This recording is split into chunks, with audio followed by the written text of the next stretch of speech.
I'd like to call the Education and Communication Committee meeting to order. This meeting is being streamed live and recorded as a public record. A recording of the meeting will be available at the www.ncwildlife.org. Welcome today. We have a full agenda on all the committees, so I've been told to move along. Margo, would you please do a roll call? Good morning. I'm going to do a roll call for our Education and Communication Committee. Committee Chair Tom Hayslett. Here. Committee Vice Chair Jim Ruffin. Present. Committee Member Ray Clifton. Committee Member Kelly Davis. Here. Committee Member John Stone. Committee Member J.C. Cole. Mr. Chairman, you have a quorum. Thank you. This time I'd like to call on Travis Casper, who will introduce our program. All right. Thank you, Mr. Chairman and committee. Back in December when I spoke with y'all, we were still pulling together this team. Actually, after the December committee meeting, I think the following day we did interviews for our operations and program development positions. And we ended up hiring that position. Been on Sandy Bridges got that position. She's been on now since February. She started back in February and has done a good job. Got a lot of program management skills, personnel management skills and all. She comes from us through emergency management, so she's used to being in high stress situations, so she kind of fits in with this crowd a little bit.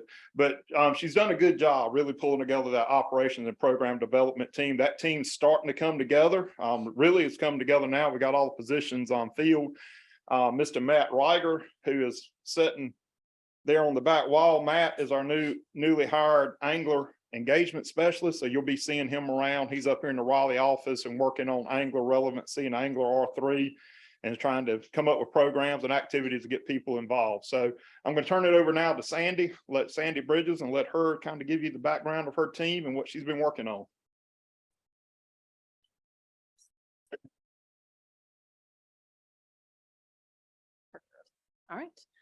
All right. Well, thank you so much. Thanks, Travis. As he said, my name is Sandy Bridges, and I am the Operations and Program Development Manager.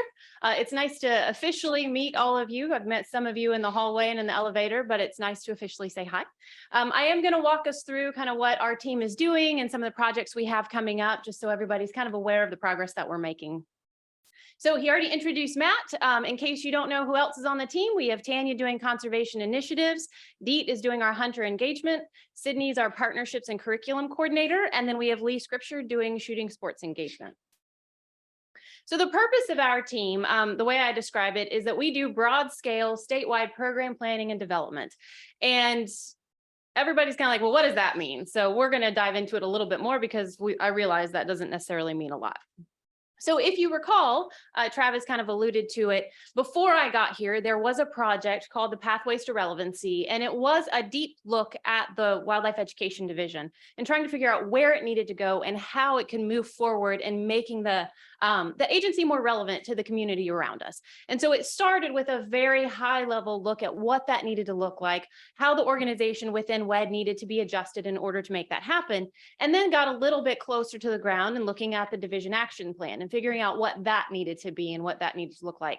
And then that took a dive into the R3 marketing plan. So with each step, it's gotten a little bit closer and a little bit closer to figuring out what those action items need to be. So then now the step that we're in is the programmatic action planning process. And this is where we are taking an extremely hard look at each of the program areas that we have and really trying to figure out what those actions need to be to move each of those programs forward.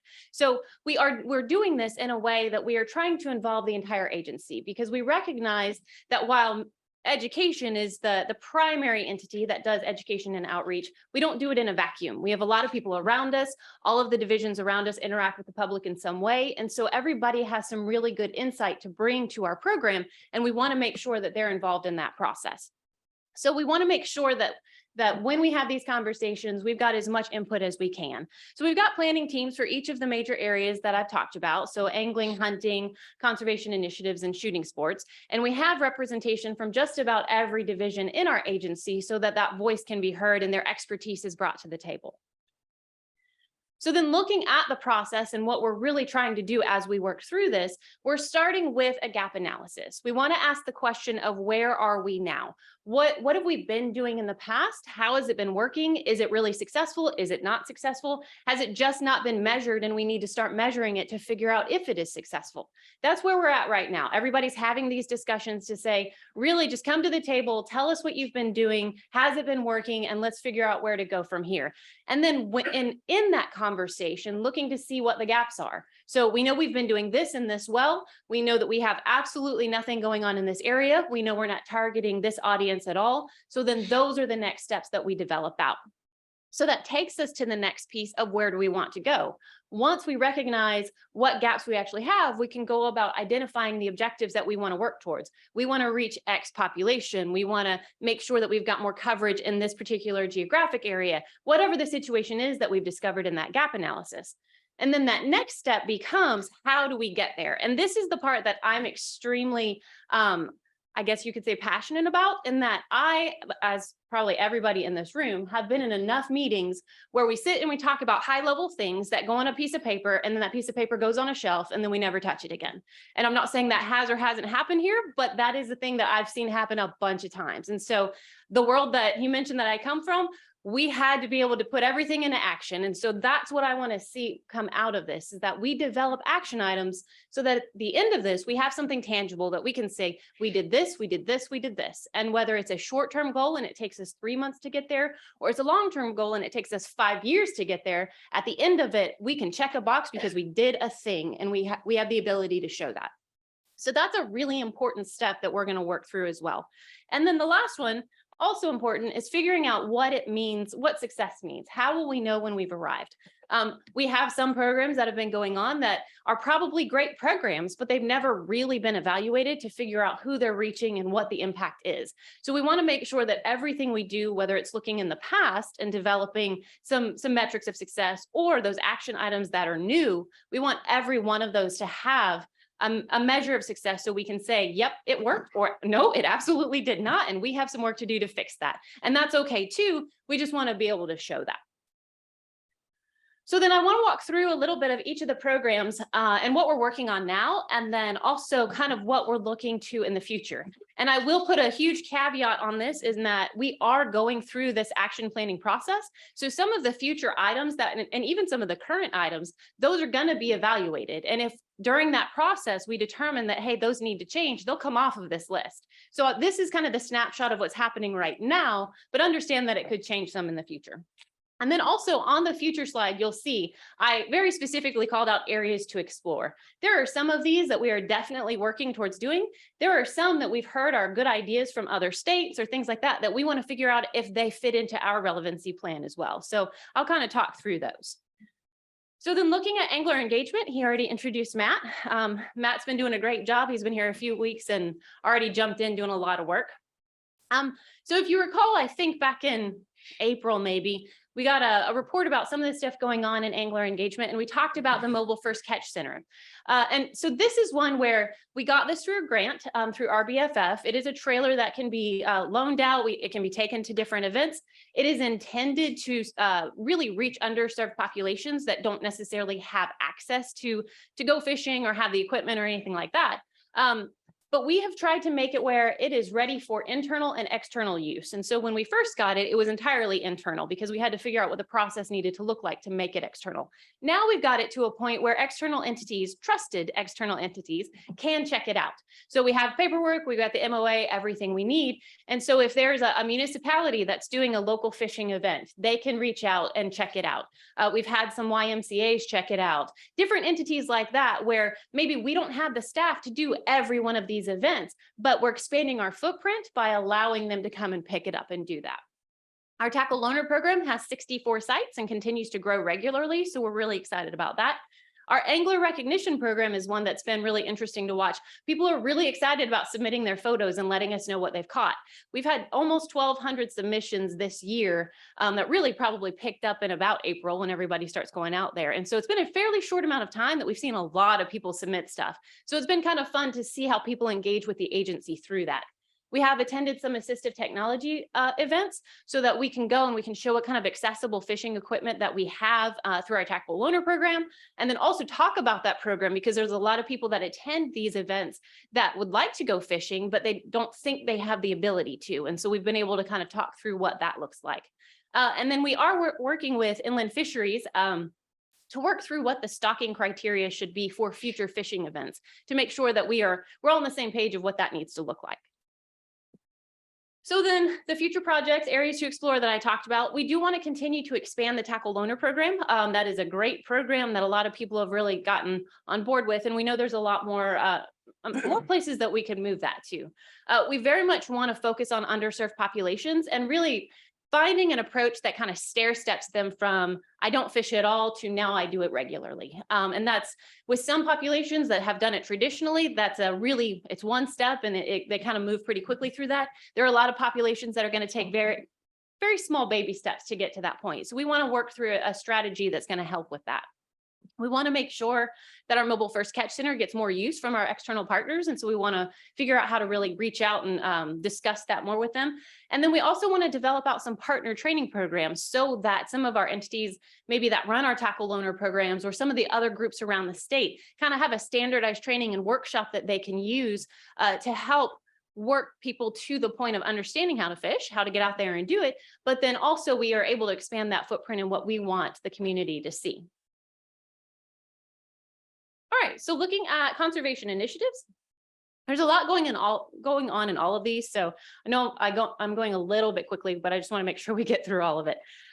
We are in the process of evaluating our Becoming an Outdoors Woman program. That is one that's obviously been going on for a long time and is a very popular program, but it has transitioned to this team. And so we want to make sure that in the middle of this transition, we're looking at it and really understanding what benefit it's bringing, who it's reaching, and making sure that we're reaching the appropriate audiences and offering the appropriate classes through that.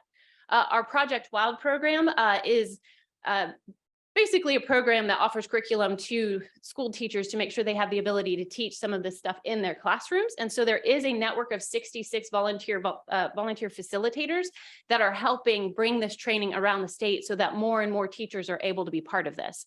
Tanya is regularly giving Bearwise presentations. She's been part of the Blue Ridge Snorkel Trail program or setup that they have. They've got 10 sites right now, and they're trying to expand that to more, developing more trainings as well so that more people are able to get out and do that. And then she's also been the representative for our wildlife viewing and nature tourism project that we have. And then they have their conference, which I think they call an academy, but it's coming to North Carolina in February. So she's been a big part of that as well. And so then what we're kind of trying to do with this and building this out is really figure out how to expand some of that wildlife associated programming. So, you know, typically in this arena, people think of bird watching, and now the snorkel trail falls into that as well because it's essentially fish watching. But we want to figure out what else that can be and what else we can expand to so that we have more reach and more relevancy with those populations that maybe they don't hunt and they don't fish, but we can still engage them as an agency. We are going to explore the idea of a statewide kind of cleanup and wildlife viewing campaign. We've seen that in other states where it gets people outside, they snap pictures of what they see, clean up while they're there, and then it's a good interaction with the agency. She is part of a group that is building out aquatic nuisance species kits through a grant program. I know Inland Fisheries is part of this, and then there's some other external groups, and they're working to build out educational kits that have lesson plans that teachers can or educators can check out to make sure that this specific topic is part of their curriculum. She's a representative for the French Broad River Partnership on their Education and Outreach Committee on their Education and Outreach Committee, and will be working with them to kind of figure out what that needs to look like and how that needs to be expanded and where our agency can be involved in that discussion. And then we've seen a number of states that have actually done wellness initiatives that involve getting outdoors. And so we are going to be working on that and trying to see if there's a way that we can kind of engage some of those partners as well. So then looking at hunter engagement, we have our Getting Started Outdoors, which I'm sure everybody's heard about. We are going to be transitioning that to Learn to Hunt so that the name is very clear on what it is. And right now you'll see the species that we have up there. Turkey and deer are pretty common. They've been doing that for a while. We've slowly been adding some more and they've been very well received. So we're really excited about that. We're also continuing to work on webinar series for the variety of species. And I was just at a conference recently that they talked about, they had done a study where they really were trying to figure out if in-person versus virtual classes were what needed to happen. And what they really discovered is that when people took in-person classes, they asked for virtual resources. And when people took virtual classes, they asked for in-person classes. So really both sides of the coin are needed. And so we're trying to make sure that we hit both of them so that the people who want one can attend one and then go to the other. And if they start, on the other side, then they can transition. So trying to make sure we expand that in both sides. Continuing to try to make sure that we have the new to hunting adult mentored hunts and have the ability to get people out there so that if they don't have the social support, they find a way to feel more comfortable going out and doing that. Continue to try to find ways to have partner facilitated next steps. So obviously we have limited resources to be able to really take a bunch of people out to do things, but if we have partner agencies that can offer that social support, we want to make sure that we're tying people together with them. And then continuing to try to develop out new course offerings and partnerships. So there is one coming up with NC State.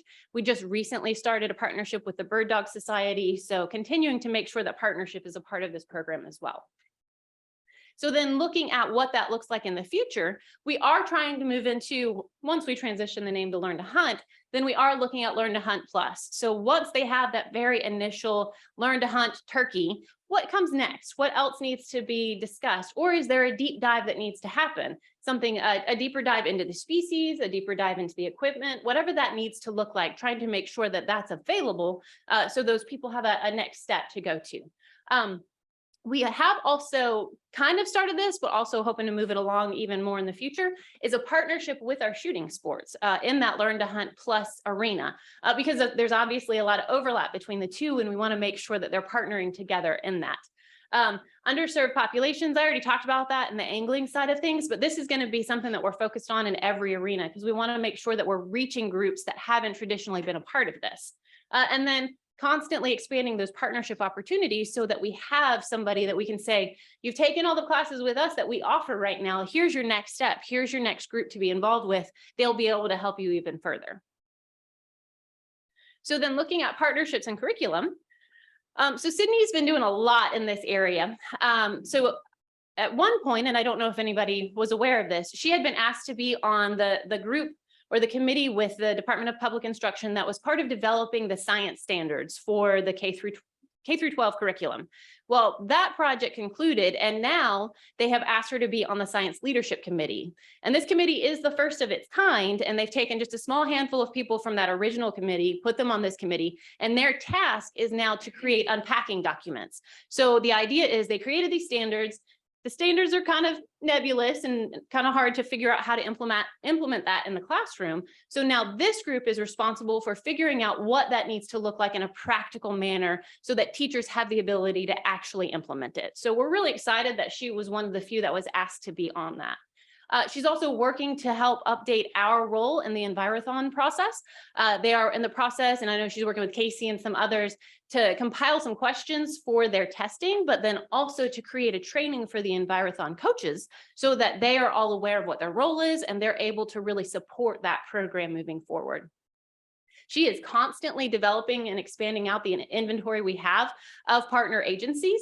That is one where we know there's a lot of partnerships going on around the agency, and we want to make sure that we have a good idea of what's happening, and then also how we can expand some of that as we move forward and have other needs and other ways that we know that we could have some partnership there. She recently represented us at the 5th Annual Outdoor Economy Conference, which was a really good thing. I don't think anybody in our group had really ever been to that, but that's one where she was able to talk to a lot of people. She came back with a lot of contacts and has already started engaging with some of the other agencies that she's met there. She's also working to update educator resources on our website. And then also she's constantly getting emails from educators asking for specific things. And so as we have information that we know there's a need out there, she's trying to make sure that she works through that. And then the last one is an important one. She's working on R3 relevancy training that we can extend to the entire agency, because while some of the R3 and relevancy things are predominantly WED initiatives, a lot of it really is a broader thing for the entire agency, because the entire agency is involved with the public at some point. And so relevancy means everybody's involved in that. And so this is going to walk everybody through what it really looks like and what everybody's role in it is. So then looking at her future projects, really want to figure out a way to identify the gaps in training for our partners, our volunteers, and even some of our internal staff, and look at how we can develop out different trainings to address those gaps. We do want to make sure that we work with our ADA coordinator to identify any new partners that are involved in that realm that maybe we haven't been engaging with and need to. We also want to make sure that we are engaging with him to make sure that our training that we're offering are meeting the needs of those in the audience. So, and making sure that we're looking at accessibility and visibility and all of those things that are important to make sure everybody is able to participate. And then also want to use the existing agency programming that we have to develop out more curriculum for those educators that are really asking for a lot of information. All right, and finally, the shooting sports. So Lee is our statewide NASP coordinator and administrator. He's also the liaison to the Center Shot program, which is the faith-based version of NASP, and then the JROTC NASP program. So he's he does a lot in keeping up with all of those. He also does the training for all of them. So very engaged with a lot of that. The state NASP tournament is coming up in February. And last year was so large and so successful that this year is having to move to a regional virtual NASP tournament so that people basically go through their regional tournament and then qualify to go to the statewide tournament, so that it is a very manageable thing, because last year kind of almost grew to the point that it wasn't quite manageable anymore. So that shows a lot of growth, which is a really good thing. The state IBO 3D tournament is coming up in April. And then I already mentioned the partnership with Hunter Engagement with the Learn to Hunt initiative. So again, with this one, we are going to be looking at a webinar series, and webinar looking at the shooting sports might be a little bit challenging, but we want to figure out if there's an introductory course or a couple of introductory courses that at least start in the virtual realm and then work people to an in-person activity or an in-person course, so that we kind of, again, have both sides of that coin covered. And are able to reach an audience that maybe is a little timid about coming into a class to learn about firearms, but they took the virtual class. Now they feel a little bit more knowledgeable. Now they'll walk into the classroom and talk about it some more. He's already in partnership with the shooting ranges, but we want to continue to build that out so that there are a variety of classes that are offered at the ranges. And then also want to try to figure out other ways to build out recreational shooting opportunities that maybe don't coincide with the ranges, but allow people the opportunity to get out and explore that. So then as a team, this is what I kind of list out as our future goals and plans. If you didn't hear it in all of the other parts that I talked about, partnership is really important, both internally and externally. I want to make sure that we're engaging with the people around us here, and then also the agencies that we know we can have a good partnership with and can expand our mission and theirs at the same time. We want to make sure that we are collaborating. That's what, through the programmatic action planning process, really important that we have a lot of people involved, because we want to make sure that we are not planning in a vacuum. And then we want to continue to focus on team building. As Travis said, we are a fairly new team, and so it's been exciting to see. I think they're a great team, and so we've done a lot to come together, and then want to continue to build that internally, but then also within WED, and then with the broader WRC team that we know we're all a part of. So that is everything that I have for you. Thank you so much for letting me speak. I think we're going to do questions after Kevin. Is that right? Okay, nice to meet you. Okay, next we've got Kevin Crabtree, who's our District 4 program engagement specialist, and Kevin's been with us now for almost 22 years, about a little over 21, kind of halfway in between. Been down in District 4, used to do Hunter Ed for us down there in District 4, and has stayed down there and doing an excellent job. And he's going to highlight one of my prides of our partnerships that we have with agriculture education and FFA. FFA is the name of the organization now, but that used to be known as Future Farmers of America. But with agriculture education and FFA, we do a lot of career development with that organization, and it's a good place to get supporters of wildlife through the recreational use, but also for careers. A lot of our staff seem to come with a background in agriculture education and in that realm, and come through our YHES program, the Youth Hunter Education Skills Tournament, which actually started as a program through agriculture education and a partnership through them. So it's a partnership that we're very proud of. Kevin's done an excellent job with this. He's going to give you a highlight of how we've been working with them with Wildlife Camp down at White Lake, and he's got a lot of pretty pictures, so I'm gonna flip the lights off so you can see them and turn it over to Kevin. Thank you, Travis. Thank you, Commissioners, WRC staff, for the opportunity to be here today. As Travis mentioned, we partnership a lot with FFA, and I was asked to highlight this one particular partnership, and is the FFA Wildlife Camp. The North Carolina FFA Center at White Lake down in Bladen County is the second oldest FFA camp in the United States. It's been in operation since 1928. We first did the FFA Wildlife Camp in September 2014. It is an annual event. However, we've had a few interruptions. We had to cancel it for Hurricane Florence in 2018.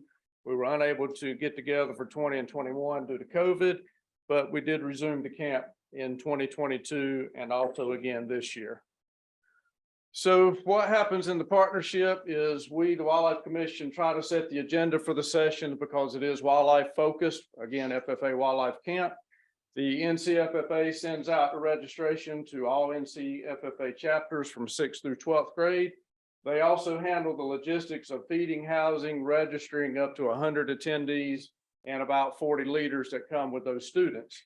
And I also added this in since the prelim on Monday, but this thing is very popular. It fills up the same day the registration goes out from FFA to the schools. It's filled up 100 kids that day, and many schools get on a waiting list to try and participate. Students that attend must be active FFA members and a Hunter Education graduate. They also do have to pay $110 to FFA to attend the camp, but they get a little bit back. They get a Ducks Unlimited helps us with our sponsorship. They provide some giveaways along with Wildlife Commission. They get a t-shirt, our magazine, and also a 1-year subscription to Ducks Unlimited. So some of our partners that have been working on the camp with us, obviously FFA, Ducks Unlimited, 4 different divisions within the Wildlife Commission. Turnbull Creek Educational State Forest was a new partner this year.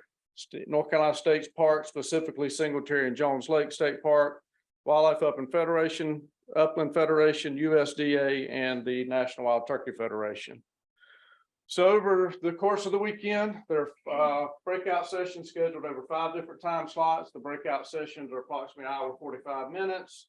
And that gives students, or gives us small groups of approximately 16 students per session. Camp begins on Friday afternoon with registration. You can see all the kids pictured there. I think I'm asking them how many's been before, but we do a welcome from us, NCFFA, as well as Ducks Unlimited. Camp rules are covered by the camp staff, those folks pictured in pink. And then our local enforcement officers also make a presentation going over the hot off the presses regulation digest for this year, and also a recruitment presentation for their career. These breakout sessions are somewhat similar, basically a repeat. So we have an early morning, 8 to 10:45, and then 11 to 12:45, I guess. But anyway, this is what the students see. They pick, 1, 2, 3 as their top choices, and they attend the classes. So what's pictured here is the Turkey Federation class. Students are actually putting together a turkey box call as part of that session. You're going to see later the students really appreciate the hands-on activities and the opportunity to take a souvenir home. So we're going to highlight that a little bit later. Our local park rangers handle the canoe excursion on Singletary Lake State Park, which is one of our Carolina Bay lakes. A lot of our students that attend are from the Piedmont, western part of the state. So seeing a Carolina Bay lake is also a new experience. Fly tying session, our Peckman staff has been handling that. Again, the students complete a fly tying lure, and once they're complete, that's also theirs to take home as a souvenir from the camp. Our trapping folks have been with us since 2014. They do an outstanding job demonstrating water sets, demonstrating leg hold sets, and just educating the kids in general about trapping.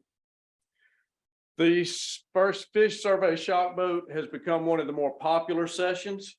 April comes in, does a tremendous job. Every kid who takes her session has an opportunity to get in the boat with her, go out, shock the lake, net some fish, bring them back to the dock. But in addition to that, April also gets out her water sampling kit. The kids have an opportunity to do some science as part of that with the water sampling kit. There are bigger fish than this in White Lake, but that may be the smallest one that ever got shocked up. But in addition to the water sampling, They also get the hands-on activity of identifying each species, measuring the fish, and weighing the fish. So they're actually, Travis mentioned the career aspect. They actually are doing some of our hands-on opportunities that we have in our careers. Upland Federation does the Farming for Wildlife. Mr. Bill Ellis talks a little bit about the advantage of agriculture and wildlife, or that coexistence. And again, another hands-on souvenir project. The students who take this session put together a Bluebird house that's theirs to take home with them from the camp. Third and fourth breakout sessions, so these would be after lunch. We got Deet James doing the deer scouting and recovery. So in addition to Deet talking about rubs, scrapes, and the crepuscular nature of deer, he also finishes his session with a blood trail. So the kids actually get the hands-on opportunity and the importance of developing that skill for game recovery. The archery picture, I wanted to include this one specifically because the lady you see here in the middle in the green shirt is not an FFA student. She's an FFA advisor. That's Miss Coltrane from Bandy's High School out in the Hickory area.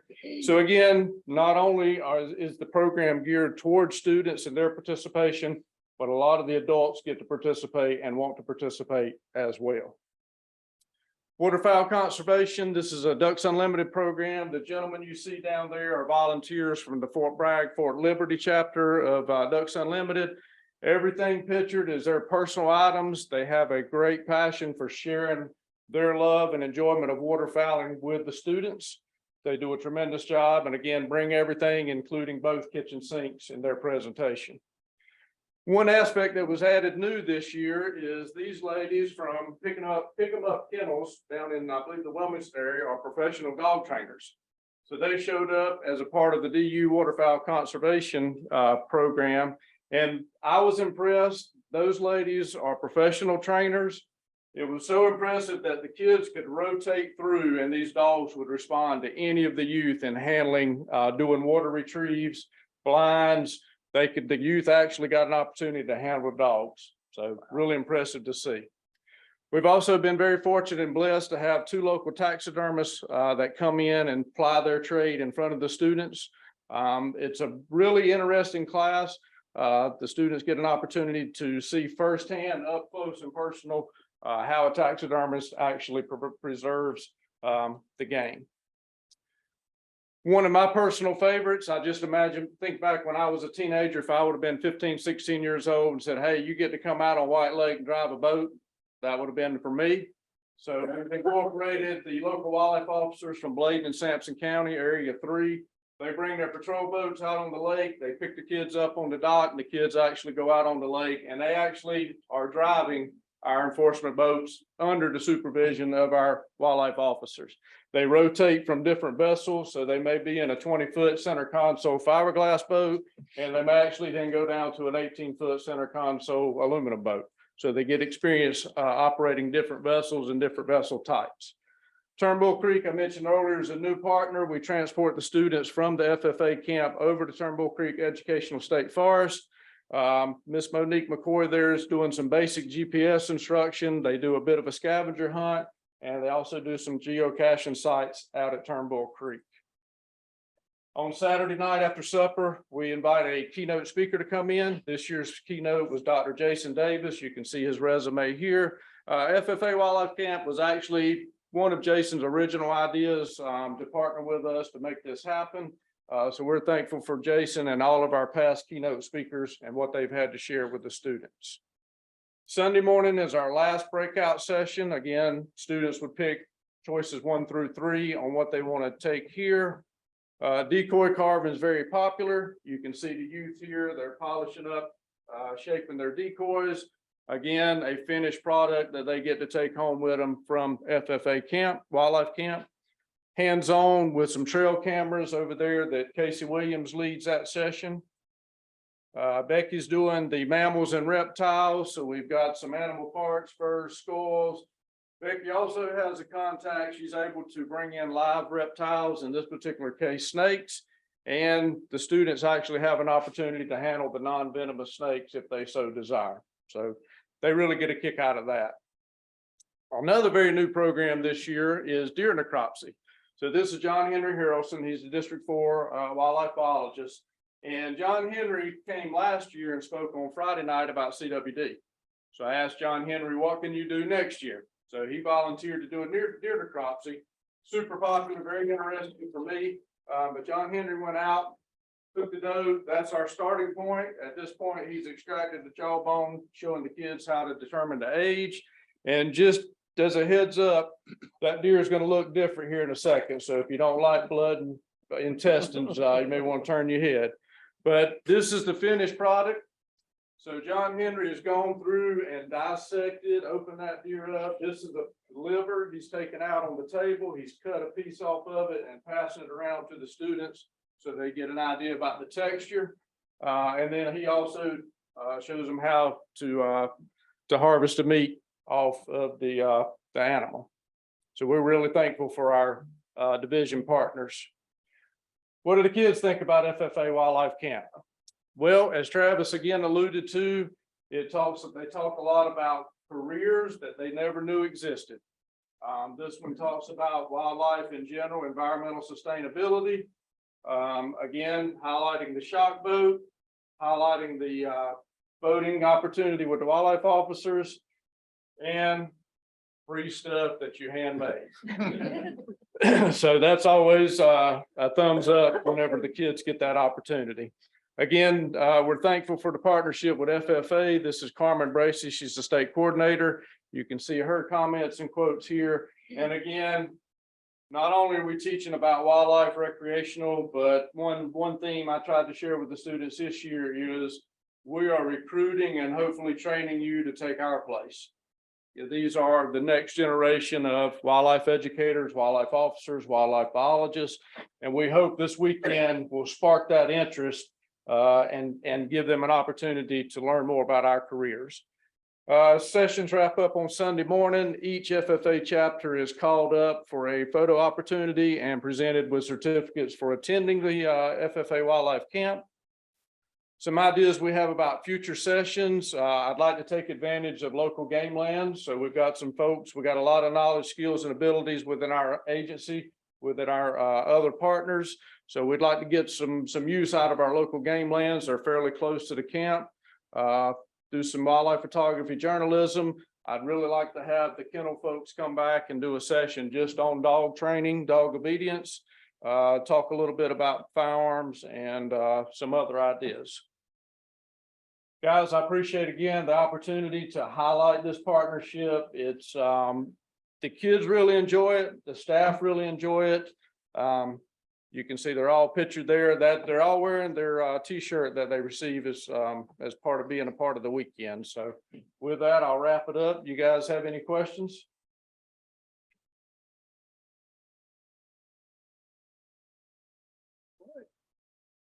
Yes, sir. More for the lady, but you ask for questions for the gun. Yes, sir.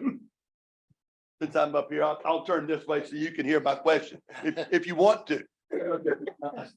Thank you for the beautiful program you put on. It was great. There's a lot going on. One thing I did not see is how to maybe clean various wildlife. I know in the camp there, they show how to clean a deer, but I'm not aware if on our website, if they show you how to say to clean catfish versus cleaning a flounder versus cleaning a red drum versus cleaning a mackerel or whatever else. Or do you have ways, once you harvest the animal, how do you take care of it to go from the field to processing it, to maintaining it, to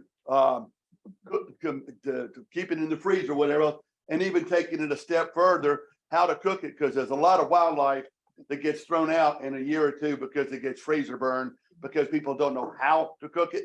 And there's a lot of negative thoughts about particularly wildlife, waterfowl and whatever else. Is that part of our education process, or could it be? So I know that there's a few out there, and that's one that we're working at building out. So in specifically the GSOs, they have in the past done some processing and some discussion about that. Because of the length of those, they've had to use it and send it as a YouTube video. Right. So it is one that's going to be probably in that Learn to Hunt Plus portion of it, so that we have the ability to go into detail. And then Matt is still developing out what that will look like, but that will, eventually, as we stair step to kind of that end goal, the end goal would be, we want you to eat it. So here's all the Right, steps that you that's gotta right. take to get there. So yeah, it will be part of it where it's not. And then there are places that it's already kind of built in and we're gonna expand it. And there's classes like at Peckman, when Matt was down at Peckman, he did an awesome class on fish cleaning and how we actually had the students fry fish and do all that. So Well, yeah, but as you know, different fish have to be cleaned different yeah, ways. different fish. And the And- catfish is one of the hardest ones. I throw back a lot of them. Yep. Particularly when they're like this, with my grandson, oh yeah, we're gonna eat that. And we have. Okay, I've had another, maybe it popped back into my head, but thank you for what you do. Well, John, I can expand on that a little bit. We have a new videographer here, so we just hired, so she will be helping with videos and things like that in the future, moving forward with cleaning fish and things like that, as we expand on all of our program activities. We have a videographer on staff here, so there'll be more accessibility to that information than what we currently have. Guts don't bother you, do they, man? Well, that's a good thing. Yes, sir. Thank you. No, that's awesome. I'm excited to see all that content. I mean, that's gonna grow everything. Then obviously y'all know that grow the, hunting and make people more aware. I'd also recommend y'all, involve, enforcement a lot, just to make, it sounds like you guys are on that plan, but just not to make it as scary. Hey, here's a checklist of what you need. You need your license. How do I get that? Okay, boom, here, lifetime, whatever. And, it sounds like it's the very beginning, y'all are scratching the surface, but that's exciting. Yeah. That's come up in our programmatic action planning. There's already been some discussion about this specific population. We have a lot of enforcement kind of issues or citations about this. And so we want to make sure that we're able to educate so that that number goes. That's great. So we are working on that. One quick comment. Obviously, the energy and the thorough and thoughtfulness of your continuation of the whole action planning is obvious, and we all appreciate that very much. And Kevin, it looked like in one of the slides you were getting an award, I think, maybe a hat was being presented or something, but in one of the slides, it looks like you were being awarded for something, but I think that camp it looks like a ball, doesn't it? We guys Oh, like to yeah. go to that. It's a lot of fun to do, and the kids really do enjoy it as well as the advisors, so we do appreciate that partnership. And you'd be over the age of 16 to go to this camp. Can you lie about your age? Honestly, the thought crossed my mind, if we could take this and expand it to adults or novices regardless of age. That may be one avenue to look at, is doing an immersive weekend. It's already so oversubscribed, is there a possibility of expanding it to more than 100, or is the facility just can't say? No, sir, that's a very good question. So actually, I was informed this year that the FFA can house about double what we allow to attend. But some of our limitations, we do have limitations on presenter space. So if we go from 100 kids to 200 kids, that's either going to go from 16 kids in a group to 30 some, or we're going to have to start spreading out more than we already are. And one other limitation, just to mention, we ran into is our off-campus sites like the canoe trip, the Turnbull Creek. We've done some shotgun training off campus as well. Found out last year that insurance is an issue. For example, if you're not a student of Wake County Schools, you cannot ride on Wake County School bus. So even though we want to get them, like I said, go down to local game lands, get people off the campus and utilize some other resources. We got some things we're gonna have to work through in transportation. Limitations, well done. I think that takes care of, we certainly appreciate it, Kevin and Sandy. I'm amazed by your enthusiasm and look forward to good things from this events. Is any additional topic or new business that needs to be brought before the committee? Not, meeting adjourned. We have wildlife, bird. Oh, buddy. Thank you very, very much. Yeah. You are. All right, sir. You're calling. How are you? Yeah. I appreciate that. Hey, Miss Kelly. How you doing, Tom? I'm good. Good to see you. Yeah, it was special. Good night, Texas. Learned a lot of history. Jim had a problem. And, you know, the places we studied. When did you get back? Last Tuesday. You been back that long? Scotland, were you in? Dinner presentation.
All right, I'd like to call to order the meeting of the Migratory Birds and Waterfowl.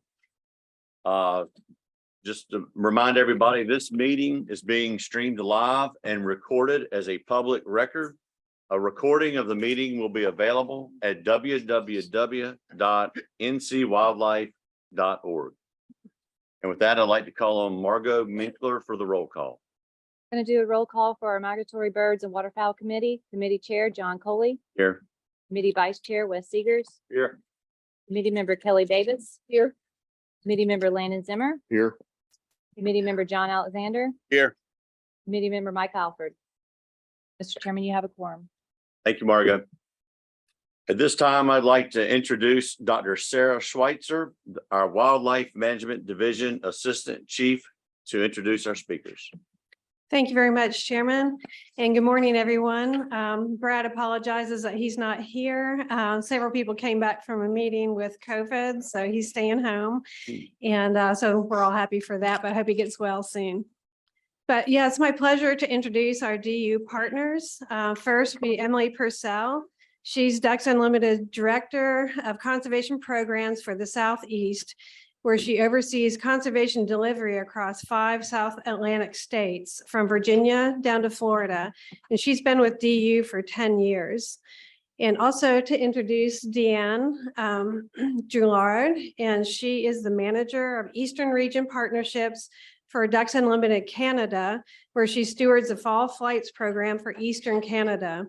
She's worked with 20 states that cover the Atlantic and Mississippi flyways, and she's worked with Ducks Unlimited Canada for 19 years.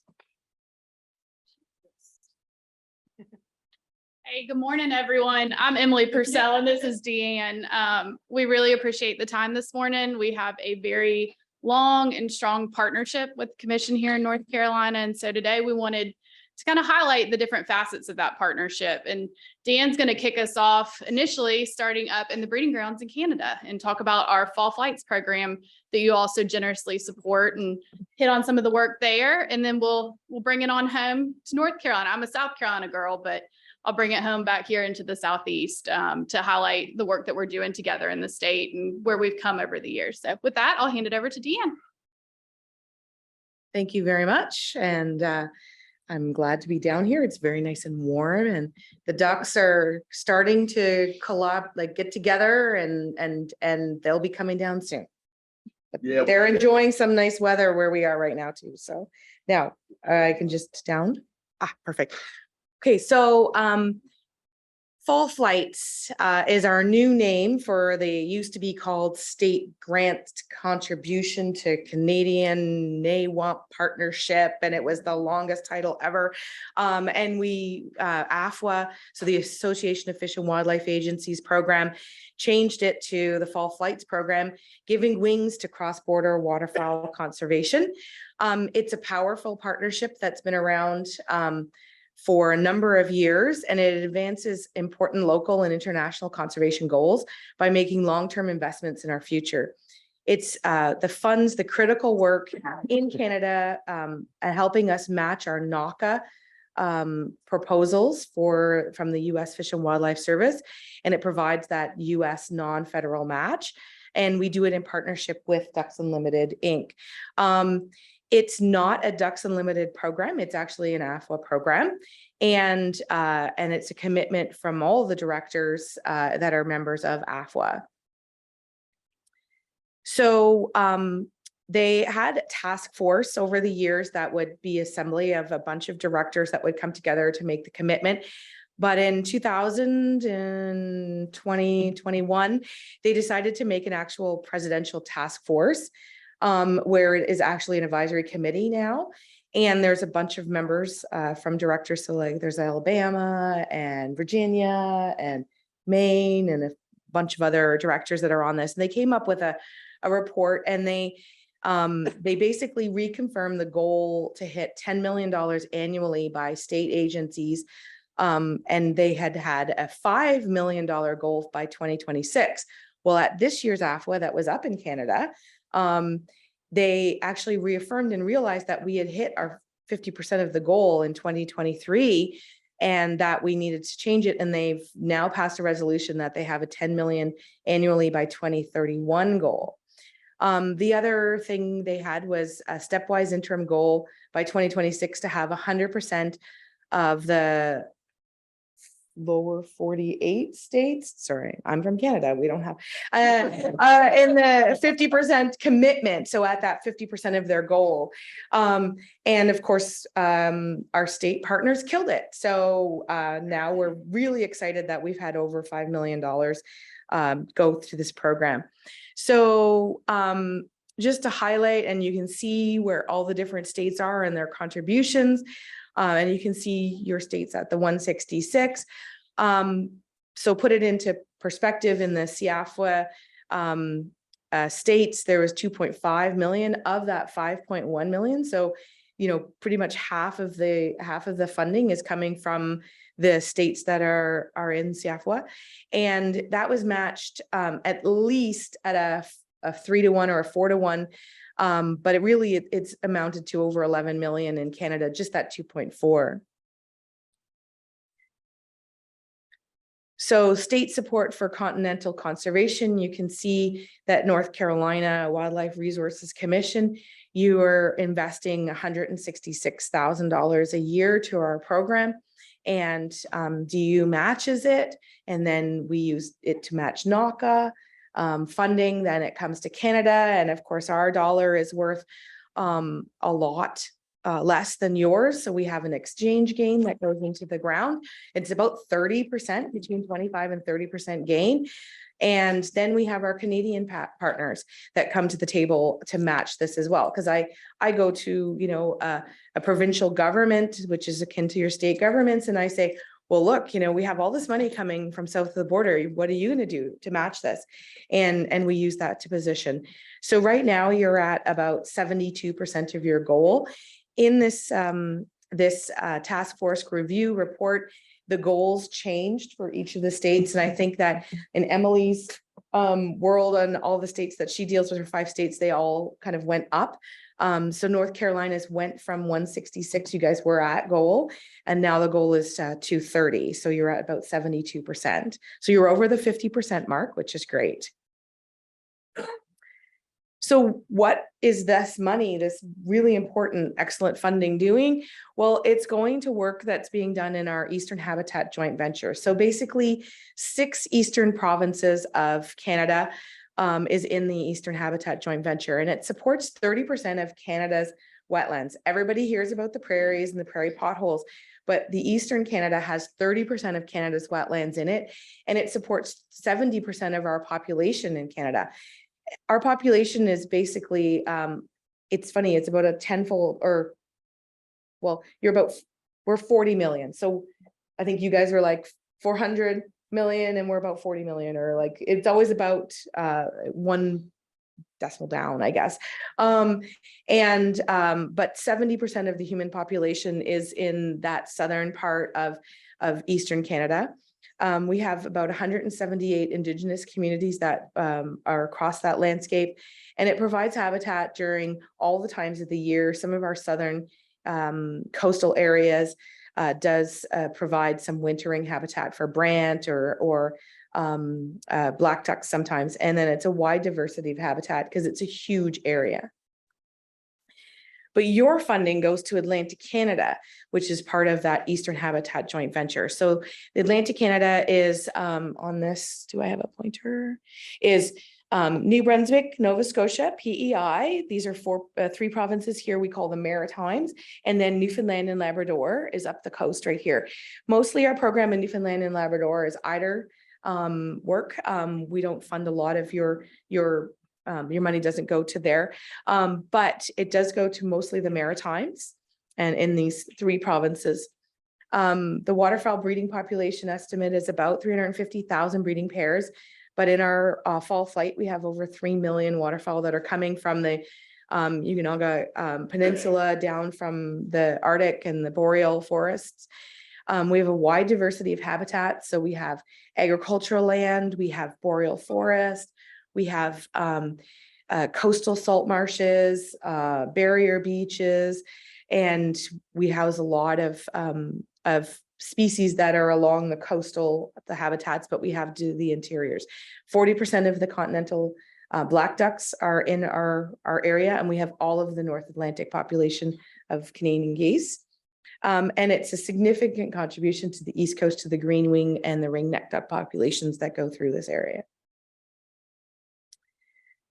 Band return data from Atlantic Canada to North Carolina. So these are birds that are banded in where I live in Atlantic Canada, and then they're recovered in North Carolina. And you can see the species mix there. That's over the last like 30 years. We do Eastern surveys, waterfowl surveys in conjunction with US Fish and Wildlife and Canadian Fish and Wildlife. And the preliminary results are actually in the Eastern are looking at a 6% increase in 2022 for 10 of the most abundant duck species. So that would be our mallards, black ducks. Black ducks was a little down, but it wasn't too bad. But green wings and blue wings were very high, and wood duck is on the rise. We've also had a lot of American widgeon come in over the last few years, and gadwall are showing up as well in our water, our wetlands. So North Carolina, since 1969, this is a long partnership. This is before North American Wetland Conservation Act was passed. You guys have been contributing to us for 50 plus years. And your investment, we leverage it, like I said earlier. So your 1.8 million, which, as of this year, next year, you will be over $2 million of US funding since 1969. It's a 3-to-1 that we promise. We promise the 3-to-1. Sometimes it's like 20-to-1, depending on how we can find money and grab it.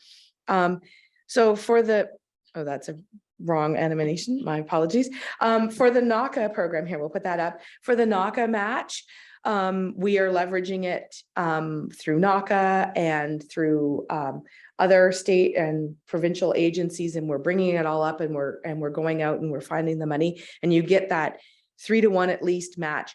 When you send your Pittman Robertson funding, we match it in Canada alone. So it's not matched through any federal services. It's not matched by DU. They take the money. We match it in province in Canada with our Canadian funds, and we deliver a program, and we have 2 separate programs. There are 3 objectives under the Atlantic Waterfowl Habitat Conservation Initiative. It's a 10-year commitment that you guys have signed on to, and I think it goes from 2018 to 2027. So we're like pretty much almost halfway or more through. It's to secure 1,250 acres through purchase or donations in key coastal and inland habitats. To restore almost 2,300 acres of wetlands across our priority areas. And we've split it out between 1,200 with the NACA program, and then just over 1,000 for PR funds. And then to maintain almost 100,000 acres of wetlands across. Once you have a wetland on the ground, you have to maintain it. Sometimes you'd have storm surges or something, or beaver, we love beaver. They come in and they mess up all our wetland structures and we have to take it out. So we do a lot of maintenance of what we have on the ground. So this is one of the projects that was funded through the PR, Pittman Robertson funding. It's located in the St. John River, between the St. John River and the Portobello Creek National Wildlife Areas. So that's akin to your national wildlife refuges. Although we can hunt in our wildlife areas, I don't know if you can hunt in your refuges or not. So some of them maybe. There's no ATVs, there's no boats allowed that have engines. They have to have the electric engines. And it's a big wetland complex of 4 big, huge segments that we have rebuilt over the last 4 years. And it's a key habitat for black ducks, mallards, wood ducks, and golden eyes.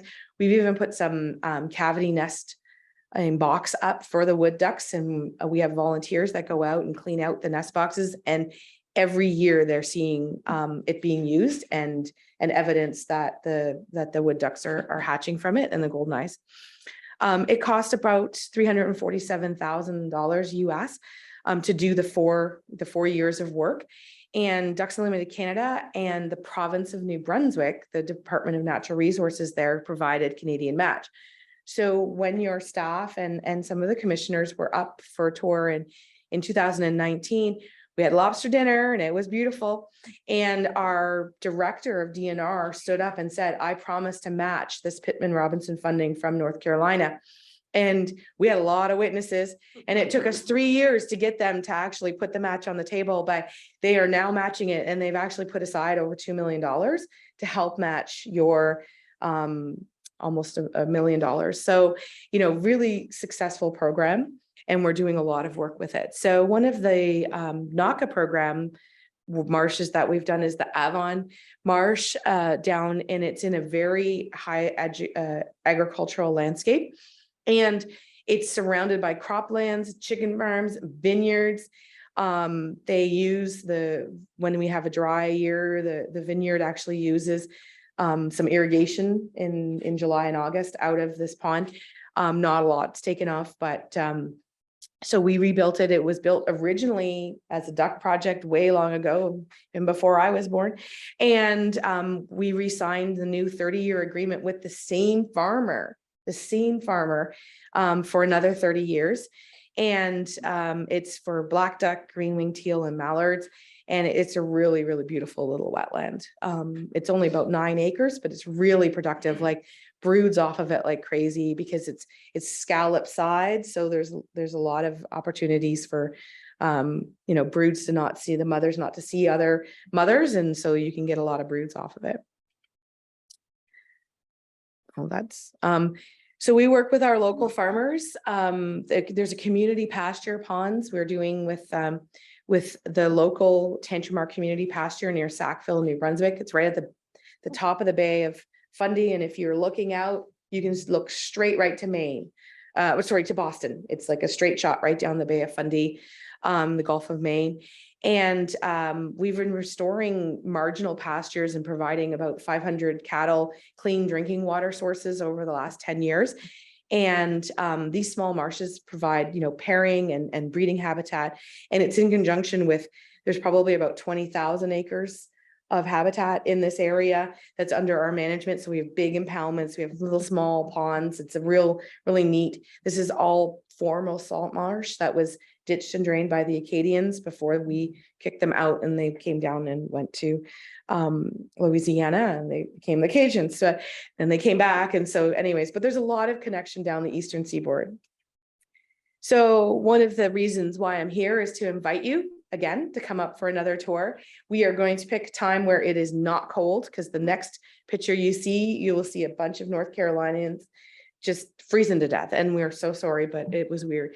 This is a tour and a dedication site that we did. This is actually, you can't see the wetland, but there's a blind there that the community put up in this provincial park. And you can look out and peek through these slats and see all the waterfowl and all the migration. And it's really cool. This is a project that we dedicated to Delaware in the Maritimes. It's on a farm, it's on an old dairy farm. They've got a lot of projects there. It's a really cute little wetland. And then this is the one where everybody looks like they're dying because they're freezing to death. And you'll notice some people in there, and poor Sarah, she was so cold.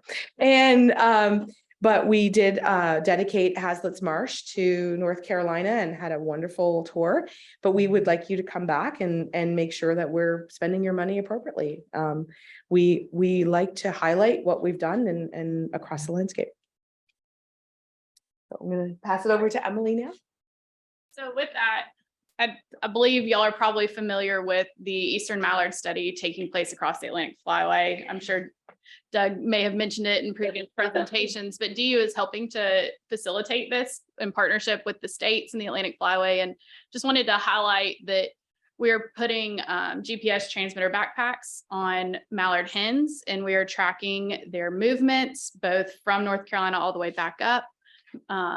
South Carolina is the southernmost state, so North Carolina is the next southernmost state. But over the next couple of years, we expect to put over 1,100 transmitters. And by we, I mean the states are the ones really doing that. We are helping to collect the data, analyze the data, to look at opportunities to get a better handle on the Eastern mallard population and their movements. We're looking at nesting success, reproduction habits, seasonal survival, movement, what wetland use and availability exists on the landscape. So are they moving into areas where there isn't adequate habitat, and how can we as Ducks Unlimited and our state agency and federal agency partners better deliver adequate wintering, migrating, and breeding habitat throughout the flyway? And then looking at potential subpopulations and intermixing with black ducks and other habitat use on more of an individual basis. And so this next slide should show you some cool stuff. So you've got the spring mallard movements for 2022. So this is the first year of the study's data. So you can start watching them jump over time. This is the Atlantic over here. Yeah.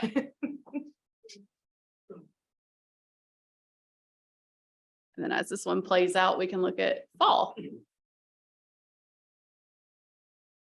And we're happy to, you obviously have this PowerPoint, but we're happy to continue to share information as you need it. Let's see if it'll play this one next. So here's their movements. Technology never wants to cooperate perfectly.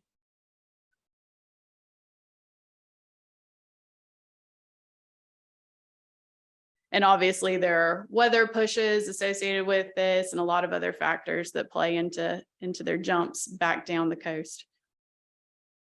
But it's pretty neat data, and we're really excited to look at it over several years of time. I think we can learn a lot from it, and especially as we get more transmitters on birds over the next several years.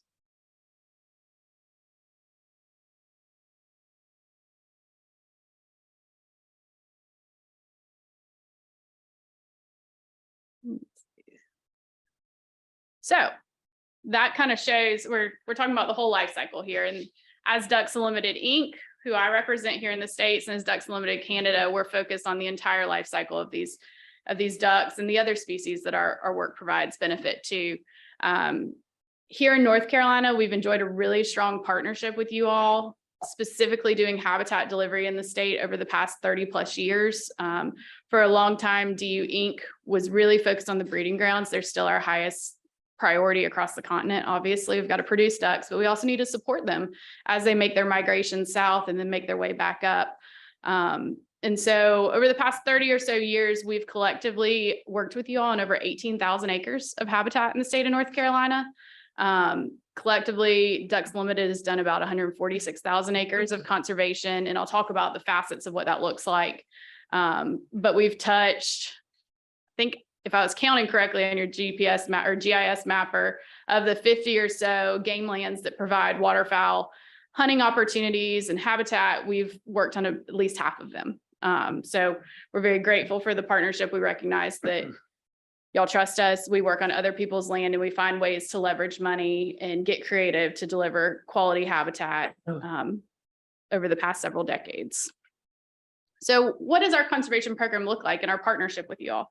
one of the big facets of our program here in the Southeast focuses on land protection via conservation easement. So Ducks Limited has our own land trust called Wetlands America Trust, and we hold conservation easements on private lands. And a lot of times those private landowners are protecting land adjacent to state and federal public lands. But then we've also worked with you all, with Brian and Ben and the rest of the crew on acquisitions for the state, whether DU, in the instance of the North River Game Land, where we helped acquire over 6,000 acres, whether we step in to buy that land, hold it until we can figure out the full funding strategy and get it transferred over to the state. Or in other instances with the Alcoa or Yadkin River Game Land, we were really pleased to be able to help just fundraise to help support and access that critical Pittman-Robertson funding to make that really cool project come together. And then conservation is all about partnerships. So we work with other NGOs on acquisitions that may be priorities, and we help secure federal dollars through North American Wetlands Conservation Act grants. That's NACA, or National Coastal Wetlands. So the land acquisition piece is a big priority of Ducks Unlimited, the land protection piece, because we recognize that that's truly lasting conservation. But then a lot of what we do, we're glorified plumbers.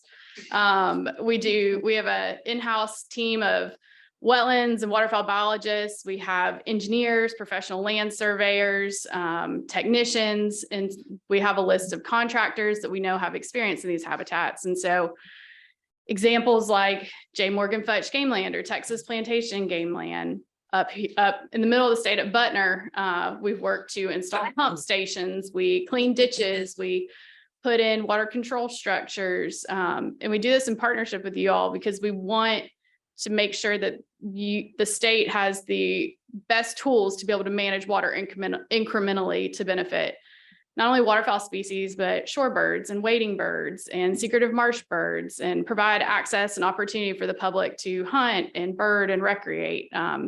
So we've had a really, really great, strong partnership with you all. Our state agencies are the backbone of our conservation programs for sure. So things on the horizon. We are currently working with you all on several projects at Goose Creek Game Land. In various phases of contracting and delivery, but we will be completing those over the next year, looking at installing some pump stations, trying to improve the resiliency of these coastal wetland habitats as well for the future, as we recognize how important they are to providing food resources and resting and migrating and wintering habitat for waterfowl and other species. And then lastly, the reason we wanted to come here was just a thank you. It's been a little while since we've gotten up here in front of this group. On behalf of DU Inc. and DU Canada, we are one DU and we couldn't do it without all of you. So thank you very much for the partnership. Come see us if you want to come see projects in North Carolina. We'd be happy to find some time to do some field visits. And then also we'd love to have you all up to Canada to see the projects that your fall flights contributions have been providing such a great benefit and impact to. So thank you all very much. If you have any questions, we're here. So Any questions for Emily and Deanne? That's impressive. Mr. Chairman, exactly. I was on that trip in 2019. Land, myself, Landon, Richard, and Mike Johnson went. I'll tell you, the opportunity comes by. It was a great 5-day trip. What you see up there, what they do, where they put our money to work, the potholes. They didn't have time to mention it, but I was particularly interested in how they incorporate fish passages. Yes. In these wetlands to get the fish back in and count the fish, and they really do a phenomenal job. She mentioned the cold water lobster dinner, and she taught me how to do a lobster dinner. What she didn't mention was the fresh Prince Edward Island mussels that we ate right beside the Bay of Fundy. Yeah. And I probably ate a couple hundred of those. It was just, Landon, you agree, it was a That was phenomenal. trip. incredible. What you see in the countryside and the hospitality could not have been any better. It's just a great trip. And so when we line it up again, if you make time, it's worth it. Go. Any other? That's from land acquisition. Brad. Along with lake bands. I mean, I think they've recovered a few. Doug, have y'all had any recoveries in the state? I think the last number I saw, we're in the neighborhood of 30 or so.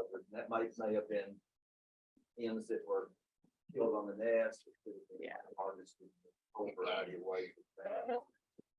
On the transmitter itself, it actually has a number to call and a website. So facilitates people who have to contact us. Those are pretty expensive transmitters. We can get one back, it's not damaged. They're solar powered, so like that's the way those. Hunters tend to return them, predators, not so much. Yeah. Yeah, one of my colleagues in the Northeast, John Calusi's on our science team and he's helping to coordinate the study in partnership with everyone. And he and his son, they're like, well, we had some data based off this date. We know the bird was maybe in this wet, and they found one duck that had died tromping around in a marsh, but I think that was pure luck. That was needle in a haystack. Commissioner Berry? Yeah, I just want to comment and say thank you. The Land Acquisition Committee has acquired, many tracts of land which you guys have assisted. Specifically the Texas Plantation, you came up with $500,000 on that project. I mean, that's really big. And I'm just super impressed with all the other stuff and the funding formula that you have. Pretty cool. Thank you. We appreciate it. Any other questions? Thank you, ladies, for a wonderful presentation and for y'all's time here today. Good, thank you. All right, next, we're going to get a migratory bird update from Doug Howe, our migratory game bird coordinator.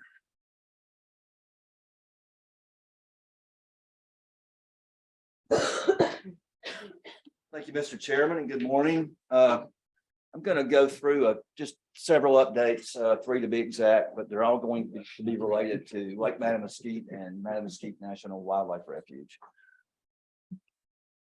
So first thing I'm going to talk about is a recent and significant mortality event in tundra swans that occurred last January through April due to lead exposure in one of the impoundments on Mattamuskeet National Wildlife Refuge. And for those that aren't familiar with Mattamuskeet and that particular impoundment, I've labeled that MI4, which just means Managed Impoundment 4. It's easier to say MI4, so I'll use that term going forward. But that impoundment is located along the refuge entrance road as you come off the Highway 94 causeway.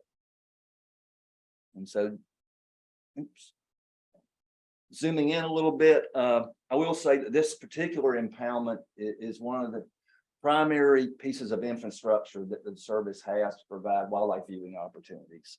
It's a very popular area. People can get really close to these waterfowl, take pictures or just spend some time eating lunch and just watching the birds fly around. But as you can see, there's a wildlife drive, which is a road that surrounds the perimeter of the impoundment.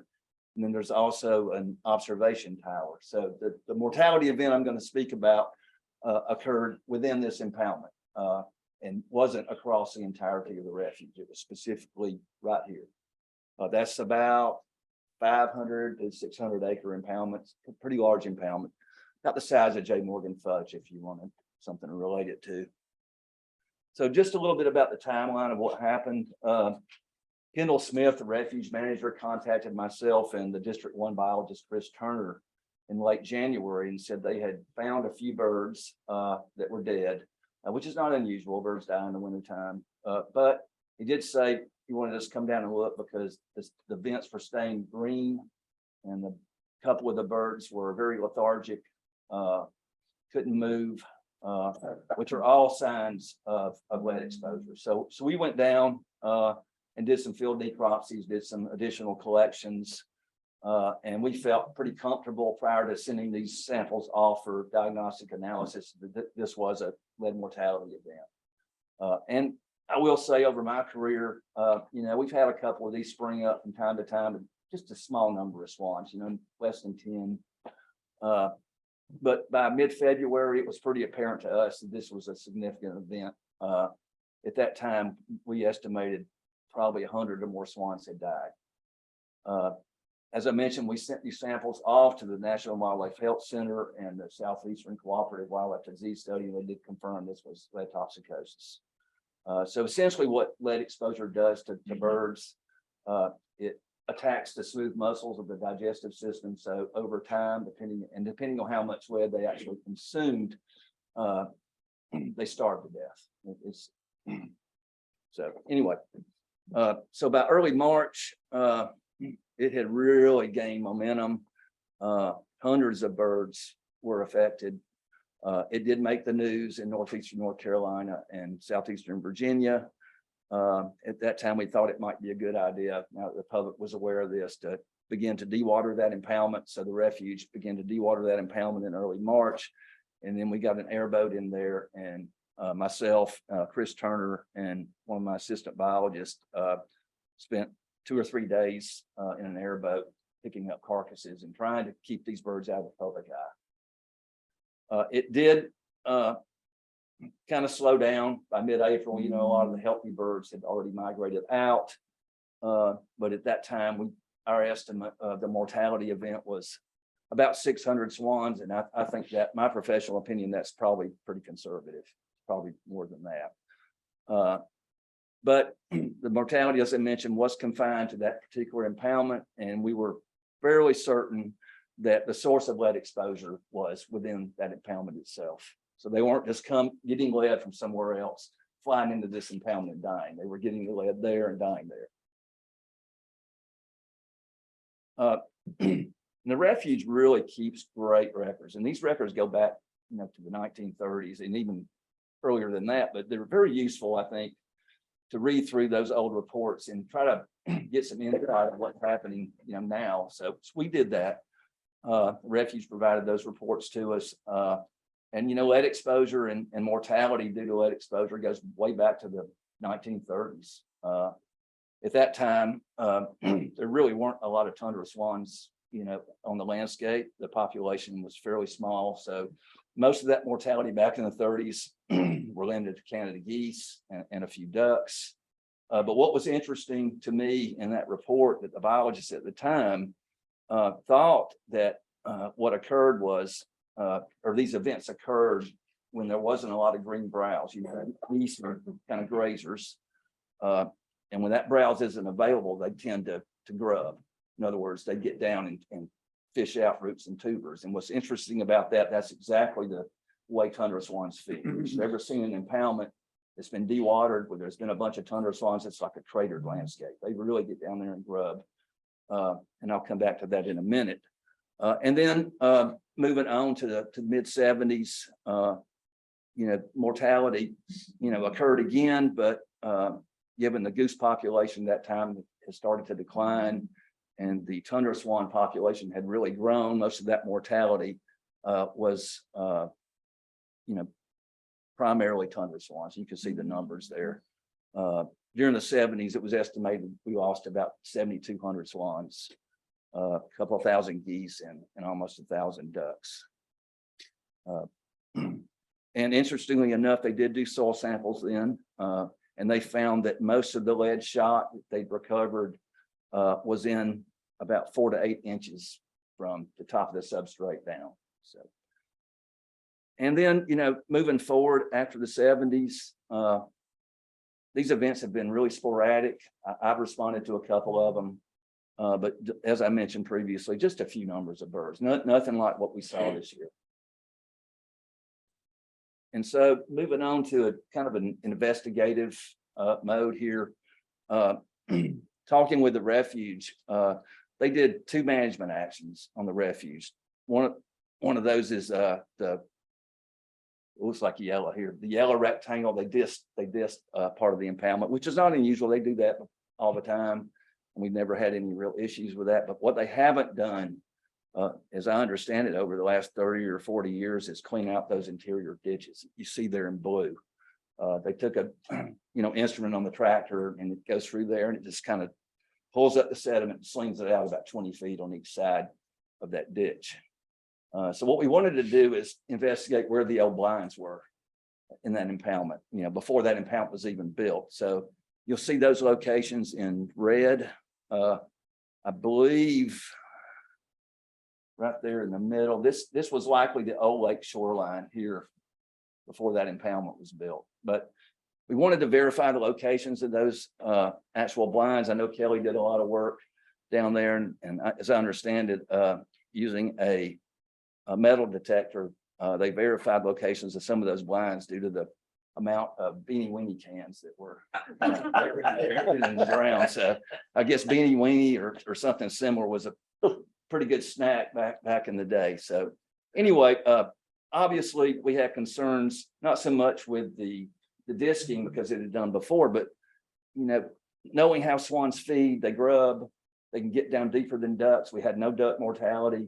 We felt strongly that there might be some correlation between those old blinds where, lead was deposited back in the day before lead shot was banned in 91 and this management action. So obviously the only way we were able to get some information or could get some information was actually doing a field survey along those blind areas. And then again, where those management actions occurred. And the refuge over the summer really put together a really nicely designed soil survey. However, currently that contract hasn't been let or awarded. So 2 weeks ago, NRCS finally was able to obtain a handheld instrument that we could actually go out and determine lead concentrations in soils. You can see on the slide there, the survey that's not being done is in the dash portions. I don't know how well you can see that with this light, but we have developed a field survey protocol to use that handheld device to go out and take cores and determine the lead concentrations in those polygons that appear to be in white here with this light. Hopefully the government won't shut down. We'll get this survey completed here in the next few weeks and then move on to look at the results and determine, what course of action, if any, needs to occur going forward. I will update you currently that refuge that impoundment has not been flooded. But given the fact that the service feels like that's really important to maintain water on that impoundment and attract waterfowl for viewing opportunities, as I understand it, their plans are to flood that again this year, although maybe at a little bit lower level. So if this mortality event were to occur again, they could get the water off in weeks rather than, a month and a half. That's a lot of water. And they only have one pump in there. So it does take them quite some time to get water off that impoundment. So that's really the where I'll leave this. We can come back to it with questions. I'll just move on to another couple of updates. I'm excited to finally report that the contract to remove as many common carp out of Lake Mattamuskeet has finally been awarded. The technical working group has been involved in this for about 3 years, and the contracting portion for about 2 years. And what we're trying to accomplish here, we know that suspended sediments in that lake are one of the main causes of reductions in water clarity that allow sunlight to reach the bottom and SAV to grow. So this management action is directly trying to address water clarity and subsequently water quality on the lake. And I will mention that this is probably the largest management action that's occurred on the refuge since the 1960s when this was done for the same reasons. Back then they were successful. So we have high hopes that this is going to help. It's obviously only one approach. There's other issues that we need to address, and we're doing that, but hopefully in combination with removing this carp, we do have we do have gates on each of the 4 outlet canals now that prevent carp from coming back into the lake. So once these fish are removed, they're not going to be just moving right back in from the south. So as I mentioned, we have high hopes. The work is expected to start February, March timeframe, and then occur over about an 18-month period. And then finally, the last update I want to give, the North Carolina legislature actually awarded a company called Blue Green Water Technologies funding to do an experimental treatment of cyanobacteria, which is just a type of algae, with a chemical called Lake Guard Oxy. And they would be working with the University of North Carolina's Institute of Marine Sciences, who we've worked with before as a technical working group with some research projects to help us kind of understand what's going on down there in the lake. Obviously, this product really is basically sodium percarbonate in a pelleted form, which it starts in a pelleted form, then dissolves when it's put in the water. But it's a sodium percarbonate chemical that turns into basically hydrogen peroxide when it dissolves in water. Anytime there's a management action like this, the service generally does what we call an environmental assessment. That's currently underway. As part of the assessment, there's also a public comment period, which closes here next week. I've worked with Maria Dunn, and we've had some extensive communications about our comments. We did have some concerns, but in terms of concerns and public scrutiny, this thing's really blown up, and you might hear about it. I know we've gotten requests from the media here recently to do interviews, which we've, obviously asked them to contact the refuge manager, the most appropriate source. But the concern that's really blown up and gathered steam over the last, I'd say, month. The product's label actually says in pellet form, it's toxic to birds. Which means if a bird were to eat the pelleted form of the chemical, it could cause some problems. That seems to be the center of the public scrutiny that we're hearing. The other would be that unfortunately, this chemical works better at eliminating these algal blooms, particularly the cyanobacteria that we have on Lake Mattamuskeet. It's better to apply that when they're not actively growing. So that means the winter months, which would coincide with the time when most waterfowl are actually present on the lake. So those two combinations of things, toxic to birds, and then a lot of birds around, it's caused a lot of public concern. And then obviously, as I mentioned previously, it doesn't address all the impacts to water quality, this experimental treatment, but we feel like, at least the technical working group feels like, and those are members from the service and the commission, feels like, in an experimental environment, this may be a treatment that we could probably use, if it works, in combination with other efforts to recover SAV on the lake. So if we were doing some supplemental plantings, for example, to give those plants, a foothold, we could remove that bacteria which competes with, algae, which competes for nutrients with SAV, then maybe SAV can get a foothold and now compete the algae itself. So we do think it has some benefits, although we did have concerns, as I mentioned, and we'll pass those on to the service here prior to the closing period. And with that, Mr. Chair, that's all the updates I'm gonna go through today. Fantastic. All right, let's open up, see if any questions for Doug. Pellets sink. Actually, they float and then they dissolve. But one of the comments we made, I'll share with you as an agency, is we would like the environmental assessment said it could be applied by airplane or boat. And we're definitely not comfortable with scattering this with an aircraft, whether it's a helicopter or an airplane. We would prefer they use a boat.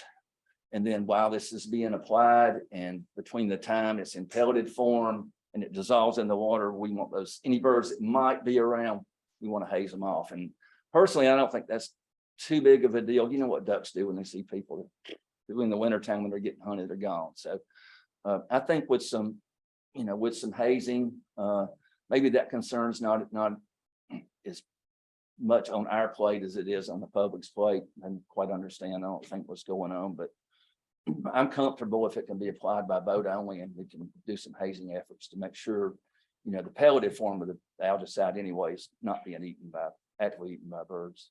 How fast? How long does it take? Generally an hour or two. Yeah, somewhere in that time frame, as I understand it. Possibility of finding small pellets. They're pretty small, actually. I think they're maybe like that big around, maybe half the size of a penny, maybe. But no, I'm not aware of that. That's their product. That's how it comes in pelleted form, and that's what they plan on, or that's what they're proposing to use. Commissioner Zimmer? So regarding the tundra swan, so is there, have y'all diagnosed what exactly happened? Y'all think maybe it was the disking, or are we still finding more information? Was it lower water? This is speculation, but in my professional opinion, I think what happened, and remember, we found no ducks. Mhm. And ducks feed anywhere from, 8 to 12 inches down, mostly on aquatic plants. And some species like shovelers will get down in the mud and all. But given there were no ducks that died, it certainly suggests to me that that disking management action likely made lead available some parts of that refuge that swans could get to, but ducks couldn't. So that's my speculation. We won't know until we get in there and do the field surveys, but certainly since it was just limited to tundra swans, that suggests that it's in deeper water than ducks can reach. Now, flooding that shallower, I don't know, could that make it more available to ducks in the future? I'm not sure, but certainly we've passed our concerns on to the refuge on applying water again this year. So.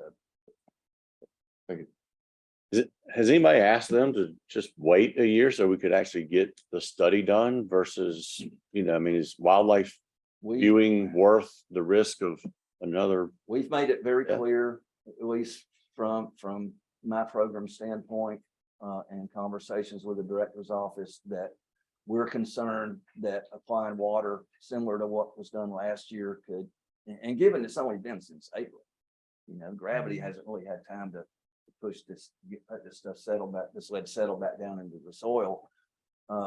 We're concerned about putting water on it again, particularly because we not had a survey either. We don't really know definitively where the lead is. So, just quite frankly, it doesn't seem to make much sense. We've communicated that, but as I mentioned, the refuge feels like wildlife viewing opportunities on that impoundment are very critical to their function.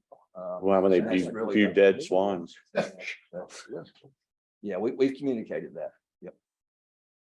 How many, by the way, this is excellent. How many pellets would you guess it would take to kill a swan? Back in the day, and again, these old historic reports, people were smart back then too, and they went in and did some of that. And it's hard to say by pellet. It's most of the scientific literature goes by concentrations of lead, but I think about it in pellet form myself, and anywhere from 2 to 4. Wow. Yeah, 2 to 4. It doesn't take, and ducks probably 1 or a half of 1. But depending on the number of lead shot they ingest, determines how long it takes them to die. So those that don't get a lot may take weeks. It's not a pretty sight, I can tell you. These birds, when we opened them up and did field necropsies, the birds weren't able to move. They've lost their muscular control. They can't fly. They have a hard time walking, so they just sit there. But they were eating whatever was available where they were sitting. So they were impacted with woody stems. Swans don't eat woody stuff. So it's a pretty gruesome way to go. If I got time for one more, and this is a different question on the car. Can you close the loop for me on the relationship of carp in Mattamuskeet to wildlife or waterfowl habitat and populations, how they play together? Yes. And why we're worried about carp? So in 2017, or between 2014 and 2017, there was some residual SAV on the east side of the lake. Okay. But that went away just like overnight in 2017. It was gone. So What's SAV? excuse me. What is? I'm sorry, submerged aquatic vegetation. There's several different varieties of plant. Yeah. So when you lose that submerged aquatic vegetation, then there's no way to keep that substrate and that sediment, kind of pinned to the bottom. There's no roots. It goes away. So every time the wind blows, or a carp, or thousands and thousands of carp move across that lake, they're stirring up those sediments. And when they do so, that reduces the water clarity in the lake. Subsequently, that interferes with photosynthesis. So it's kind of a loop between, water clarity you know, things that disturb those sediments and keep them suspended in the water column, and then the photosynthetic ability of these SAV to promulgate themselves. And going back to waterfowl, and that's one of the primary waterfowl foods we have on the lake, with those dense beds of submerged aquatic vegetation. So that's hope, does that close kind of Yes, close the absolutely. loop? Yep. Thank you. Any more questions for Doug? One more quick question. What's the pH on the lake? I think it's about neutral, Kelly, is that? It sort of depends on the time of year, Yeah. what the cyanobacteria doing. It can get about 8 or 9 when they're really cranking, but most of the time like that, it's neutral. So the turbidity from the carp's not interfering with the fast reproductive cycle by lowering the pH, so you're in a good shape No, there. no. For sure, in good shape. One quick question. though. Sure. Does the unit have to be dry for the soil samples, NRCS?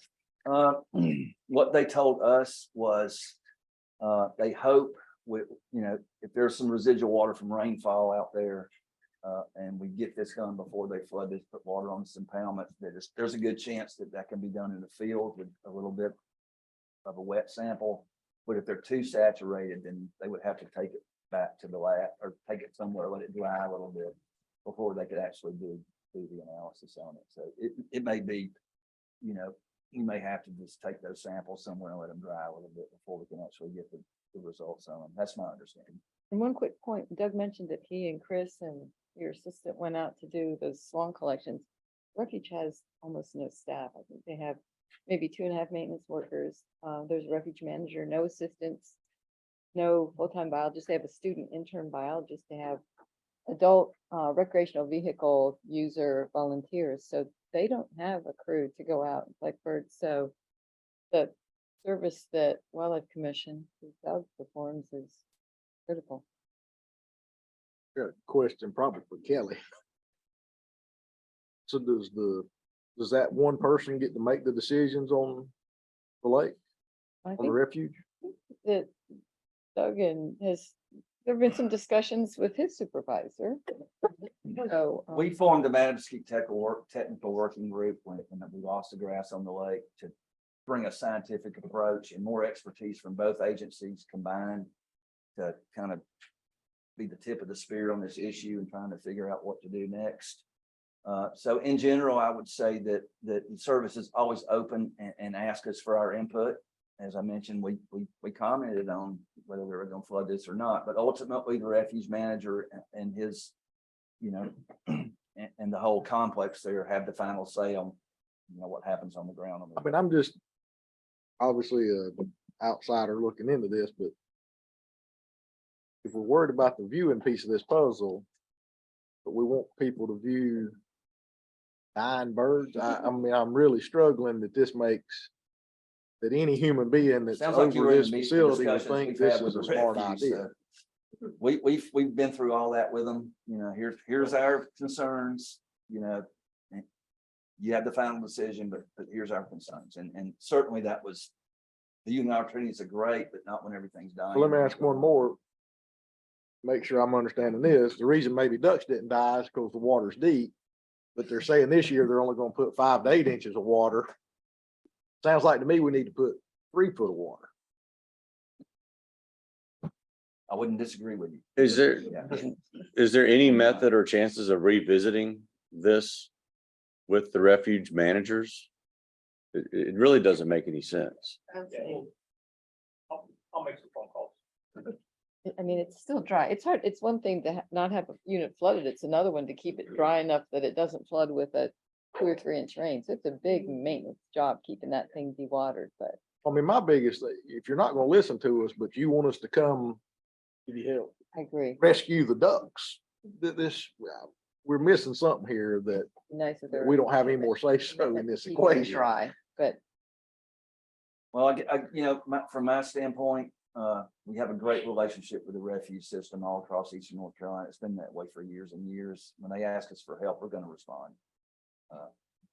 You know, even though it's a situation that might, you know, we shot ourselves in the foot on, we still, I think, have the obligation to help out. And I will add that, you know, if this happens again, this is not going to just be a refuge issue. It's going to spill over to our agency, most certainly. So I don't want to keep wasting or not wasting something that's actually very big topic, but I think it warrants some more discussion outside of this meeting. That's just my view as as chairman of this committee. So I don't have any other additional topics. Again, I'd like to thank Emily and Deanne for coming today for their wonderful presentation, and I'll thank you, Doug, as well. And with that, we adjourn. Small game wild turkey. You gonna take a quick 5-minute break, restaurant break? When you do that, Jim. The small game and wild turkey committee is now in order. I'd like to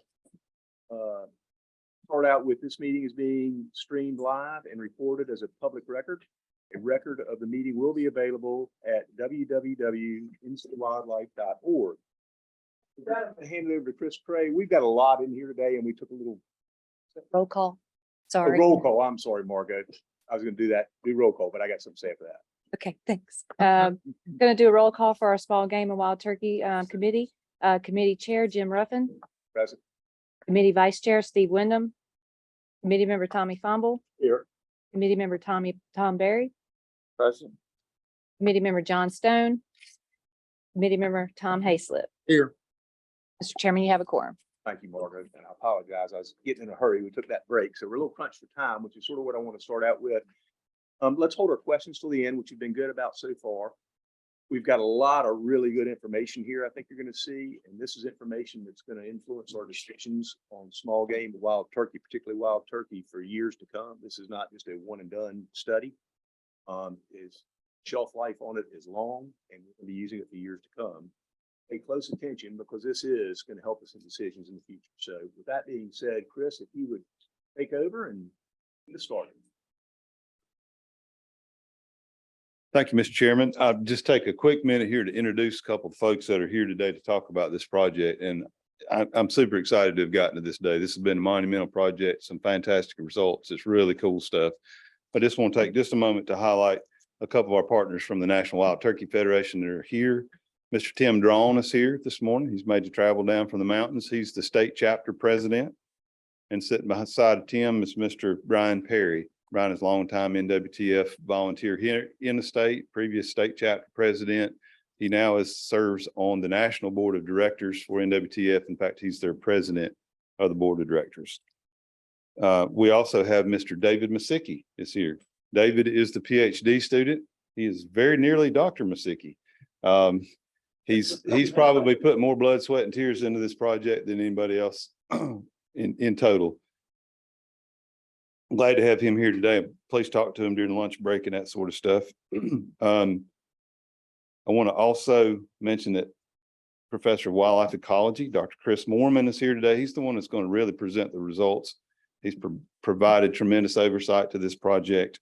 I'm just going to do a real quick shout out to our staff that's listening online, that's in the room. This has been a tremendous project that has involved dozens, if not hundreds of folks from throughout the agency pulling this all together. So I'm going to get out of the way. Dr. Moorman, the floor is yours.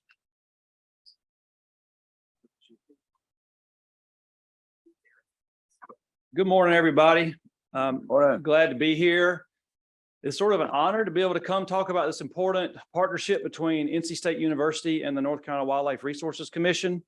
And today I'm going to present 3 years of field data that we collected in 8 counties over hundreds of private properties. And this, I think this is arguably the state's largest ever wild turkey study. And it may be, if not the largest, is one of the largest studies of wild turkeys in North America ever. So pretty cool stuff. So Chris already thanked David. I have to add on top of that, David is the machine that ran this project. David hired the technicians. He rented the field houses. He arranged for the vehicles. He made sure the equipment was here and appropriate. He downloaded the data. He identified the nests. He did all the analysis, and now he's trying to write it up. So it was a monumental task for David. To the right of David is Christian Pacifica. He's a quantitative ecologist, is a co-PI from NC State University. And in the middle is Brett Collier. Dr. Collier is a long-term wild turkey scientist at Louisiana State University. He goes by Dr. Shortspur, if you want to look him up. And then y'all know the two on the right, very important partners here with the Wildlife Resources Commission. So Chris was here from the start, and then Hannah came on board during the project. So as I said, we had many technicians and volunteers. The Wild Turkey Federation had some folks that helped volunteer, many technicians that were responsible for organizing the daily activities in each region of the state. And then the Wildlife Commission staff were the ones that really helped us catch the turkeys. And this was sort of cool. We could have never done what we did without so many Wildlife Resources Commission staff helping to catch turkeys. I know Evan's here. He was a big player, and there were other people in other regions that were really important to help us catch turkeys. And then lastly, we coordinated with over 250 private landowners to make this happen. This is unprecedented. Most wild turkey studies are done on public lands, or they're done on very large single private land holdings. So this is an unprecedented sort of type of project. And I think it's important because it really represents turkeys across the land base of North Carolina, which is mostly privately owned. So again, the partners were the commission, NC State University, LSU, and then the Wild Turkey Federation that provided financial support in addition to volunteering to help. So why study wild turkeys?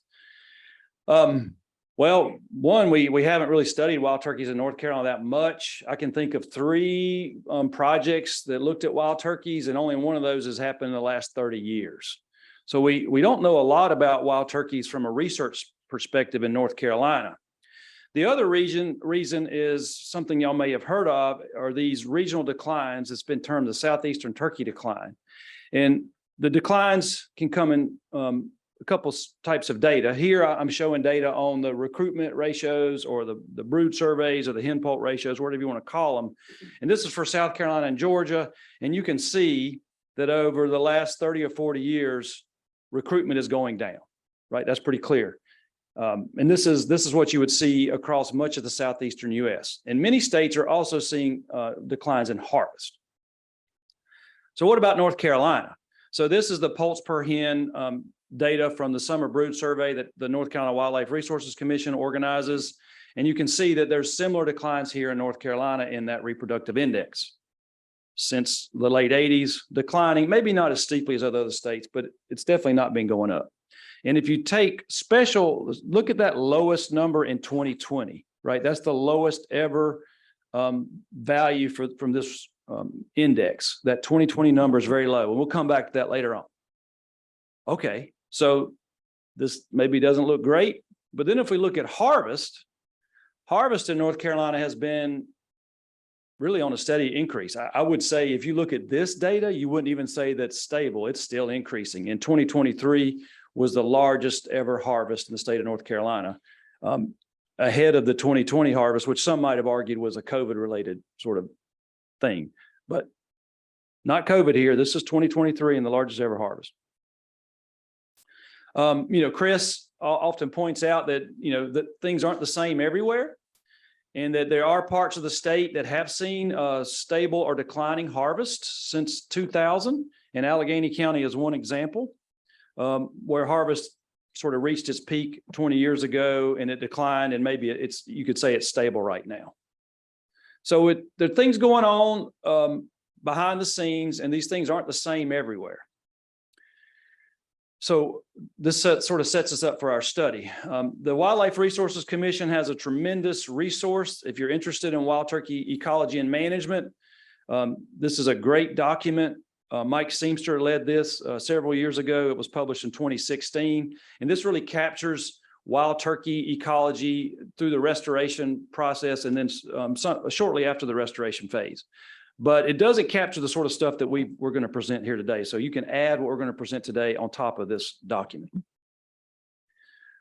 So the primary objectives of this 3-year study were to study wild turkey ecology across the 3 primary ecoregions of the state. And that's because things could be different in different parts of the state. I already showed you that there's some counties that have declining or stable harvest, where the state as a whole is increasing. So we set out to do several things: determine the timing of nesting, estimate nest survival, estimate brood survival, and that's success of at least 1 poult to 28 days. So I'll come back to this. We didn't track individual poults, we tracked the brood. So the brood was our unit, right? So as long as there was one poult still alive, then that brood was still alive. We wanted to describe nest site selection, essentially identify where hens nest, which would help with land management activities to promote nesting cover. We wanted to estimate annual male survival and harvest rates across the state. And then finally estimate annual and seasonal, I call them behavior states, but it's really seasonal hen survival. And the key thing here was to evaluate differences among the three regions, specifically looking at nesting chronology and nest survival, and potentially brood survival. So this was a large study. Again, I've already said that. We worked across 8 counties. The Wildlife Resources Commission staff chose these focal areas in each region. And I think y'all have heard about that in the past. And then the little dots are where we trapped. So in the mountains, we trapped in Yancey, Mitchell and McDowell counties, and also Madison County.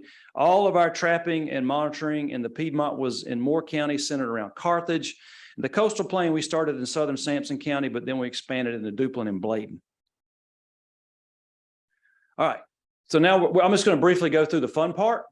So if you want to study turkeys, you got to catch them. So step one, if you want to catch them, is you got to find them. So we had reconnaissance sort of resources we used. Obviously, the local biologists could tell us where turkeys were. The landowners, probably the greatest experts on where turkeys are. And then our technician or technicians in each region would drive around and look for turkeys and report back where they were. When we located turkeys, we would put out bait, cracked corn primarily, and they would put a camera up, and we'd use that camera to monitor turkey activity.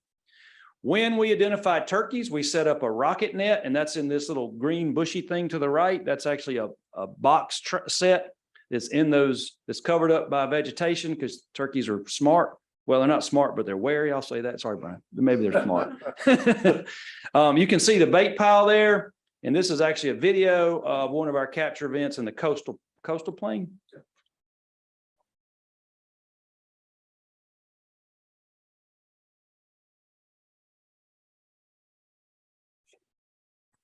Shoot. Who said that? Who said shoot? John Henry. Okay, so that was success. Whenever you hear that kaboom, that's a good sound, right? Because a lot of us would be off at a distance in a truck waiting for that kaboom. And then we fly in and we extract the turkeys from the nets and put them in these ventilated holding boxes. You can see Evan here in the coastal plain. This was a good day. We caught a bunch of turkeys here. I think this might even been the first year where we had trouble catching turkeys in the coastal plain.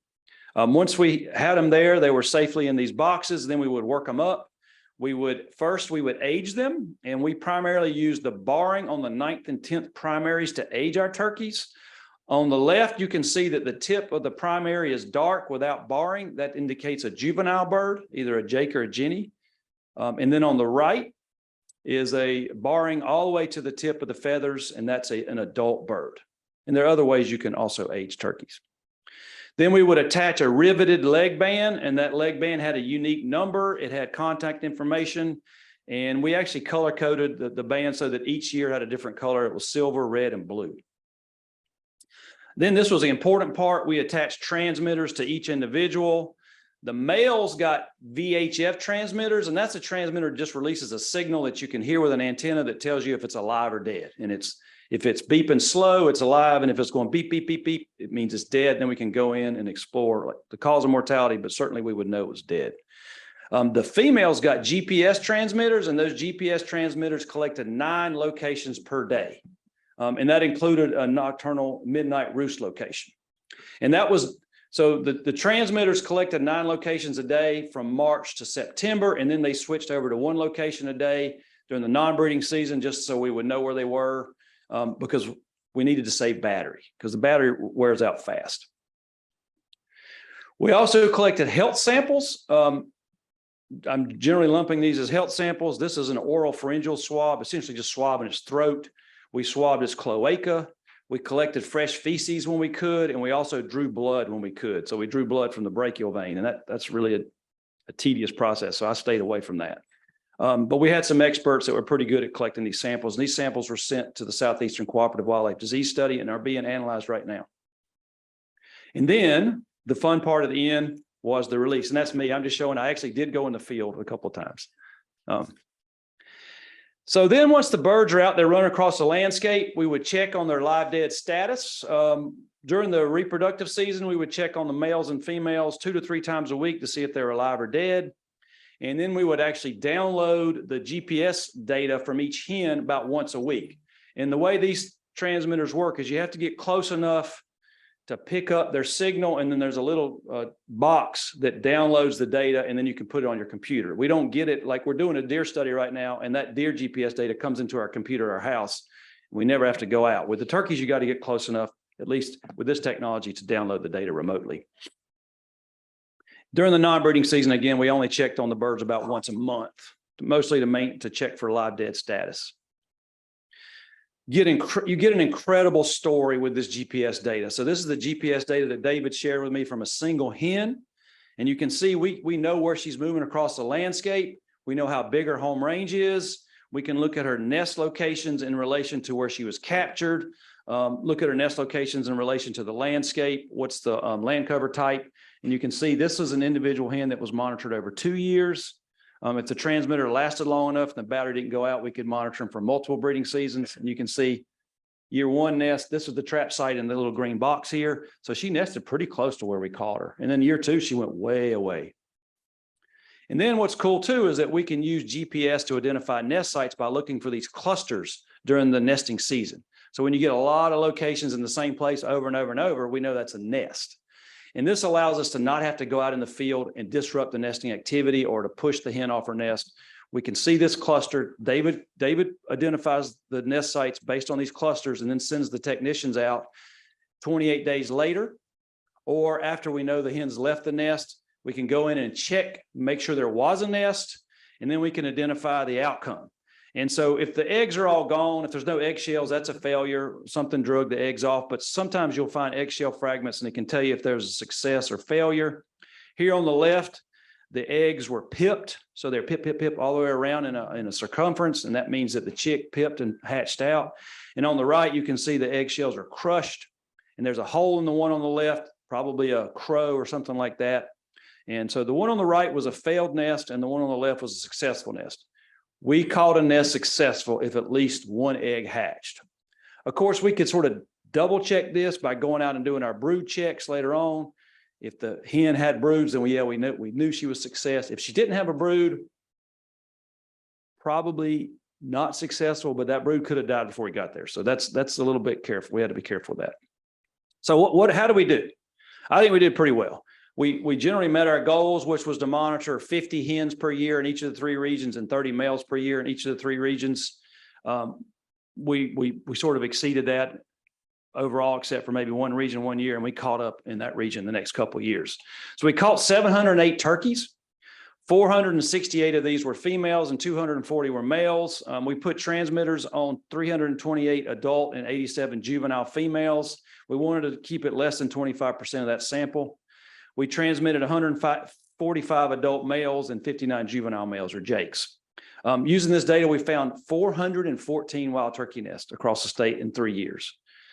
We tracked 105 broods. So what do you think nest success was in the state over the length of the study? Some of y'all do quick math. 414 nests, 105 broods. What do you think nest success was? 25%. Good. And we'll get to that in a second.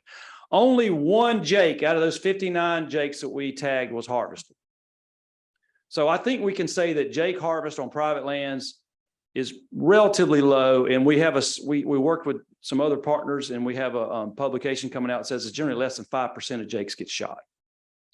Only 1 bearded hen. And, Chris could comment on the percentage of the hens that were bearded. David thinks it's like 10 to 20%, probably ranges depending on where you are. Okay, so the big number here, some big numbers. These are the averages over 3 years over all regions.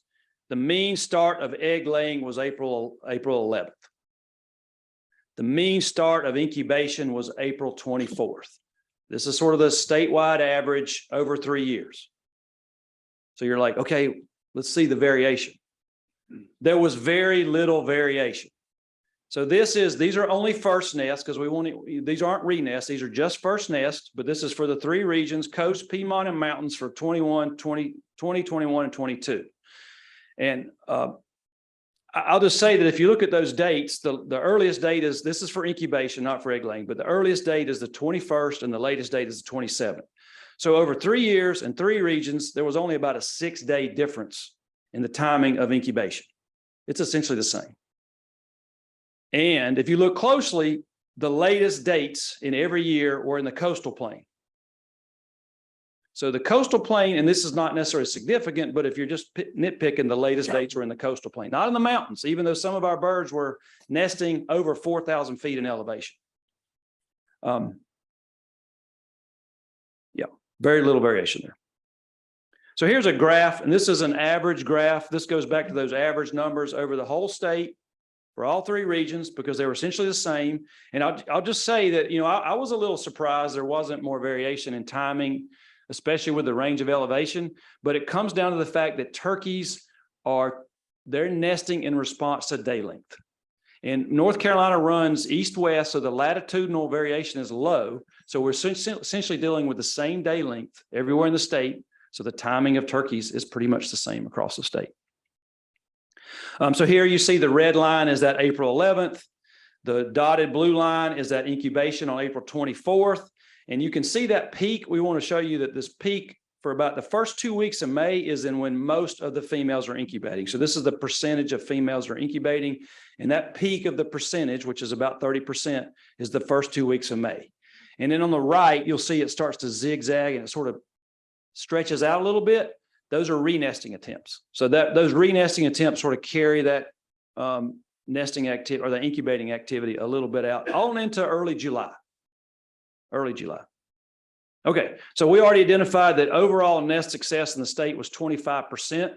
This is exactly the average number that we just published for a 5-state study in the Southeast. So North Carolina is right in line with Georgia, Louisiana, South Carolina. I'm probably missing some other state. Yeah, there's one other state, but it's the same as Tennessee too. So it's about 1 in every 4 nests survives. You'll see here, this is the percent of nests that were successful. I have the mountains on the left for every one of these graphs. I'll try to have mountains on the left. And then this is the 3 years. You'll see that the mountain region was pretty consistent for the 3 years. The Piedmont and coast had really poor nest success in 2020. You remember that hen poult ratio we looked before? And I said 2020 was the lowest ever. This is data point 1 to sort of get at what was happening. Low nest success in 2020. And then on statewide, you can see that statewide nest success in 2020 was 17%. 2021 was great overall statewide, over 30% nest success. So there's some annual variation. Why did nests fail? Here I just have the regions again left to right, but they're by cause of predation, cause of failure. It's all predation. It's over 80% predation for each region. And then also broke it out by hen mortality. So this is when the hen died during incubation. So the nest either died or she died when she was on the nest or somewhere near the nest. So that accounts for almost all the failure, right? It's predators. This is nothing shocking. Okay, I'm going to show you 3 graphs. And sort of this is the other story of reproduction. So you got the hen has to pull off the nest, then she has to pull off a brood. And we track the broods, remember, for 28 days. And then if they made it to 28 days, they can roost. They're pretty independent and they're generally considered to be recruited into the fall population. All right, so this is again, mountains on the left, then Piedmont, then coast. The number N is how many broods we tracked. You can see in the coast, we only had 2 broods to track in that first year. We had trouble catching birds in the coast the first year, and then they didn't have very high nest success. So there weren't many broods to even track. And in the coast there, you can see it's 100% all the way until our last check. So those 2 hens had their broods. They were alive almost to 28 days. And then on that last check between day 23 and 28, the brood died. And maybe it was just a couple of individual poults that were still alive. Whereas in the mountains, you can see that 50% of the broods failed in the first 3 days. So we're starting with 10 and we're already down to 50% of birds still brooding on day 3. So we don't do our first brood check till day 3 after nest hatch. So huge amounts of mortality in those first couple of days. And in the Piedmont, it was actually 66%. So this is just 4 out of 6. But 4 out of 6 of the nest 4 out of 6 of the broods failed in the first couple of days. So you remember, poults can't roost until about 14 days of age. So they're on the ground all night, super vulnerable to predators those first couple of days, first couple of weeks. 2021, so look, 0. So we monitored about 100 females in 2020. And if you take into account the low nesting success, 0 brood success to 28 days, we had 0 reproduction for our sample in 2020. Now, Chris will remind me that there was reproduction. So there weren't 0 young birds on the landscape, but in our sample, it was 0 out of 100. We were like, uh-oh, we're doing something wrong. What are we doing to these birds? Why is reproduction so poor? Well, it turns out we were talking to the University of Tennessee and their project. They were having the same thoughts in 2020. Oh boy, what have we done? We have nearly 0 reproduction.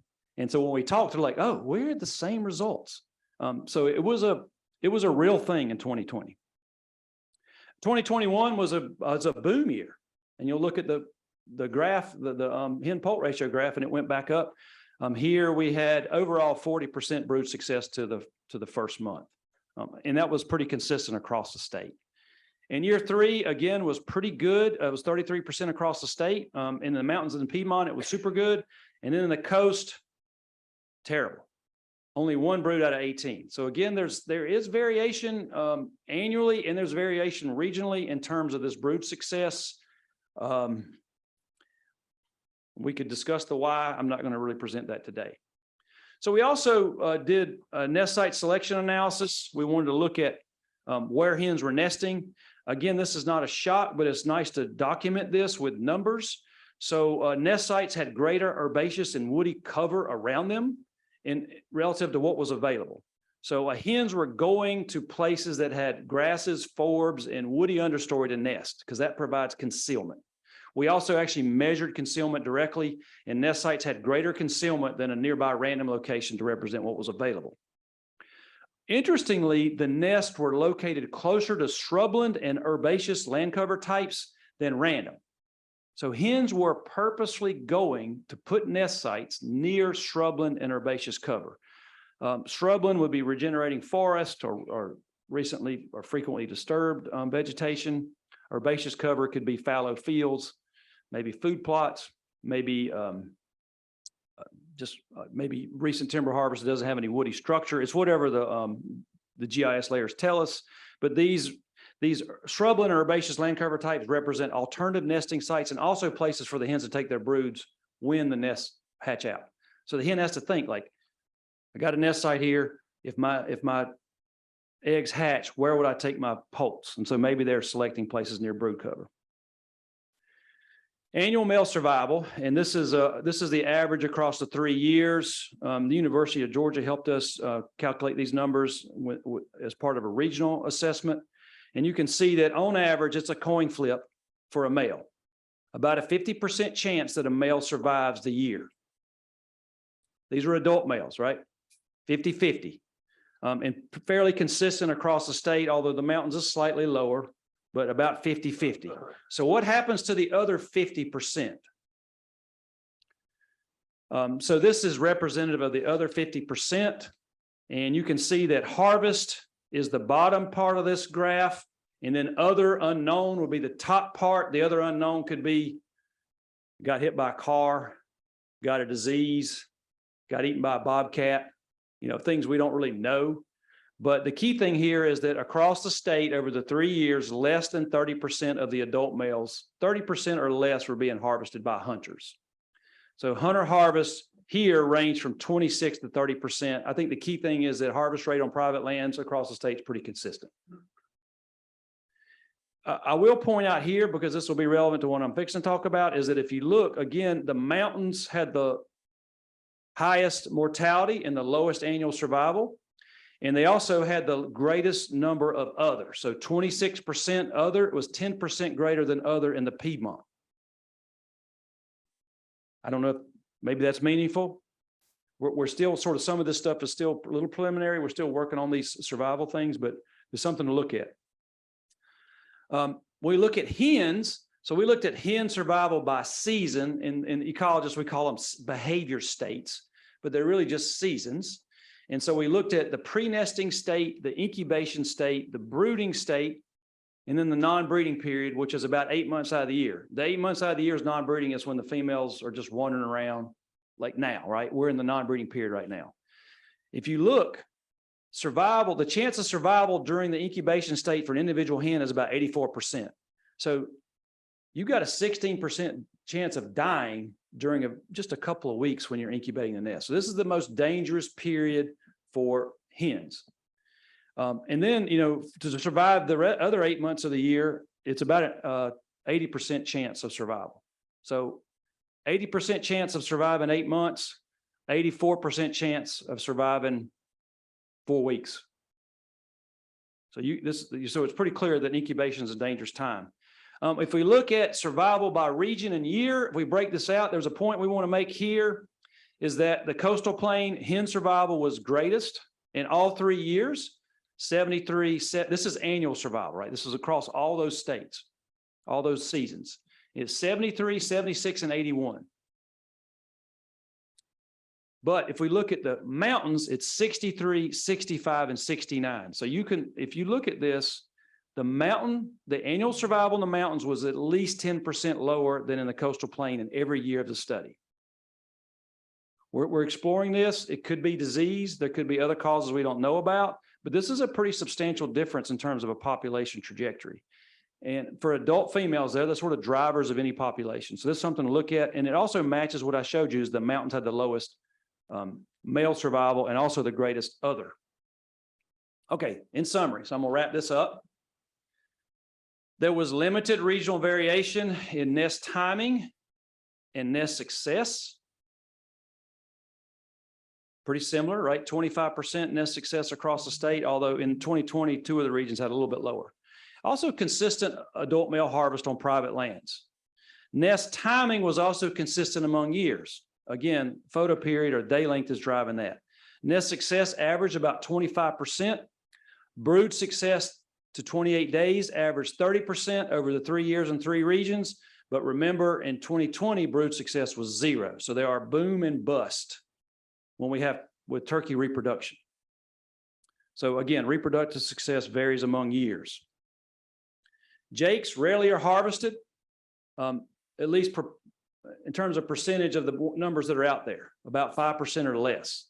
Adult male harvest rate was below 30%, which tends to be one of the thresholds you may see in the literature.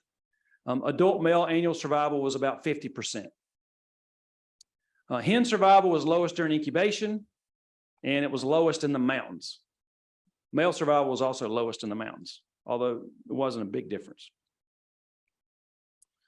For the managers in the room, maybe this is no shock to you, but we need to be promoting understory in our forest. This is the same for deer. This will be the same for many songbirds, for rabbits and quail, and just about anything else that most of the constituents are interested in. Thin and burn is what I tell my students. Promote shrubland and herbaceous cover. These are potential nest sites and brood places for hens to take their broods.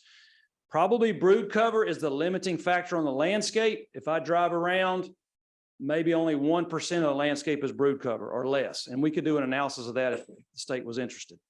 Very low amounts of brood cover in these grass-forward communities, right? We have mostly forest or we have intensely managed ag or pasture land. So it's important to disturb, to maintain this understory cover or these early successional plant communities. We need to foster light to the ground, expose the seedbed for germination, thin, burn, disc, use herbicides where appropriate, right? Management is key to provide habitat, especially nesting and brooding cover for wild turkeys. And that's all I've got. I don't think I did okay on my time. So yes, got a question? What period of time between successful mating and the hen laying an egg? What period of time between mating and egg laying? You want to tackle that? It can vary. It can be very long. Yeah. The hens are capable of storing that sperm and fertilizing eggs for a long period of time. It doesn't have to be immediate to get that good right with egg on. And hens will actually potentially have sperm from multiple males. Correct. Yes. So how does the summary match up to Tennessee and some of these other states? Very similar. So the question was, how does what we're seeing match up to Tennessee and other states? I think Tennessee is the most obvious comparison. That's something we haven't done formally. I do in conversations with colleagues over there. I just saw a bunch of the students last week at CFWA, and so we had some conversations, but their timing is almost identical to ours. Again, they're in similar latitude, so it makes sense their timing is similar and very little annual variation there. Yeah, Yes. so it's fairly similar. So are we satisfied? We always want to do better. I mean, I get if you want to promote them on your property, you need to work with the habitat enhancement, et cetera. But I mean, should we be okay with this? Or we should be alarmed at this, or should we? I mean, I've got my own personal thoughts about the coastal. The population of the coast is just now getting up to speed to where it was in the Piedmont 15 years ago. But anyway, so what's your thoughts on that? So I'm going to let Chris tackle some of that. I will say that David could probably comment on numbers of birds, but our coastal sites tend to have the greatest number of birds where we were on private lands there. We would, there was one place, was that near Delway, where we would see 70 birds on one side of the road and 80 on the other sitting in our trucks, and we couldn't catch any of them because it's like the many eyes effect.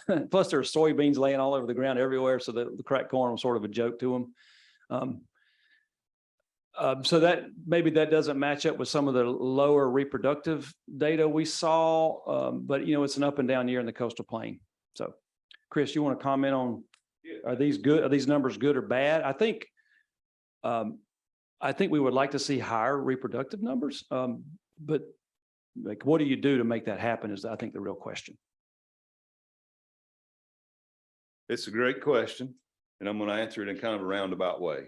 So what Commissioner Ruffin and I talked about yesterday, and unfortunately Brad Howard couldn't be here today. I think he is potentially the voice from the cloud if he wants to join in.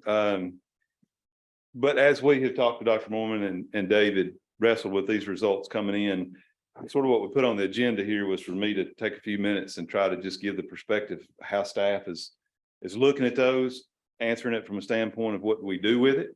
We as an agency, you as a commission, you know, what kind of changes might these results suggest? So let me just take kind of a minute and I'll touch back on some of the things Dr. Mormon showed us and try to do that.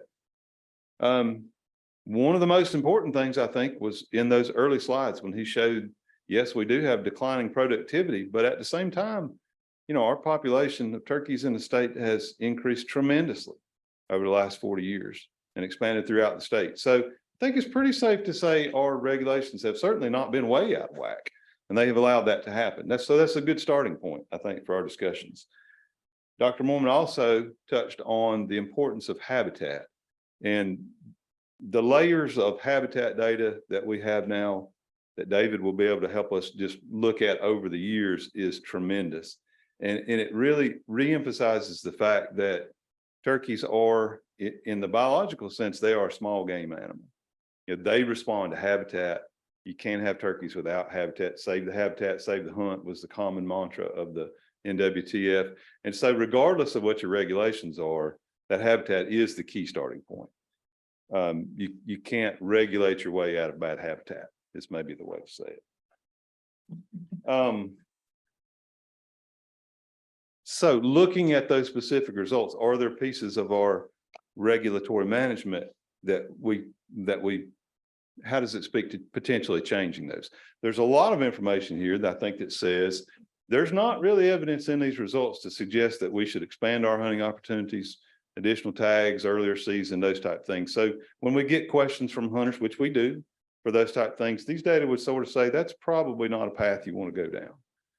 And so the reverse side of that would be more in the lines of, well, does this suggest that we need to tighten up to be more restrictive?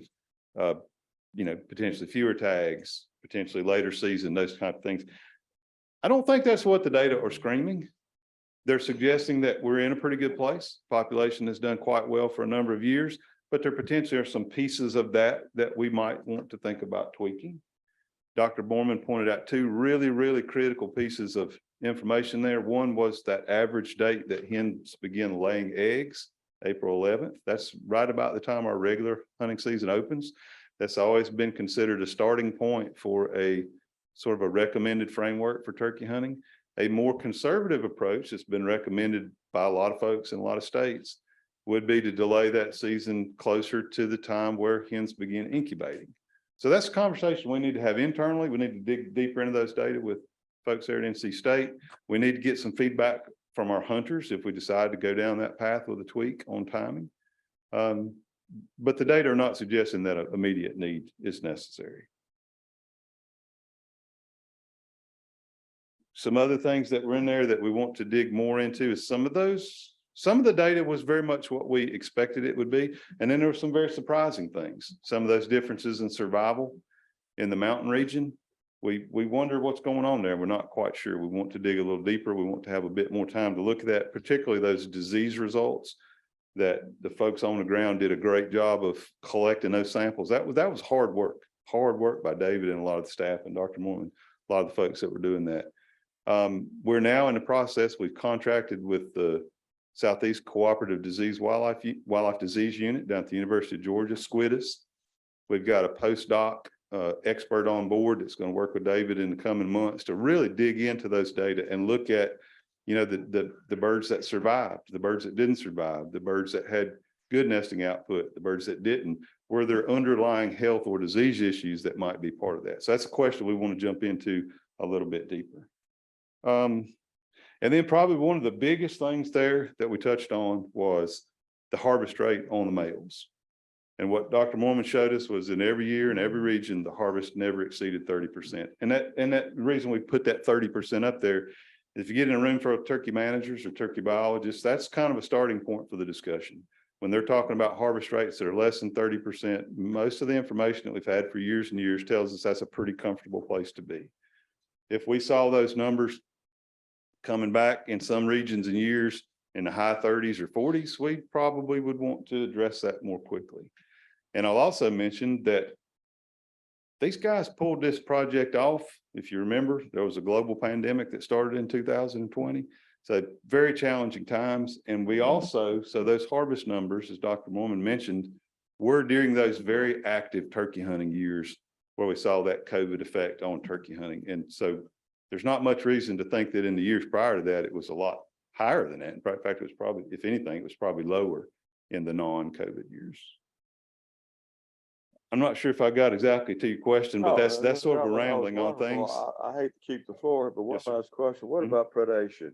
You touched on it. It was a percentage of disrupting the nest, et cetera. So avians, skunks, coons, any evidence of, it's just all what we realize, we understand. David? David, why don't you comment on that? Yeah. Cause specific nest predation is kind of hard to get at. So we've been quite focused on it. Well, what do we know in general about nest predation from, different life stages of turkeys? What are the predators that Yeah, that are you're gonna impacting things? primarily your coyote, your main predators, right? So coons, coyotes are obviously everybody's number one target. There are some avian predators, maybe bobcats, but it's gonna be your raccoons primarily, and some snakes. Of the nest. Of the nest, yes, not the hen. Possums. Foxes. So, But then on a mature bird, what would, obviously coyotes, what else predate on mature hens or gobblers? Bobcats. Yeah. And then Mike Chamberlain has evidence that great horned owls can get them on the roost at night. I don't know if that was a big issue for us. I would be skeptical. we identify, I know of a couple where an avian predator is usually the head's missing. That's usually the indicative sign of an avian predator, and only very, very few times we saw that, once or twice. Interestingly, hunting at Tom Berry's, I've had a red-tailed hawk twice come down and attack my decoy. Avian Tom predator. feeds them. You were a predator. You started off showing us graphs from South Carolina and Georgia, and there's steep declines in harvest. Should we anticipate something like that here? What were their, do we know why it happened there and what were their responses there? Did they change season lengths, harvest rates? Obviously, they can't be happy with their results in those two states. This is a question for you. So for starters, the graphs that Dr. Mormon showed that had that long steady decline, those were declines in productivity. Productivity in that sense means the number of poults observed in the summertime per hen. So that doesn't necessarily match closely with harvest, but yes, some of the states that you've mentioned have seen declines in harvest, as have a few of our counties, South Carolina being one, and they've made a number of regulatory changes over the years. So it's hard to match up some of the harvest changes with some of the regulatory changes, I guess is an easy way to say it. A lot of those states had earlier seasons. They had larger bag limits. So my perspective is that those states are sort of where they moved to where North Carolina is now. So. Yeah, what he said. Thank you. I got one of the earlier slides showed 2 years on the hen, the movement. How much distance was that? That was about 1.5 miles, if I remember correctly. So the question was on that graph I showed you. I started to ask David when I was talking, what was the scale of that graph? All those GPS locations, about 1.5 miles. But turkeys can move long distances. I know we caught some hens in the coastal plain at one place, Evan. And I remember like a couple of days later, they were 3 miles away. Yep. And so we're trying to find them with VHF because remember, we're not getting these remote downloads from our computers. We have to go refine them to get that GPS data. And that a lot of times our technicians spend a lot of time driving around the landscape trying to track where these birds are moving miles at a time. And the transmitters, you can't pick them up sometimes, but maybe you have to be within a 1/4 mile to pick them up, depending on the topography. Yeah. So we had a question up here. Yeah. Since you can identify so many nest sites with GPS, would it be too invasive? Set up trail cameras overlooking the nest site and find out whether it was egg predators or coyotes, bobcats. So this is sort of the crux for anybody studying avian nest predation. I've been doing this my whole career, is that we can look at eggshell fragments or signs at the nest and we can guess, but the ultimate sort of gold standard is to get stuff on camera. And when you do put a camera up near the nest, you are potentially altering the outcome of that nest. And I think from my experiences, maybe greater so with turkeys than even with a songbird. So it can be done and people have done it, but I think I have concerns that it would come at a cost. We know what those nest predators are. We don't know the relative distribution of that nest predation across the state, but we know what they are. And we listed them: snakes, those sort of medium-sized mammals like raccoons and possums, maybe coyotes too, certainly coyotes.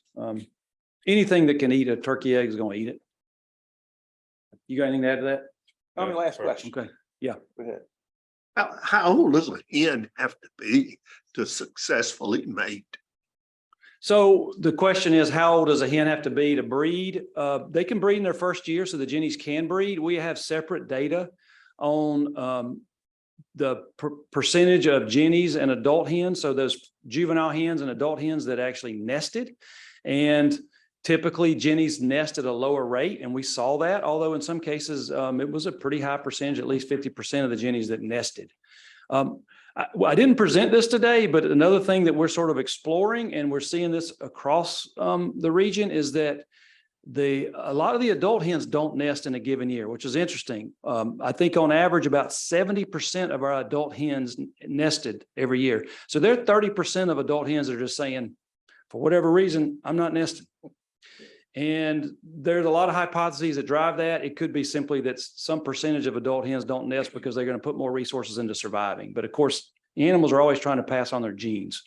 That was my next question. Okay. And that is, you probably just answered, out of every 100 hens that are age capable of mating, how many actually do lay an egg?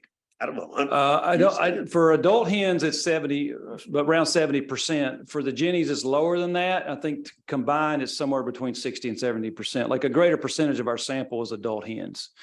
And that's a number that you know, what I hear people talk about is sort of a density, potentially a density dependent thing. So when your turkey populations get restored, there may be some social interactions that limit some hens from nesting. During the restoration phase, you hear stories of nearly 100% of hens nesting. There's also variation in different locations. Some places a higher percentage of hens nest. If we knew a way to make more hens nest, the obvious way to me is make more nesting cover, then we could get more hens nesting, and that would just greatly increase the reproduction, ultimately the turkey populations. Question. Is there any way to know, like, you know, hen sitting on 10 eggs, is it a 50-50, 60-40 male to female on the hatch, or any data out there on? We didn't look at that. Can you do that with DNA? You're asking What's the male, sex ratio? female mix of eggs. I think it's pretty close to Yeah, it should be 50-50. Yeah. We actually shared our eggshell fragments with LSU. They're potentially going to do some genetic analysis, looking at paternity, like how many males make up a clutch, because it can be multiple males that make up a clutch. Sort of interesting stuff. I see several more hands. Yeah, I we've love the got- question. yeah. I'm gonna look back to Commissioner Yeah. Ruffin. I know we got one more person on the agenda. We do, and I'd Okay. like to hit that if we can. If there are further questions, I'm sure Dr. Mormon and company will stay be around. around to ask. Thank you very Feed much. you lunch if you stay around. There you go. Thank you all very much. That was excellent. Absolutely excellent. There's a lot of information to digest there. Like I say, this is going to affect our decisions for years to come. Yes. Before you close, I'm not closing. I've got one more person, but what do you need? Where am I ready? Yeah, I know. I know my picture. we got one more question.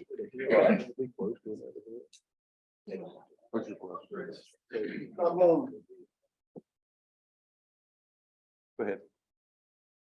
Okay. No, go ahead. Ask. In the number of hens that are successful each year, is it random across the population, or do you typically have basically the same hens successful each year, or a small portion of the hens? Yeah, the question Surviving is, are doesn't some make- hens better mothers than others? Yes, I think that's been widely documented. We didn't look at that specifically. David can probably anecdotally account for that, but certainly the literature suggests that. We also sort of have some preliminary analysis looking at the predictors of nest survival, which I didn't present. And the strongest and most consistent predictor of nest survival is hen behavior. So the hens that leave the nest more and go further away from the nest while they're incubating have lower nest survival. Not surprising, like what are the hens doing? And the hens are probably investing in themselves more than their nest. Thank you very much. I hate to rush. I just want to move on. And this, Darren, I don't know how much time you need. Seconds, Good. because I'm ready for lunch just like you are. There you go. So I'll be very brief. I know you wanted a kind of an update on the small game focal area, and it actually matches what was talked today about turkeys, because we're trying to provide more habitat. And so coming up this year, you know, we're continually working on developing our habitat through mowing and disking and all those other mechanical activities. But this year, you want to know about our burning. So what we've planned for this year is approximately to burn out of our focal area about 1,324 acres and 26 different blocks. And that's across, you know, we have 5 different sections in that small game focal area, and we're going to be burning across all those sections. So we're going to be doing that management activity across all those sections. And as part of that, you know, we've had to put in and update and maintain about 16 miles worth of fire breaks. So there's a lot of burning going to be going on this year. And that's the key thing that Dr. Mormon said, that with these small game habitats, especially turkeys, is that burning. So we're really focused on that. It's probably about a quarter of our total acreage that we're getting burned. And we hope to be able to do that each year. So that's really all I have for today. Just tell you that we're gearing up for a good year. We're hoping that we'll see a lot of success in that and be able to report when we start doing our quail counts again, some good numbers. And Darren, just to remind us, the plan we mapped out so far, was it a 5-year plan of burning and management? Well, the burning's going to be going on Forever. forever. The initial plans was more about timber harvesting, was getting that basal area off of the landscape and reducing that basal area, opening up those areas to better ground cover. And then that burning process would continue throughout that, which would promote all that understory growth, which what we want to see for quail and for turkeys and all those small game. So I'll leave it with that. Any questions for Darren? All right. Thank Whoa, you very whoa, whoa, much. before you, Go ahead. before you slam that, let's recognize our wild turkey representatives Sure. over here. These guys have come to represent the Wild Turkey Federation. And, I just came because I live 30 miles east of yeah, well, you came in here today. And these guys really do a whole lot for the commission and funding through their national organization. And we really appreciate your help. And thank you very much. Thank you very much. I didn't recognize you. Yeah. Appreciate all you do. With that, meeting adjourned. We will reconvene at 12:45 in Fishers. I'd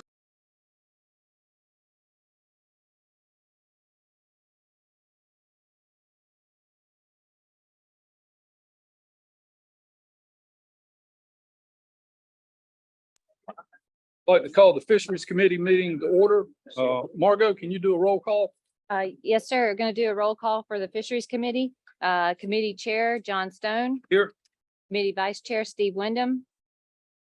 Committee Member Tommy Fumble. Here. Committee Member Brad Standback. Committee Member Hayden Rogers. Committee Member Mike Alford. Mr. Chairman, you now have a quorum with Commissioner Standback coming in. Let's everybody give Commissioner Standback a hand. Mr. Chairman, would you recognize Representative Adams? What did he do? Brief comments. Now, you thought I wasn't going to do that? Well, I just wanna make sure. That was right here, right at the top of my agenda. Representative Adams, Chair of the Wildlife Committee, we're honored to have you here today. Always a pleasure to see you. Anything you need to talk to us about today, or you just, is this a social visit? Very briefly, he lost so much weight, I almost didn't recognize. Well, thank you. I think that means I was really fat before. But, well, I'll take it. Well, I'll just say this, guy, this is one of the most pleasurable things I have to do is to be here with y'all. This is just very special to me. When they gave me the chair of the Committee on Wildlife Resources, it's kind of considered a minor committee, but it's the committee that I want to be chair of. And just, it put me here, and I can't believe that former chairman of the committee haven't attended these meetings, because they really do need to be here. I need to see you guys, know you guys, hear what you talk, your concerns are firsthand, not hear it reported to you. One thing I'd like to just talk to you about very briefly, because I do have to get back for session. We talked about the elk tags, the first couple of elk tags that we might issue for hunting. And a couple of years ago, there was discussion and we came up with a kind of a loose idea that we might auction the first tag and then raffle the second tag. And the presumption or the consideration was we could do it at the Wine, Wheels and Wildlife event at Richard Childress's event in the fall. And it's been bounced around, but recently I had an opportunity to sit with Richard and talk to him about that from a hypothetical standpoint. And just telling him that if we auction the first tag, then we could open a raffle for a year for the next tag. And he said, well, that first tag would auction for over $100,000. He started reeling off names of people who would bid for it. So the idea there is you would establish the value of the first elk tag at a big number. And then you would open the auction for everybody else to buy a raffle ticket for the next year. And he said, you might raise $500,000 doing that. And I said, but there's one thing you have to understand. We all have to understand. This is a public trust resource. These elk belong to the people of North Carolina. And whatever revenue we generate, it has to go back to them. And his event just simply is the vehicle to maximize the return on those tags. But there are benefits that go beyond that. And the benefits that go beyond that are things like making North Carolinians aware of the elk that we have and the resource that they represent. It's a public relations opportunity. We have a situation where farmers are shooting the elk because they're depriving their crops. Well, if you set up a web page for this whole raffle event, for the whole event, you can allow them to post their photographs of elk they see on their property, so they would become a destination for those two hunters.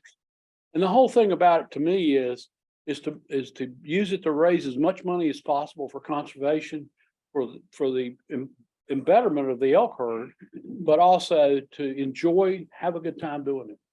And I think we could have a great time doing it. Now, I think that Richard's reaction to this, he gave me about an hour, which I didn't expect.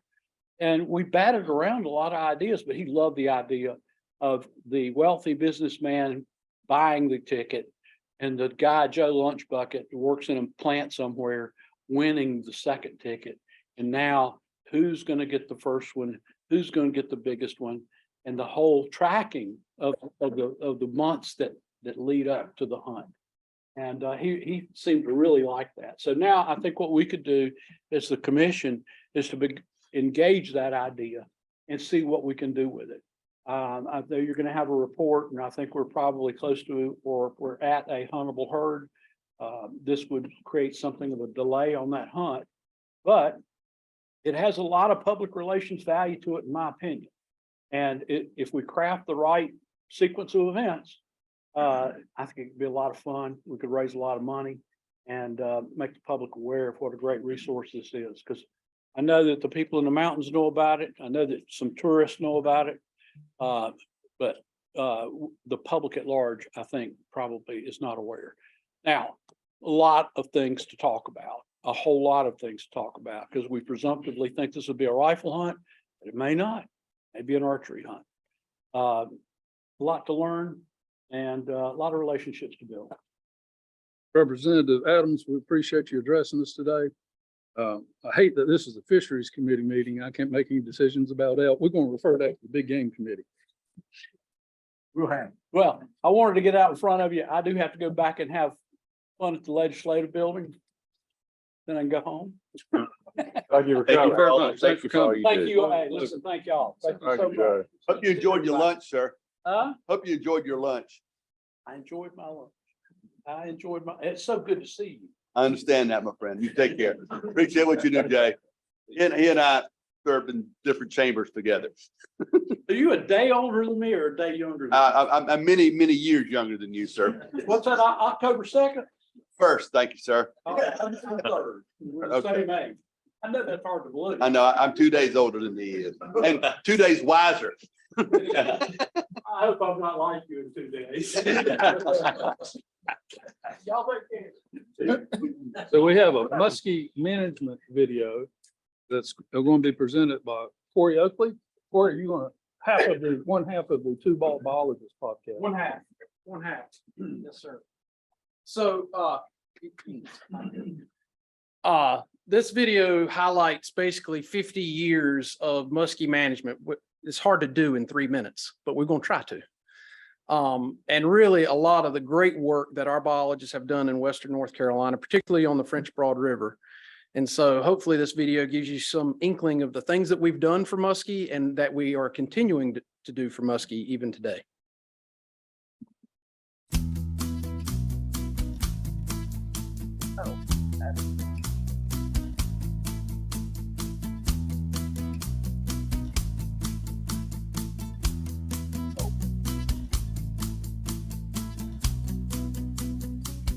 Muskellunge or muskie are a popular sport fish native to the French Broad and Little Tennessee River basins in western North Carolina. These large apex predators can be in excess of 50 inches in length and provide a very unique angling experience. By the mid-1900s, natural reproduction of muskie had all but ceased in western North Carolina due to land use practices, erosion and sedimentation, and industrial discharge pollution in the early 20th century. Therefore, in 1970, the North Carolina Wildlife Resources Commission began stocking muskie to restore the species to western North Carolina. Muskie propagation occurs annually at Table Rock State Fish Hatchery in Morganton. Staff maintain broodfish at the hatchery and collect wild fish each spring in preparation for spawning. Currently, the commission stocks 1,500 fish ranging from 10 to 14 inches in length into 3 rivers and 1 reservoir in western North Carolina annually. So we're here pit tagging muskie that are going to be stocked in the upper French Broad. We're taking a link and all of that information is getting recorded and will be associated with their pit tag number. So these fish will go tomorrow and they'll be stocked into the upper French Broad. We will be able to know when these fish were stocked and how big they were if we ever catch them again. So if we catch them in our electrofishing surveys, or if they get scanned in our restored sloughs, we'll know exactly when the fish were tagged, how big they were, and when they were stocked.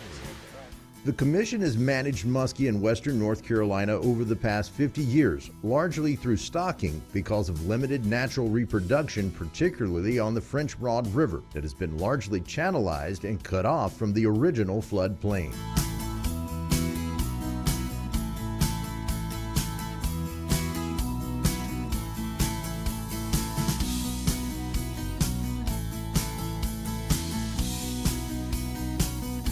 Recently, the Commission, along with partners, have undertaken several large floodplain restoration projects designed to reconnect the river to the floodplain and reestablish muskie spawning habitat. So the North Carolina Wildlife Resources Commission has to stock muskie into the French Broad River because there's a lack of spawning habitat. Muskie have pretty specific requirements for spawning. They need slow backwater, slough type areas, and there's a lack of that habitat in the French Broad River.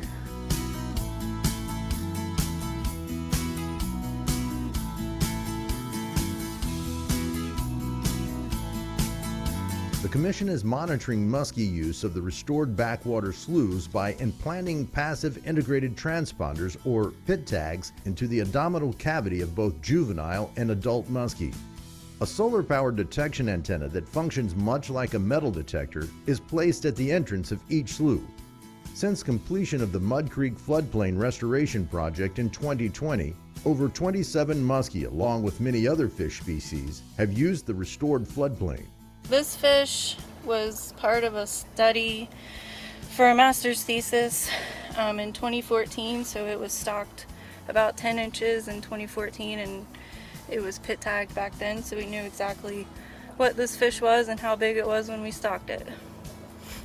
To learn more about muskie management in western North Carolina, visit ncwildlife.org.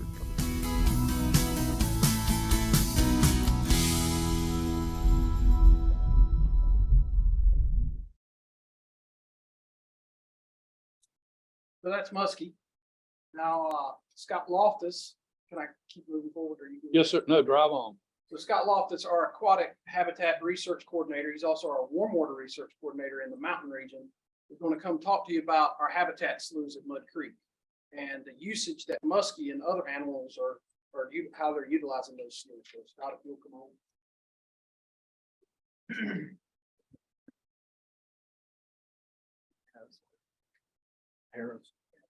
Yeah. Thank you, Corey. Thank you to the Fisheries Committee for inviting me to come down today to speak. Again, Scott Loftus, Mountain Region Aquatic Habitat Coordinator. It's my privilege to be here today to highlight a habitat project that we were so fortunate to be involved with in the mountain region over the last several years, and great lead-in video there to this project, overview of this project. So just wanted to highlight some of the results from evaluating that floodplain restoration project in Henderson County. First, some acknowledgements. Of course, it takes a village, so it's a lot larger than just one person being involved. It's other fishery staff in the mountain region. Our LAWA staff has been instrumental in a lot of the work out at the Mud Creek project with helping build the platforms that we house our detection equipment on. Of course, we have to elevate it because we're in a floodplain, and the purpose of floodplains is to flood. So we've got about $10,000 worth of equipment there up on the platform that'll allow us to monitor it. Probably leave somebody out. We've got nonprofit agencies or groups such as Conserving Carolina that are just tip of the spear on a lot of this type of work and bouncing around. But our terrestrial wildlife diversity program, Kendrick Weeks, supervisor out in the mountain region, heavily involved as well. So it's, again, my pleasure to be able to be the one to present this today. So let's start by taking a stroll down memory lane and just looking at the history of muskie management over the past 50+ years now. As mentioned in the video, land use changes, alterations, around the turn of the century being from the 18 to 1900s. So quite a while ago, a lot of things going on in the watershed that changing and really human induced changes on the landscape, industry, mid-century coming on, a lot of unregulated pollution, mentioned the alterations being ditching, draining, diverting, realignment of channels. All of that activity in combination, death by 1,000 cuts, if you will, led to all but extirpation of our native muskie in western North Carolina, particularly on the French Broad River. So by about 1950, so by 1970, the Wildlife Resources Commission began its first muskie stocking. So we've been stocking French Broad and other waters in the western part of the state for over 50 years now.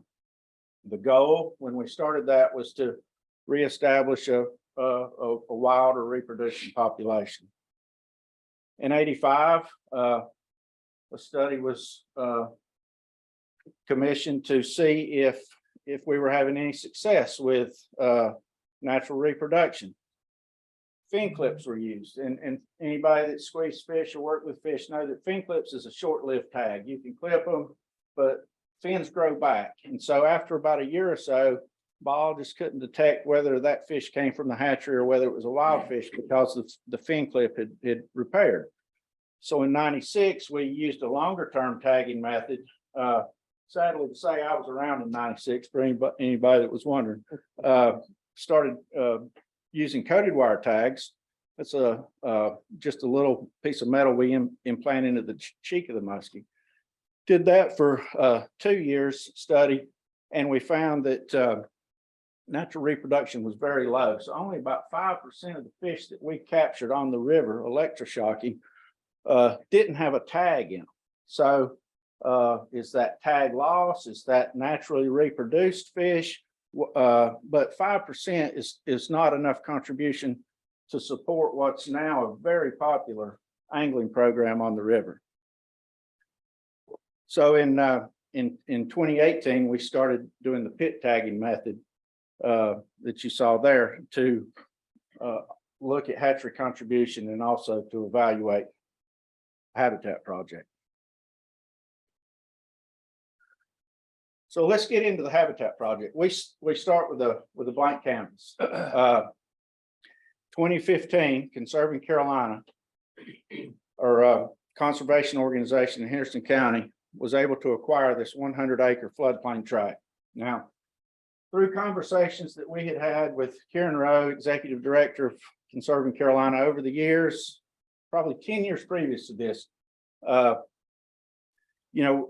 question of why is natural reproduction still limited? We felt like it was spawning in nursery habitat. So what do you need to improve spawning in nursery habitat for muskie? Well, we need access off of the river onto the floodplain into some historical backwater areas. So this property, the Mud Creek property, provided us with that blank canvas to then go to design engineers and do the restoration work.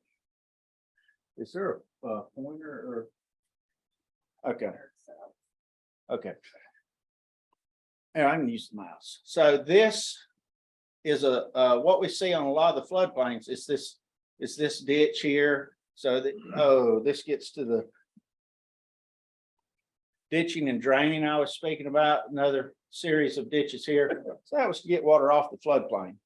So that it reduces your wetland habitat, reduces backwater sloughs, it changes the hydrology, groundwater, a lot of different effects. So that was our canvas. And then in 2020, we finished the restoration of this floodplain. And you see this first ditch line I showed you is now what we refer to as Mud Creek Slough 1. This is going in an upstream manner up the French Broad. This is Slough 2. You see other features on the floodplain such as this wetland area here. Again, 2020 construction completed. 2023, so this is 3 years post-construction. Things are starting to green up nice. We still see slough 1, slough 2, linear wetlands, several ephemeral wetlands scattered across the floodplain. And also importantly to mention is these areas here that are lightly colored are where we did levee breaches so that water could access the floodplain more easily. So it's a connectivity project in terms of getting fish off the river into these backwater areas, and connectivity in terms of letting the river reconnect with its floodplain. Just a closer up of aerial of slough 1. It's 2.2 acres. This is our staff down. Actually, the day this drone footage was taken, we were constructing one of the platforms. It kind of gives a good scale to the size of that slough. Slough 2, 1.2 acres. All right, so that's the habitat restoration work. Again, I just mentioned the partnerships and the collaboration that it took to get us to that point, us being the team. So what are our methods to evaluate the habitat? It's great that we built it, we constructed it, we restored it. It's not only aquatic habitat, but it's semi-aquatic habitat, terrestrial habitat. But for this presentation today and what we wanted to highlight was the evaluation of it. And we were able to use muskie. I mean, what's better? A charismatic megafauna, right? With big teeth.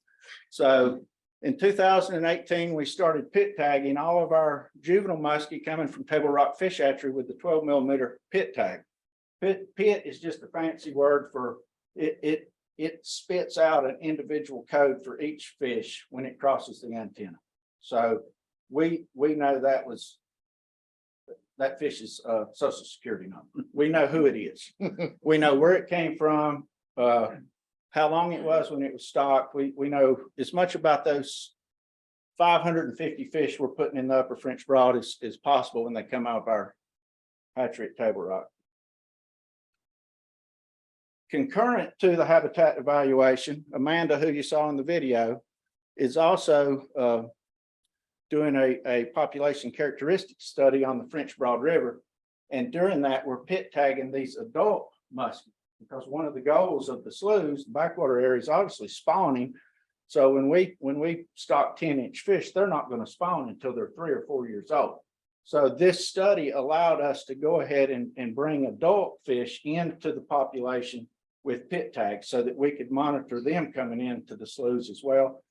Perhaps see spawning earlier than having to wait 3 or 4 years out. We could see it perhaps immediately. So we have 101 adult muskie pit tagged currently swimming in the river.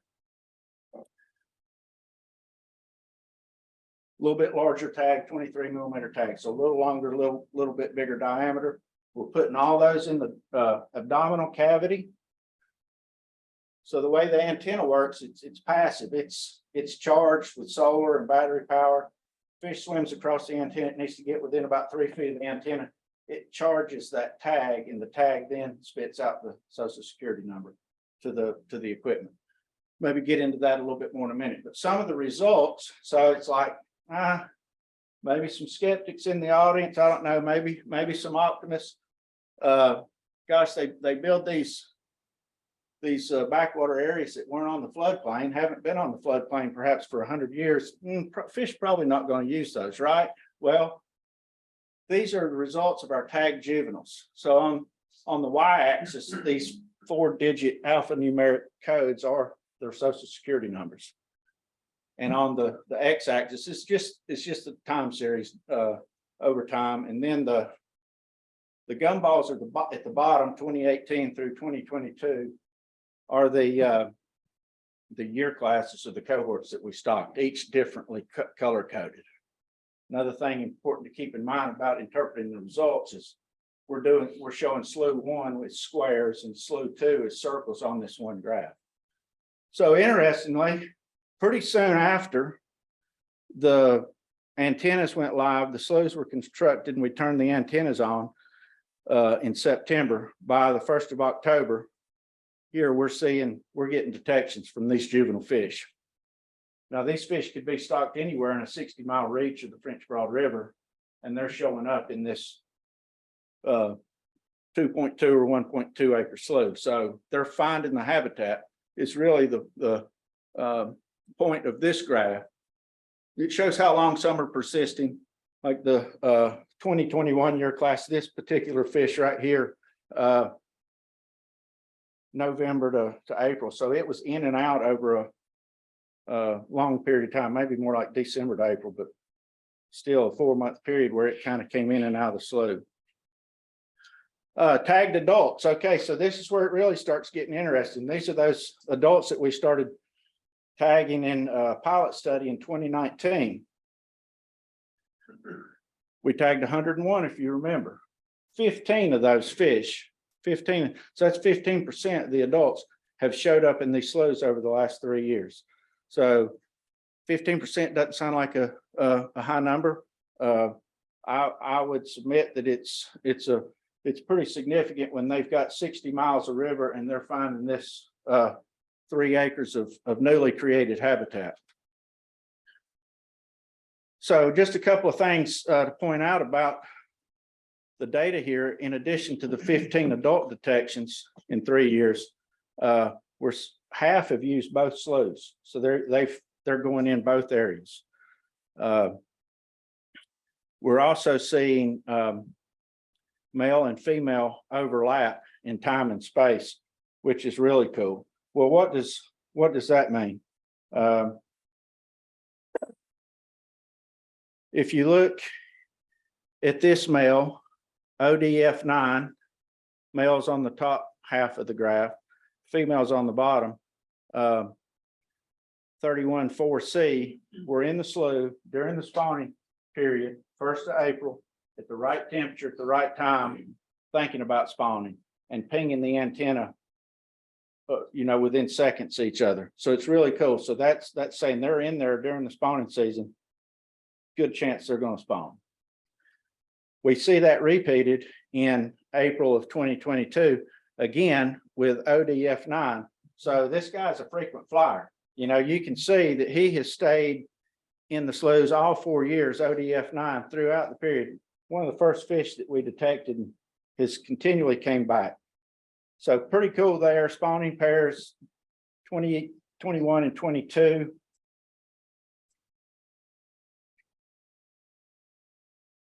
Another neat thing that we're seeing with our data is comparing this with the USGS hydrograph. Are there environmental conditions when the fish want to use these areas? So the river liken it like a treadmill. So there's constant energy coming down that river. And a lot of times fish, particularly during high water, they need to eddy out, for energetics. They want to find slack water areas. So it's not only a spawning and nursery area in these backwater sloughs, it's also for energetics, and fish can get out of the current. It's siltier then, et cetera. They get out of the current. So maybe, the hypothesis is they would use these during changes in the hydrograph. Well, sure enough, it's one of the first things we noted when we started plotting. You can see flow on the Y and just time series again on the X. We see at these peaks in the hydrograph, not all, but most peaks in 2020. Again, 21, you see several, 22, and even 23.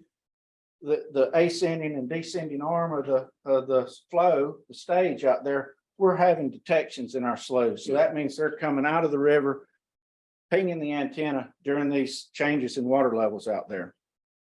The gray box is just for housekeeping, indicate periods when the antenna was off. And again, it takes a village, and Amanda's been great, and other staff about just maintenance of the equipment out there, but it does go down in time from lightning strikes or just other things uncontrollable. And Corey and Christian, of course, have been great about hey, we need another couple of dollars to keep the, equipment got chewed by a beaver, whatever. It's like, yep, keep it running. So thanks to all involved. Lastly, I think what's also neat about this, it shows us that the Muskie are not visiting. So everything about his up to this point has been when they are. So these red circles on the graph now show when Muskie are not visiting the sloughs. And we're pretty consistently seeing no visitations during the summer. So are the sloughs too warm? Is the water too low? Is the DO too low? What's going on during the summertime? But all 3 years now we've had one detection, as you can see there. So it's we're looking at doing some water quality monitoring just so that we kind of put all the pieces to that puzzle together. That was pretty interesting, that detections in only 3 of the 4 seasons. Okay, getting close to wrapping up here. Appreciate everybody's attention to this. I'll try to move through it. So by tagging the Muskie during our river study, just a little bit about that. That's a 32-mile reach of river, and we've got it divided into 16 2-mile transects. So site 1 that's Asheville Airport property right here, this little jut out. So site 1 backs up against the airport property. And site 16, 32 miles upstream, is up in the Transylvania County, Roslyn, Brevard area. So what's cool about this? Well, all these green dots are where we have tagged those, the 16 transects are where we've tagged the 101 muskie. The green dots are the 15 adult muskie that have pinged our antennas. Okay, well, what's neat about that? This guy right here, and it's a male because we know the sexes of them when we handle them and tag them. 0EBF4 traveled 26 miles to go into slough 1 and slough 2. Well, that's pretty neat. Well, like a year later, we caught 0EB4 back upstream. He went back upstream to, like, I think we got him in site 15 a year or 2 later. So we've got this intimate relationship with these fish now on the river through our pit tagging and evaluation of our sloughs at Mud Creek. ODF9, I've mentioned that fish before. That's our frequent flyer that's been in the sloughs 4 years in a row, the most consistent one we've got. And this is only about a 3-mile swim, so I'd say it's a pretty fit fish. He's doing that quite often, back and forth in the sloughs. Just briefly, some other game fish. We're not pit tagging these fish, but through surveys, our aquatic wildlife diversity program particularly recognize them. Also today, doing their routine surveys and monitoring the sloughs. We're seeing white crappie, yellow perch, rock bass, largemouth bass, sunfish, and a brown bullhead, also utilizing that newly created habitat. Non-game usage, whitetail shiners, gizzard shad, mosquito fish, and red horse, golden and black. One thing to note here, you see on the top is pit tag detection. So our aquatic wildlife diversity program is collecting fish and translocating them to the upper French Broad, where they've been extirpated for many of the same reasons I mentioned early on. They're pit tagging those. And as a side benefit, we're operating the equipment. They're pit tagging their fish. They're translocating. Black buffalo, smallmouth buffalo, drum, and gizzard shad are also pinging our antenna. So pretty interesting data there. Again, it's not just the muskie. It's the assemblage now that we're seeing in the river is using this habitat. With conclusions, again, it's just appreciation to commission staff. You see the construction of the platform, keeping up with the data. It's a labor of love, but yeah, the vision, science, and the collaboration with all the partners. It's really nice to see a large landscape scale project like this come together, and appreciate everybody's time today. Any questions? Thanks for the presentation. Oh, Do many people catch these fish? Yeah, it's a very dedicated group of muskie anglers that target French Broad specifically. And catch rates are actually quite high compared to the national average. So But was this the fish that, where the sloughs were being fished actively by guides because that's where the fish were? Was this fish or was it another fish? oh, the sloughs, I think, were probably part of that equation. I don't know about the specific fish. Okay. And you know, the angling effort during that spawning period, you know, we had put cameras out to try to assess, you know, how much is going on during that spawning period. And yes, there was some, you know, and whether it was having a population level effect, whether they were catching them or not, we didn't have evidence of that, but we did have the moratorium period now from March, April, May, for no fishing in those sloughs. Commissioner Alexander, that was me that brought that up. I went up muskie fishing. Boat ramp wasn't far from there, and the first thing the guy had asked me is, "Hey, do you want to go up and fish the spawning slough? You know, they're up there now." So I told him no, and you shouldn't either. But it wasn't illegal. So that's when we passed that rule where you can't fish them while they're busy doing other stuff. Thank you. Brad, that Mud Creek, that's yours, isn't it? Isn't that where you and I went up? Yeah. Yeah. I think they built the second one yet, but we had a good tour of those. The amazing thing about that is fit the housing development that's right there next to it, and you preserved all that wetland area.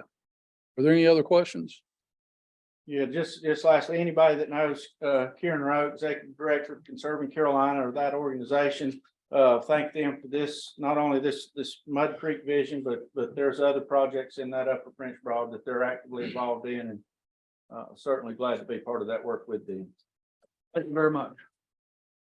Corey, I've got one comment on the video. It was a great video. I mean, it was informative, it was educational, it was motivation. At the end, your final sign off was find out more about muskie biology, go to the Wildlife Commission, something like that. It'd be more of an R3 thing to say, if you want to catch muskie, this is go to here, you know, to point them somewhere. Just to kind of toss that out there, because I think people are more interested in catching them than they are their spawning habits. Something. You can always release something. The people that buy the fishing license. I've been muskie fishing. I didn't catch anything, didn't see anything, so I'm not. Yeah, I did the same thing. It was a great day though, wasn't it? That's it. Christian Waters is going to give us a management update on the Marine Fisheries Commission. Yes, sir. Thank you, Marine Fisheries. Mr. Chair. I'll give you several updates here in a row. The first one I want to do is related to marine fisheries and the Division of Marine Fisheries. Start with Roanoke River striped bass. Seems like every time we meet, I have an update, but just want to keep you informed as you may hear stuff over time, especially in the next month or so. So if you remember, just real quick history back August of 2020, we did a stock assessment. Marine Fisheries did a stock assessment. Our staff were involved.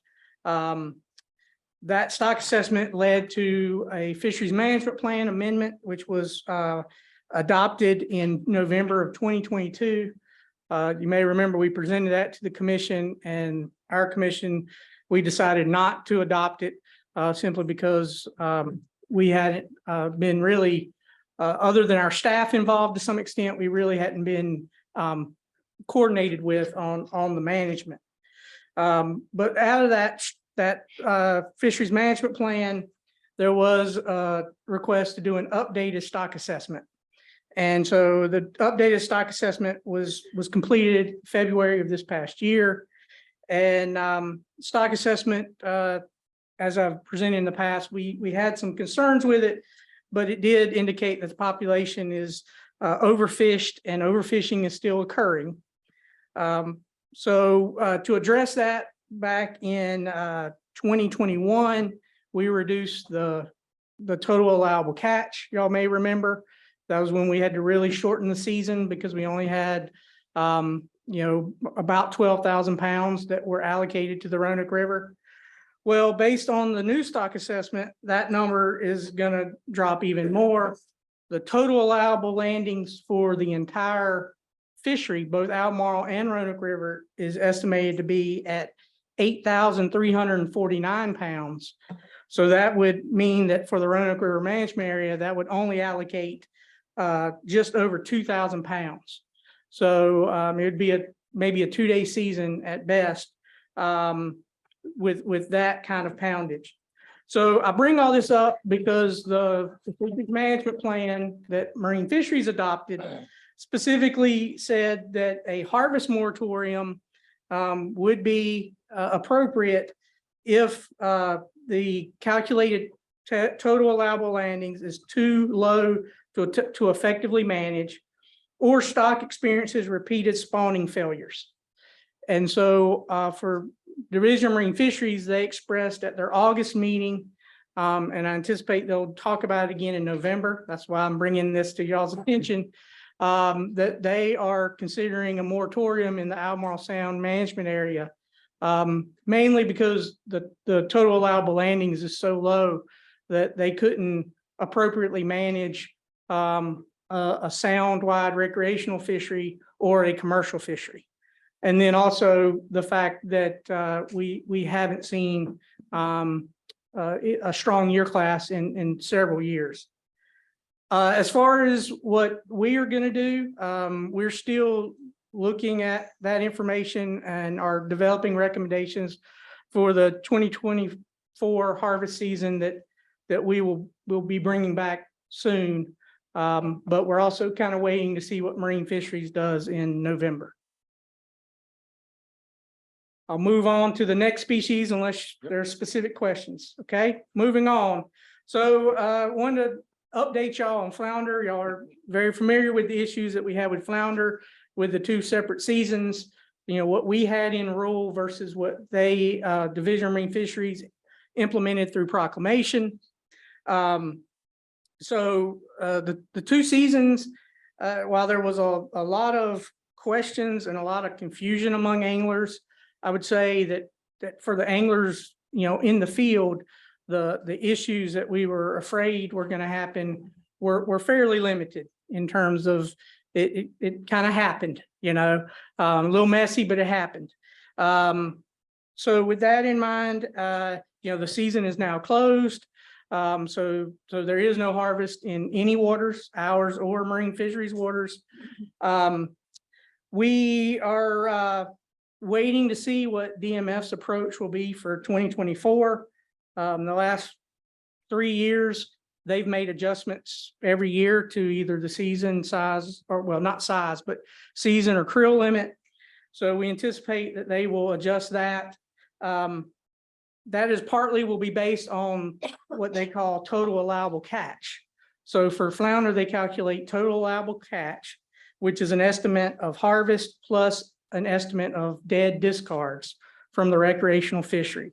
And that total allowable catch at this point is about 170,000 pounds total. And so in 2022, they actually exceeded that by 56,000 pounds. And so they reduced the total allowable catch in 2023 and were only allowed to actually catch, and again, catch meaning both harvest and dead discards, was 114,000 pounds. So we'll see how what the assessment for this coming year comes to, and we'll see what they estimate the total allowable catch will be. It will be interesting to see if and how they account for our 2-week season in their calculations. So there's still some to be determined as it relates to what will happen next year. With that said, we're continuing to try to coordinate with Marine Fisheries, and as we've expressed to them multiple times, if we know far enough in advance of what is going to happen, that we will be able to hopefully accommodate season size and creel via temporary rule. So again, just an FYI, but more to be determined with that species. So moving on, talk a little bit about striped and white mullet. That's the next species where there will be a bit of a discrepancy. Marine Fisheries has put in a proclamation. It was issued on October 4th, where it will be unlawful to possess mullet in joint and coastal waters north of NC 58 bridge at Emerald Isle from November 7th through December 31st. And then 3 days later, starting November 10th, it will be unlawful to possess mullet in joint and coastal waters south of the NC 58 bridge at Emerald Isle, and that will last through December 31st. So basically, the last 2 months of the year, you wouldn't be able to harvest or even possess mullet based on their proclamation. At the same time, we have a rule in place. It was not possible, given the notification we received. The timing didn't allow us to address this. As a result, our rule that is in place right now would say that mullet can be harvested in inland waters for sure, but well, in inland waters by hook and line and other legal gears, and they can be possessed. And then in joint waters, mullet could be harvested by hook and line. And obviously, if you can harvest them, you can possess them. Our daily creel limit, which matches what Marine Fisheries is 200 mullet in combination. There is no minimum size limit. And again, where this discrepancy comes into place is that we currently have no season or no closed season. So as a result, there will be some angler confusion. There's already been some questions. Specifically, those questions have related around mullet in joint fishing waters, since that's where the real overlap is. You know, our enforcement will be enforcing our rule as it is on the books, just like with flounder. How Marine Fisheries will handle that, they would have to answer that question.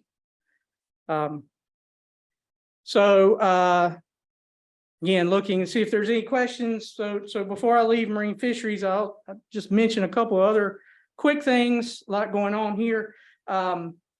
We've heard a lot about spotted sea trout. I've mentioned that in the past, that Marine Fisheries was considering some changes to spotted sea trout. So I've reached out to their Marine Fisheries director a couple of times to get an update on where they are, so that hopefully we could learn what they're doing in enough time to be able to adjust appropriately. The last response that I got from the Marine Fisheries director was that Marine Fisheries, the Division of Marine Fisheries, is currently working on the draft amendment to the spotted sea trout FMP, Fisheries Management Plan. That's not anticipated until later in 2024. So there's nothing imminent that they intend to do.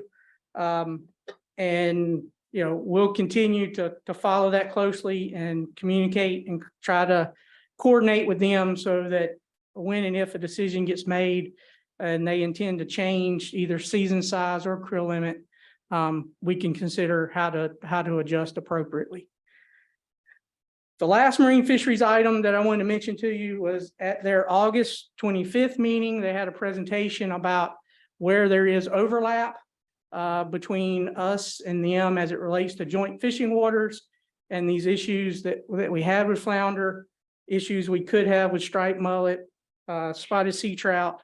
And basically there was a motion that was put on the table and approved that would, and I'll read the motion. The motion was to direct staff to develop rulemaking language to remove B3 from 03Q 0106.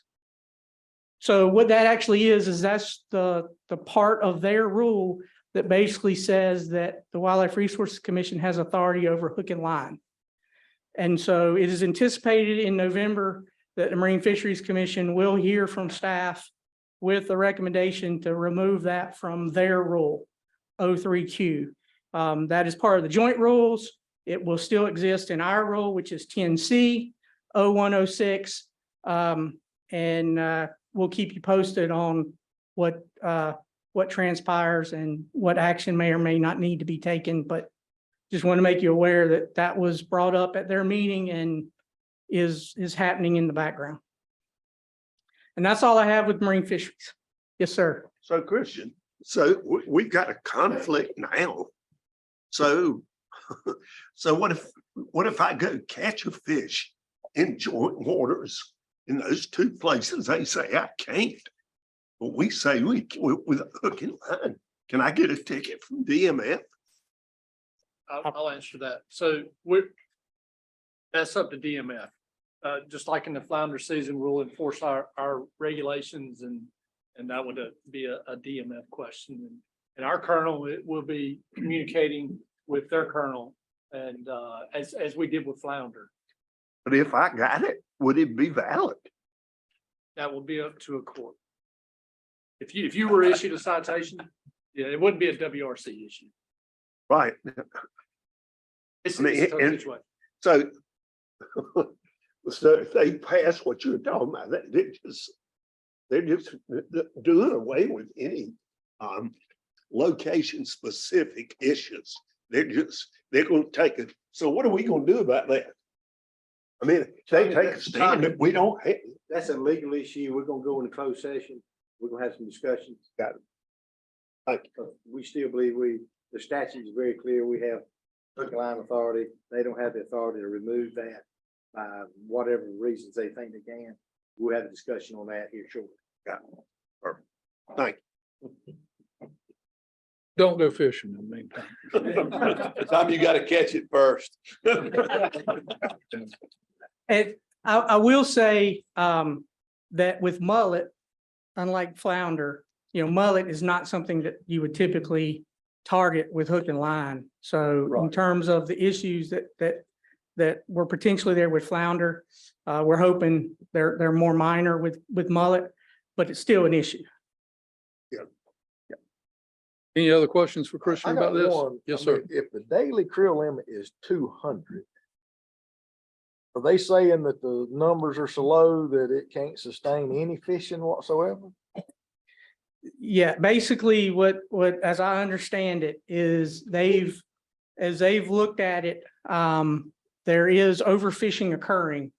And in order to reduce mortality rate, at least for the 2023 year, would be to stop fishing on that species or those two species this fall, early winter. And from a commercial fishery standpoint in particular, this is kind of the heart of the mullet season. So it will have an impact on that harvest number. Any other questions? Well, Chairman Crump, I guess we can say the Marine Fisheries Commission is certainly consistent. That's an understatement. Christian, you want to give us an update on the Setzer Fish Hatchery? Well, I was going to talk about aquatic nuisance species first, but then I'll go to Setzer. All right, I'll slow my roll. I will say real quick back to Commissioner Hall, I should say this a minute ago, is that on December 31st, so on January 1st, the season opens back up and their creel limit will be 200. So we'll match again come January 1st. It's just for that 2-month period. Okay, aquatic nuisance species. So you've probably seen some news releases that have come out from us where we've got some things going on. And I think I sent an email around specific related to zebra mussels. So just wanted to give you a quick update while I had most of you here. So September 21st, we did confirm zebra mussels in the state for the first time. It was in one privately owned quarry. And at this point, all evidence is that it is still isolated to that one quarry. We've searched other similar quarries to make sure that it hadn't gotten into those. We've also checked a number of local water bodies, and all that has been negative. All the sampling, physical sampling we've done, and even eDNA work that is ongoing. With that in mind, we have worked with Dr. Heather Evans, and we'll be performing additional eDNA tests to confirm that, or to give us further confirmation.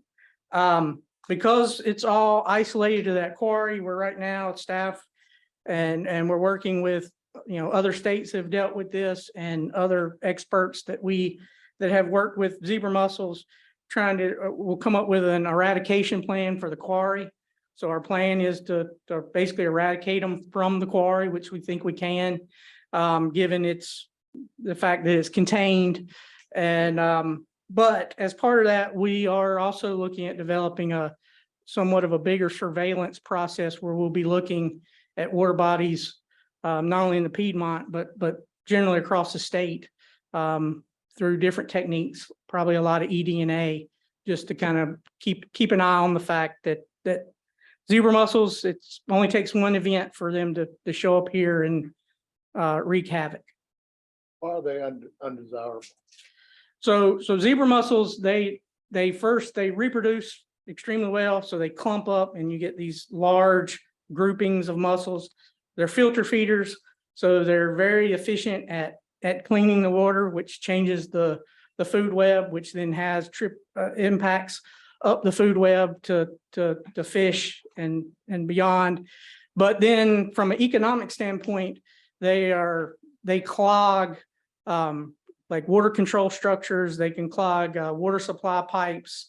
If you've got industry or power generation plants, and once they get in there and they clog those pipes, then they can really wreak havoc on those facilities.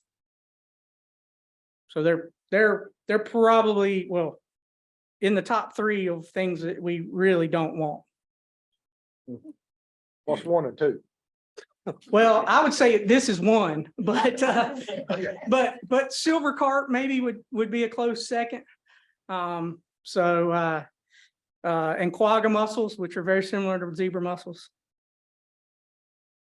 So moving to the next one that showed up, that actually showed up a little just prior to zebra mussels, are apple snails. They were found originally. We got the report that they were in the Lumber River. They have very bright pink bubblegum color egg clusters that are found, above the water line. So when we saw that, the individual sent a picture, we kind of knew what we had. But staff did go out and survey the area around Lumberton where this was found, trying to figure out the extent of the infestation. Turns out that they found them in a several mile area of the river. The epicenter is around I-95 there near Lumberton. So they're there. We found not only the egg cases, but they also found at least empty shells. I don't think they found any live adults, but as you can see by the shell in the hand there, they get quite large. So if you remember the magnificent ram's horn that we had versus these get much, much larger. As far as management options go, given that they are in an open flowing system, there's probably not a real opportunity to eradicate it, but our goal will be certainly to stop the spread and try to keep it contained as best we can.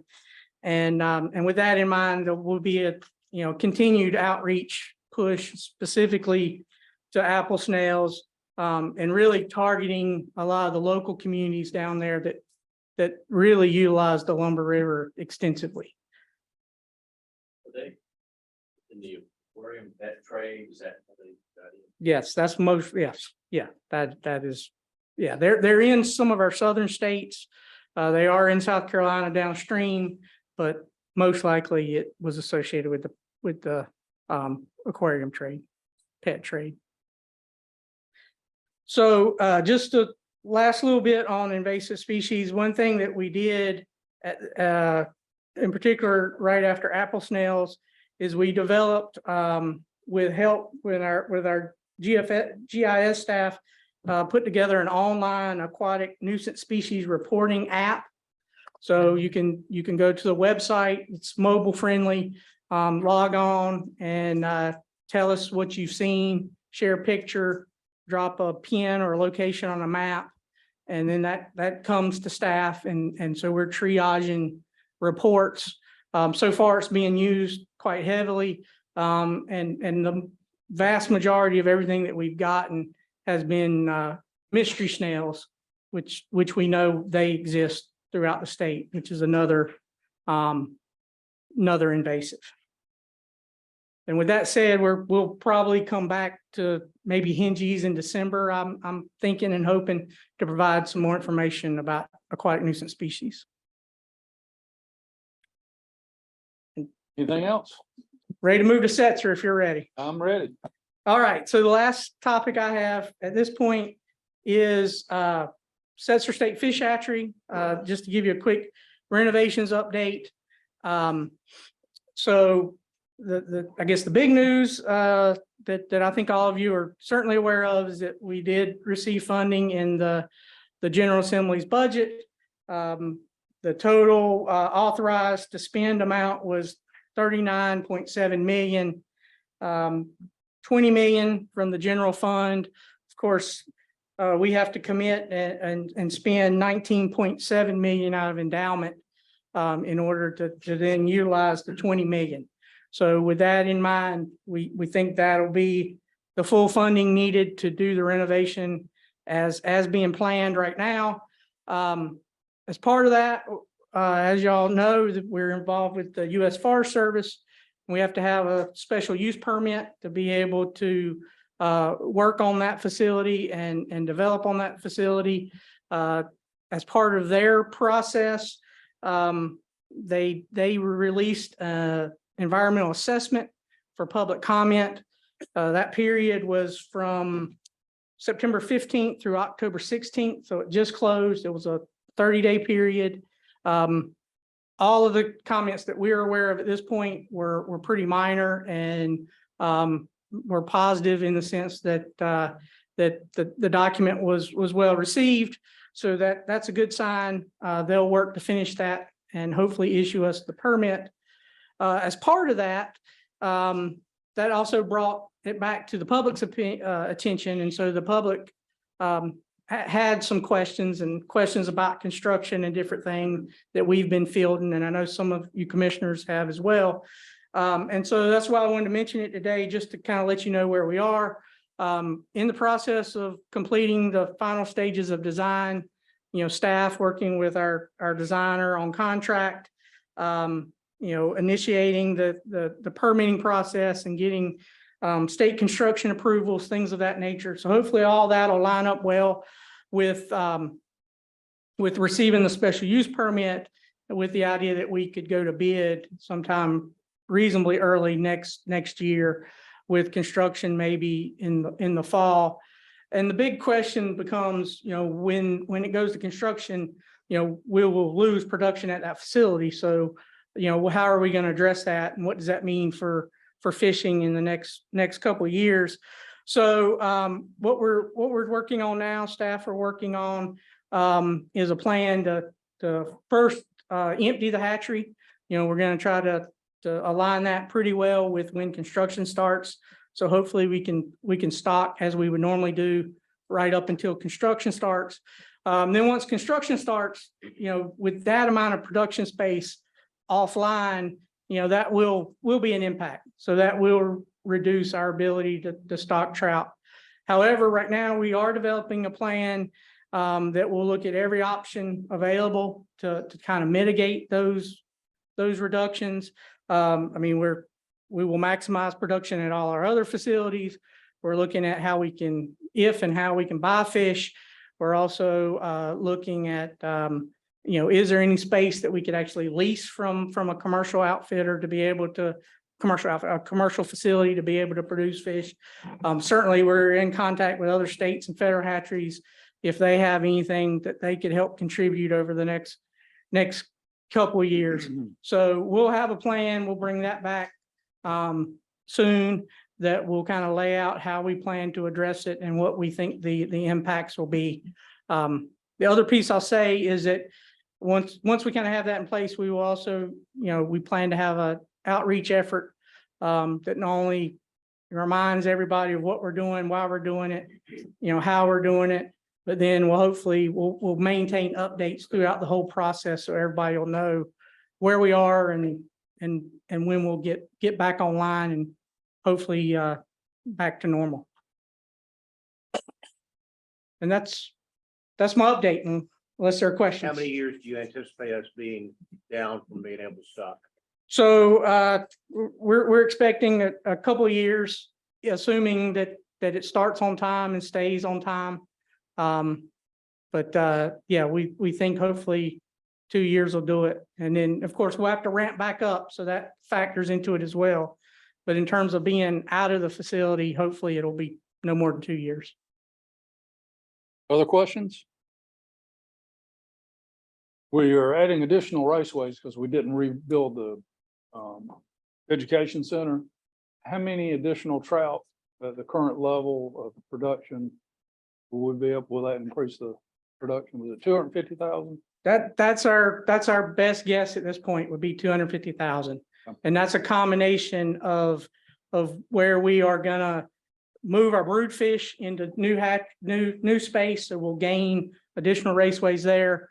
We would gain additional ability to hopefully hold fish and keep fish alive just by having a more modern and efficient facility.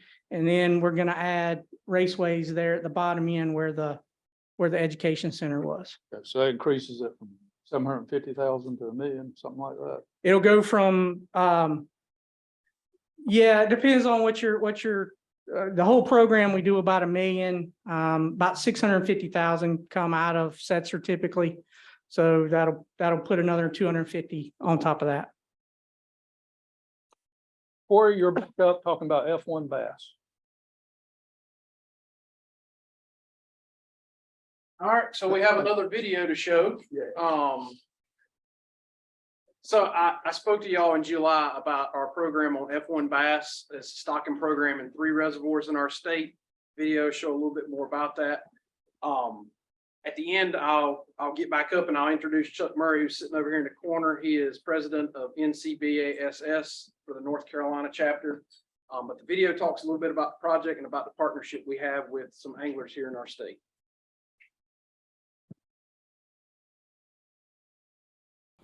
Hello, I'm Christian Waters, Chief of the Inland Fisheries Division for the North Carolina Wildlife Resources Commission. And we're excited to announce that we are initiating a project to stock F1 bass in 3 reservoirs across the Piedmont of North Carolina. The study will evaluate if stocking F1 bass can be a tool we as managers can use to enhance bass fisheries throughout North Carolina. If F1 bass grow larger and more rapidly than bass already found in North Carolina, we may be able to enhance fisheries to provide a higher quality bass fishery for our anglers. That's our goal, and our goal is to make it happen in our few lakes here with this project to begin with, and if it's successful and they're growing well, North Carolina Wildlife, and along with our partnership, hopes to have more and larger fish that our youth can catch and that even us old anglers can catch. We've got to think conservation from right now moving forward. If there wants to be any type of legacy piece for my kids and the future generations coming. These fisheries are big, they're vast. We're blessed with a lot of fisheries in the state, but they're not getting any newer. Bass fishing in the state of North Carolina needs a conservative conservation effort by all parties involved. F1 bass or tiger bass are hybrid bass created when we cross a pure Florida bass and a pure largemouth bass. This cross creates a hybrid bass that has 50% Florida bass genetics and 50% largemouth bass genetics. This hybrid will hopefully grow more rapidly, attain larger size, and produce better quality fishing for anglers in North Carolina. Commission biologists have already begun stocking fingerling F1 bass in Lake Norman, Lake Gaston, and Jordan Lake. We will stock fingerlings for at least the next 5 years in each lake and evaluate if stocked F1 bass persist in the population. Do they grow faster than resident bass? And do they become larger than resident bass over time? The 3 reservoirs have been selected because they have 3 different nutrient levels. Therefore, we will be able to see if nutrient levels affect F1 bass growth and survival. The NC Wildlife Resources Commission has partnered with Bass Anglers for NC Lakes to raise money for stocking F1 bass in the 3 reservoirs. We are excited that anglers throughout North Carolina are willing to partner alongside us to learn more about F1 bass stocking. To learn more about Bass Anglers for NC Lakes and to become a partner with us, please visit our website by following the QR code on the screen.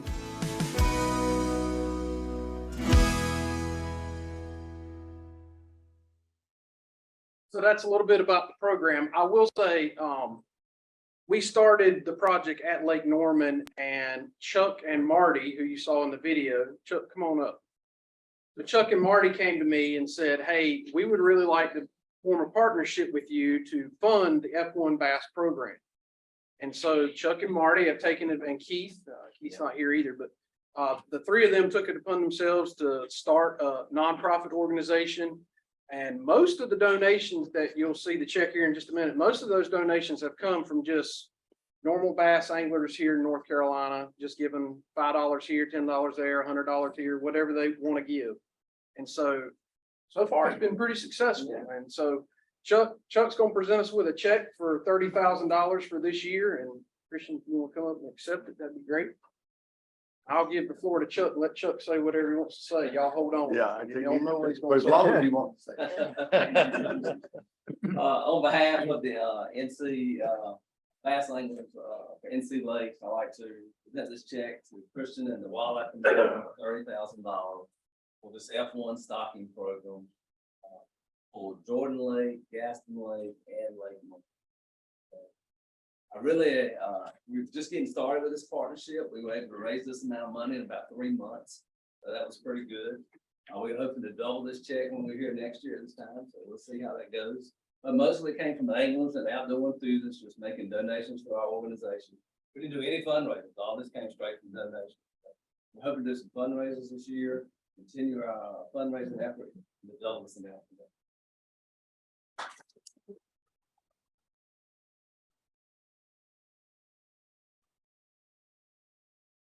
Thank you. Thank y'all for having me here. Thank you. Yeah. Do these fish interbreed with regular largemouth or anything like that, or are they sterile? I Or leave that to our biologists. okay, you just want to catch it. So yes, they will reproduce with our largemouth that are there. And when they reproduce, they'll just be basically another largemouth, very similar to what we've already got in our systems.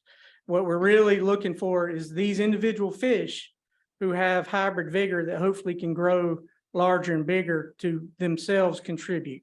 So this is a situation, if it works, this would be something that we would stock on a regular basis, similar to the way we do hybrid striped bass. Thank you. Chris, how long will it take those fingerling to get to be 2 pounds? 2 pounds, roughly about 2.25 years, like that, maybe 3 years. These should be a little bit faster, so maybe in that 2-year range. A normal fish would be about 3 years. And that's what we'll be evaluating. We'll be looking at that, both through tournament and angler catches, but also our own independent sampling. How do you tell the difference between the F1 and Genetically, so we can take a fin clip from every fish, and basically the fish has to be about 50-50 or like 52-48. It's pretty unusual in the natural world that you get a 50-50 fish, 50% Florida and 50% largemouth. That's pretty unusual because we've done a lot of genetics work and we don't normally see that. So visually, you couldn't tell. Visually, you cannot tell a difference in them yet. It's all through genetic tags. And we test the fish before they go in. We take fin clips from the fish that we're actually stocking to make sure that they are 50 fishes. So we know that they're actual F1. So Okay, I asked the fishermen, if I know y'all have bass tournaments from time to time. If you catch one of these, will it count? I mean, if it's got to be largemouth, or will this count in the tournament as far as being? Yeah, absolutely. It's you know, one They regular won't- largemouth here. they you got won't the other know the one here, difference. You really won't be able to tell the difference. Okay. So yeah, we'll be weighing those in. Some of the articles I read, and that's why you want the biology talk. I think it might grow a little quicker than what Ford says, but we'll soon see. It's like the testing is fine. Thank you for your support. Anglers always think they grow faster. Because they go like this when they hold out the picture. We've got a member of our committee here is guilty of that, Mr. Stone. His piece was like that. All of a sudden, it looked like that. You got the longest arm. Got me for photo bombing. Christian, do you have anything else for the committee? Got one other quick announcement. I will follow up with an email with the details. But we are, as of today, we're able to schedule stocking of magnificent ram's horn back into the same pond in Brunswick County that I mentioned before. We'll be doing that November 16th. I'll let you know the details. But, you know, we put the first ones in. It was a bit of an experiment, but not only have they done well, they've thrived, they've moved. They're pretty much across the pond at this point. They've already reproduced in the pond. So we're going to be moving some additional hatchery to make space in the hatchery. We'll be moving some more animals down. I will provide more information via email, and y'all are more than welcome to join us again. And that's all I have, Commissioner, other than the fact that we will be getting a picture out front with the check. Who do you want to pitch? You, John Stone, Christian. We'll break for photographs. If you want to go ahead and start the meeting, that's fine too, Mr. Chairman. Boss. Meeting's adjourned. Thank y'all. Margaret. Okay.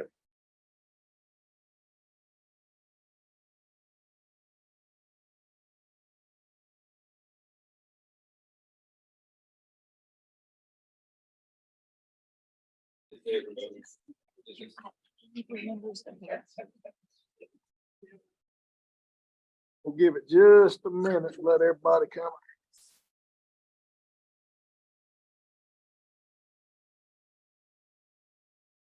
Okay, I'm gonna call the October 25th, 2023 big game meeting to order. This meeting is being streamed live and recorded as a public record, as a recording of the meeting will be available at www.ncwildlife.org. This time I'm gonna have Margo do a roll call.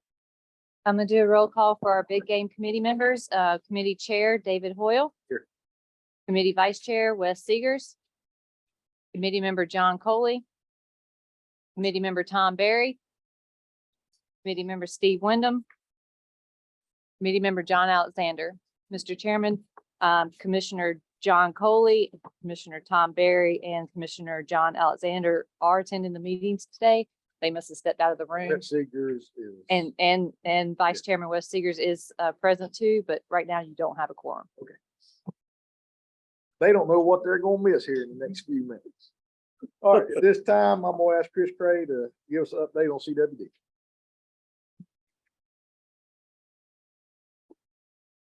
Thank you, Mr. Chairman. I'll be very brief with my comments, and we've got some really good updates on a couple other projects to touch on for the bulk of the time. But just want to let folks know where we are with CWD as we know it right now, October 2023.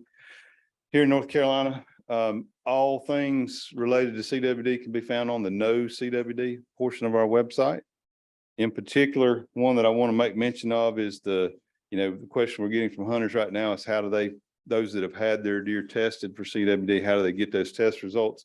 Bit of a work in progress. So we are transitioning to a new licensing system, a new database, but we're still relying on our old database to upload test results as we get them.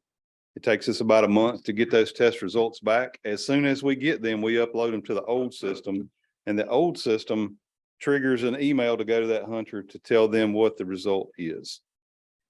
The next step that we're still working on a bit is to also get that information in the new Go Outdoors system so that they can actually go to this View My Test Results if they, whatever reason, didn't get that email.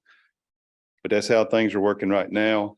Go Outdoors is the way that we'll be taking that in the future. So we have 2 CWD surveillance areas in the state. what we term as surveillance area 1 is 12 counties in the northwestern part of the state. And just will kind of mention to folks that the mandatory reporting period up there, Brad wanted me to emphasize that 2-week period is centered right there around Thanksgiving, November 18th through December 3rd. And it's a bit different in surveillance area 2 in the southeastern part of the state that surrounds Cumberland County. So it's still a 2-week mandatory reporting period there, but it starts a week earlier. So it's November 11th through November 26th down in that part of the state. I think folks in the room are aware that a couple of weeks ago, we got a positive result for a hunter harvested deer that came from Johnston County. So we're continuing to work our response plan that's in place, which means that we would not enact new regulations in Johnston County during the hunting season. When it happens during the hunting season, it's very difficult to get the word out, very difficult for enforcement, for hunters to understand what they're supposed to do. But with that, we do make part of our message in trying to ask hunters to do the right thing, be aware that that was found there, have the deer voluntarily tested and dispose of things properly. That's all I've got as far as a quick update. Mr. Chairman, if there's questions specific to that, I'll be happy to handle them. Otherwise, I'll kind of get a bit of a preview for what's coming up. Just a quick question on a positive test. So I communicate this correctly. When they get a positive test, they not only get the email, but they will get a phone call from somebody, correct? Not just. Yes, them, sir. It will be an email, but positive, they'll get a phone call. Correct. We look at those results as we upload them. If there's positives in there, we want to follow up the hunter just to verify the information. Did we have a mistake in the county that was reported or something like that? So yes, we would call them first if it's a positive result. Yes, sir. So Yes, how sir. many individual positive tests in total are we at with? That's the first positive result we've received this hunting season. Say it again. That's the first positive result we've received from anywhere in the state this hunting season. What's We the- had 10 last year. Yeah, or over the last So- 2 hunting So it's seasons. 11. Yeah, Cam. Just to, I want to emphasize something Mr. Ruffin asked, because we do get questions from the public on that. One of the most important things when we get a positive test results is that contact with the hunter. And part of those communications, the important part is that we verify and validate site of harvest. And so that we know for sure that it wasn't transported from somewhere else. So in all the positives that we've had thus far, we have validated specific site. Absolutely. That's a great point. And we actually do some genetic DNA confirmation to ensure that the sample that got to the lab didn't get mixed up and it actually matches with the venison that the hunter may have on hand or a skull mount or something like that. We take every effort possible to make sure that that deer was living in that location. And that was the case with that deer in Johnston County. The deer in Johnston County, was it north, east, south, west? It's central, north central-ish. I don't know exactly. I mean, is that gonna affect Wayne, Wilson, or Nash or anybody? So great point. So coming up next year, we would continue to put our plan into place, which would mean Johnston County would be a primary county. And yes, most likely those surrounding counties would at least be a secondary county if we don't happen to also turn up positive results there. You know, we still got a lot of samples to look at this year. We found one in Cumberland County last year. Now we've got this one in Johnston County. We'll very most likely get some other positives down that neck of the world that we'll have to look at collectively. How long does it take to get our test results? Takes about 4 weeks. 4? Yes, sir. Unfortunately, there's not an in-state lab that can process that for us. So a lot of that time is eaten up just simply getting the samples packed up, shipped out of state, getting the actual time in the lab for them to do it and get the results back into the hunter. Takes about 4 weeks. Yes, sir. Any other questions? Okay, good. So like I said, my part of the agenda is very brief. That's just a quick update. But we have 3 presentations I think you're going to find really insightful. The first 2, I have remained confused for the last couple of years because we have 2 different CWD projects going by 2 different Catherines. One Catherine with a C, one Catherine with a K is the only way I can keep it straight. And they're both really cool projects. They pair really, really well together. The first one that's going to come to you first is Catherine with a C. That's Catherine LaRose. And she has run this project, this fantastic project she's run as part of earning her master's degree at North Carolina State University.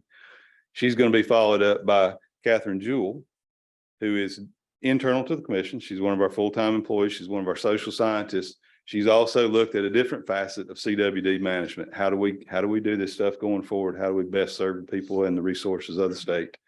Those two talks pair very well together. And then once we finish with the CWD, we're going to transition to talk about elk. And Justin McVeigh is here. He's one of our biologists out in the western part of the state. In fact, he is our elk biologist, among other things. And he's going to give us a very detailed update on the research program there and foster some discussion about that. So without further ado, Catherine, take it away. Floor is yours.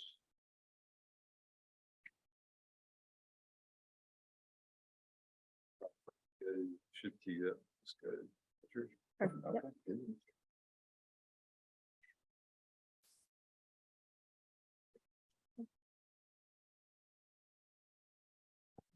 Good afternoon, everyone. My name is Catherine LaRose. I recently graduated from North Carolina State University with my master's degree. I am currently working as a social research assistant with the social science team here at the Wildlife Resources Commission. And today I'll be presenting my results from my master's research from a study called Hunter Perspectives on Chronic Wasting Disease Management in North Carolina. Our primary objective for this study was to gain insight into hunters' understanding of chronic wasting disease and to understand their opinions about its management. To test this objective, we had 4 primary concepts that we want to measure. The first being hunters' knowledge of the disease.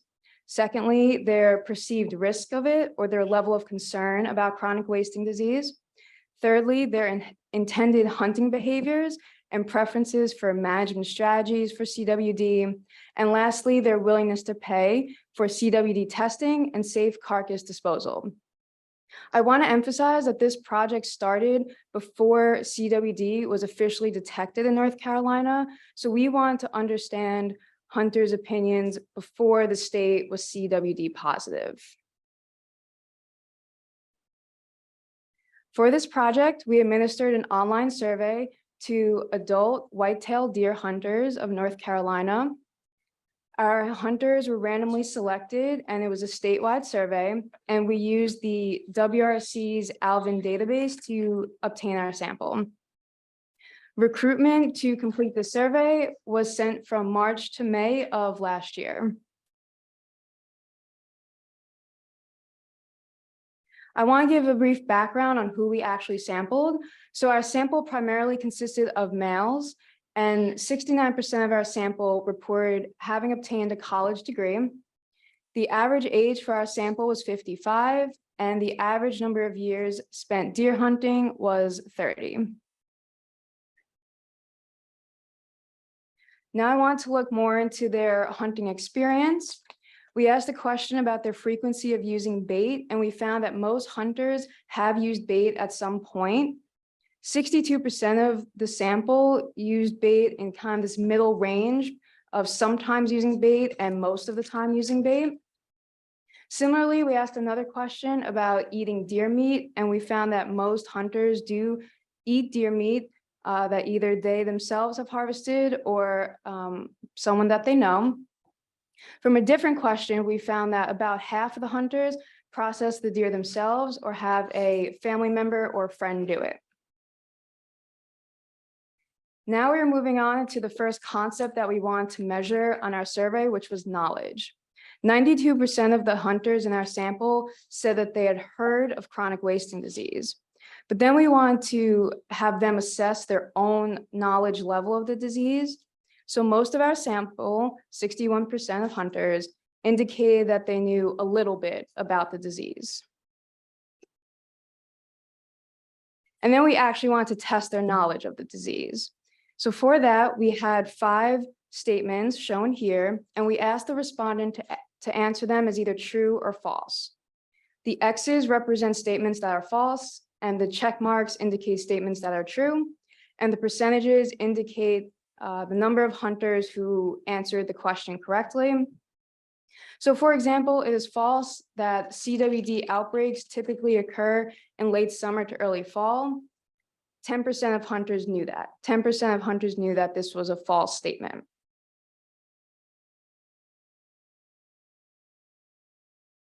We also asked how they would like to receive information about CWD. The most selected response was the NCWRC website, and the second highest response was written information, for example, a brochure. Next, we want to assess their level of concern about different scenarios relating to CWD. So we had a table with 4 statements shown here. And on the right-hand side of the table, I have the average level of concern. The scale that we presented on our survey was from 1 to 9, 1 being not at all concerned to 9 being extremely concerned. The statement that they were most concerned about was the threat that CWD poses to the future of deer hunting in North Carolina. The top 2 most concerned scenarios are the second and third ones. Both of those relate to either deer hunting or the deer population number. Then we asked them how close to where they hunt would CWD need to be before they become concerned. And the average response was 36 miles. Similarly, we asked them how close to where they hunt would CWD need to be before they support deer population management, and the average was 34 miles. And just for context, 35 miles is from here, this building, to Chapel Hill, or thereabout. We also asked them about their level of concern for eating deer meat. So if the meat was not tested for CWD, 45% of the hunters are somewhat concerned. But if the meat tested positive, that number jumps up to 69% of hunters becoming very concerned.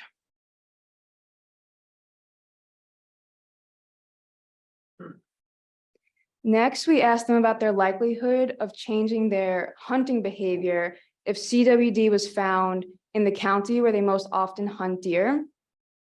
So the red bars indicate unlikely, that they're unlikely to do the action shown on the left-hand side of the screen. Yellow is neutral, and green means that they're likely to do it. So if CWD was found where they most often hunt deer, then hunters are most likely to change nothing and not change anything about their behavior, or hunt less in the same location. On the other hand, they are least likely to do any drastic actions, such as hunting deer in a different state or stop hunting completely.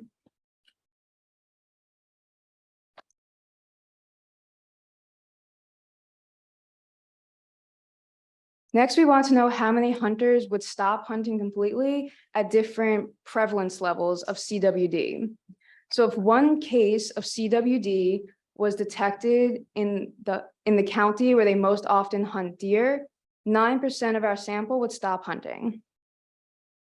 If 1 out of every 10 deer had CWD in the county, then 11% of our sample would stop hunting. If half of the deer had CWD, then 1/3 of the hunters would stop hunting. So from these results, we can see that as the prevalence of CWD rises, as the number of cases increase, more hunters would report that they would stop hunting. Next, we looked at their acceptance of different management strategies. Red indicates that it is unacceptable for the agency to perform this management strategy. Yellow is neutral, green is acceptable. The percentages represent number of the hunters who answered with each of these choices. So 54% of the hunters would find it acceptable if the agency significantly decreased the overall deer population, but this number drops down to 40% of acceptance when talking about decreasing the number of mature bucks.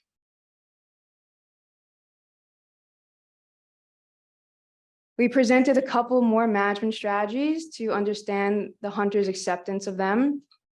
Again, red is unacceptable, yellow is neutral, green is acceptable. So the top 2 management strategies that would be most accepted out of the 5 presented here is for the agency to require unused deer parts to be buried, incinerated, or disposed of in a landfill, and to require all hunters to provide a sample for testing. The least accepted management strategy would be for the agency to do nothing. So therefore, we can infer that most hunters want some sort of management to combat the spread of CWD.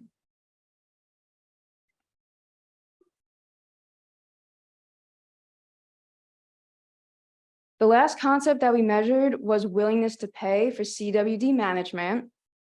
So this slide is talking about CWD testing. So if hunters had to pay to get a deer tested, then 53% of the hunters would be willing to do so, a little bit more than half. However, if it was free to get a sample tested, then almost all of the hunters would provide a sample for testing. Then we asked them how much they'd be willing to pay, if they were willing to pay. And the average amount that we came up with was $15.62. Moving on to disposal. So if hunters had to pay to safely dispose of a carcass from one of their harvested deer, then a little less than half of the hunters would be willing to pay, specifically 45%. Again, if there was no cost associated with safe disposal, then almost 100% of our sample would be willing to provide that carcass to be safely disposed of. Again, we asked how much they'd be willing to pay, if they were willing to pay. And from all the responses that we received, the average was $14.44. At the end of the survey, we asked a couple of general questions about disposal. So about 3/4 of our hunters said that they have access to a place where they can sanitarily dispose of a deer carcass. And this could be through incineration or in a landfill. Then we asked about usage of different disposal methods in the 2021-2022 deer season. And the most selected response was burying leftover carcass parts. And this was selected by 32% of our sample. So there's lots of management implications that can come from this study. And here we just list out a couple of them. So the first one we have is to enhance CWD education efforts. Specifically, we can do this by highlighting the fact that CWD is not seasonal. There are measures that hunters can take to safely handle an infected carcass, and also that there has not been a case of CWD spreading from deer to human. There hasn't been a case documented. These 3 suggestions come from our true/false results. The agency could also frame CWD as a problem for deer populations or deer hunting, because based on our concern table, that is what hunters are most concerned about. And also the agency can use proximity as leverage to garner support for management. The WRC can also use the fact that hunters are willing to hunt in CWD management areas as a way to try to limit the spread of CWD. And lastly, the agency can continue providing cost or budget-friendly alternatives to help pay for testing and disposal, since on average, hunters are willing to pay less than the actual cost of these management actions. And with that, that ends my presentation. I have my email here for follow-up questions, but I think I could take questions now. Thank you. Have any questions? How much does it actually cost per sample? Yes. Yeah.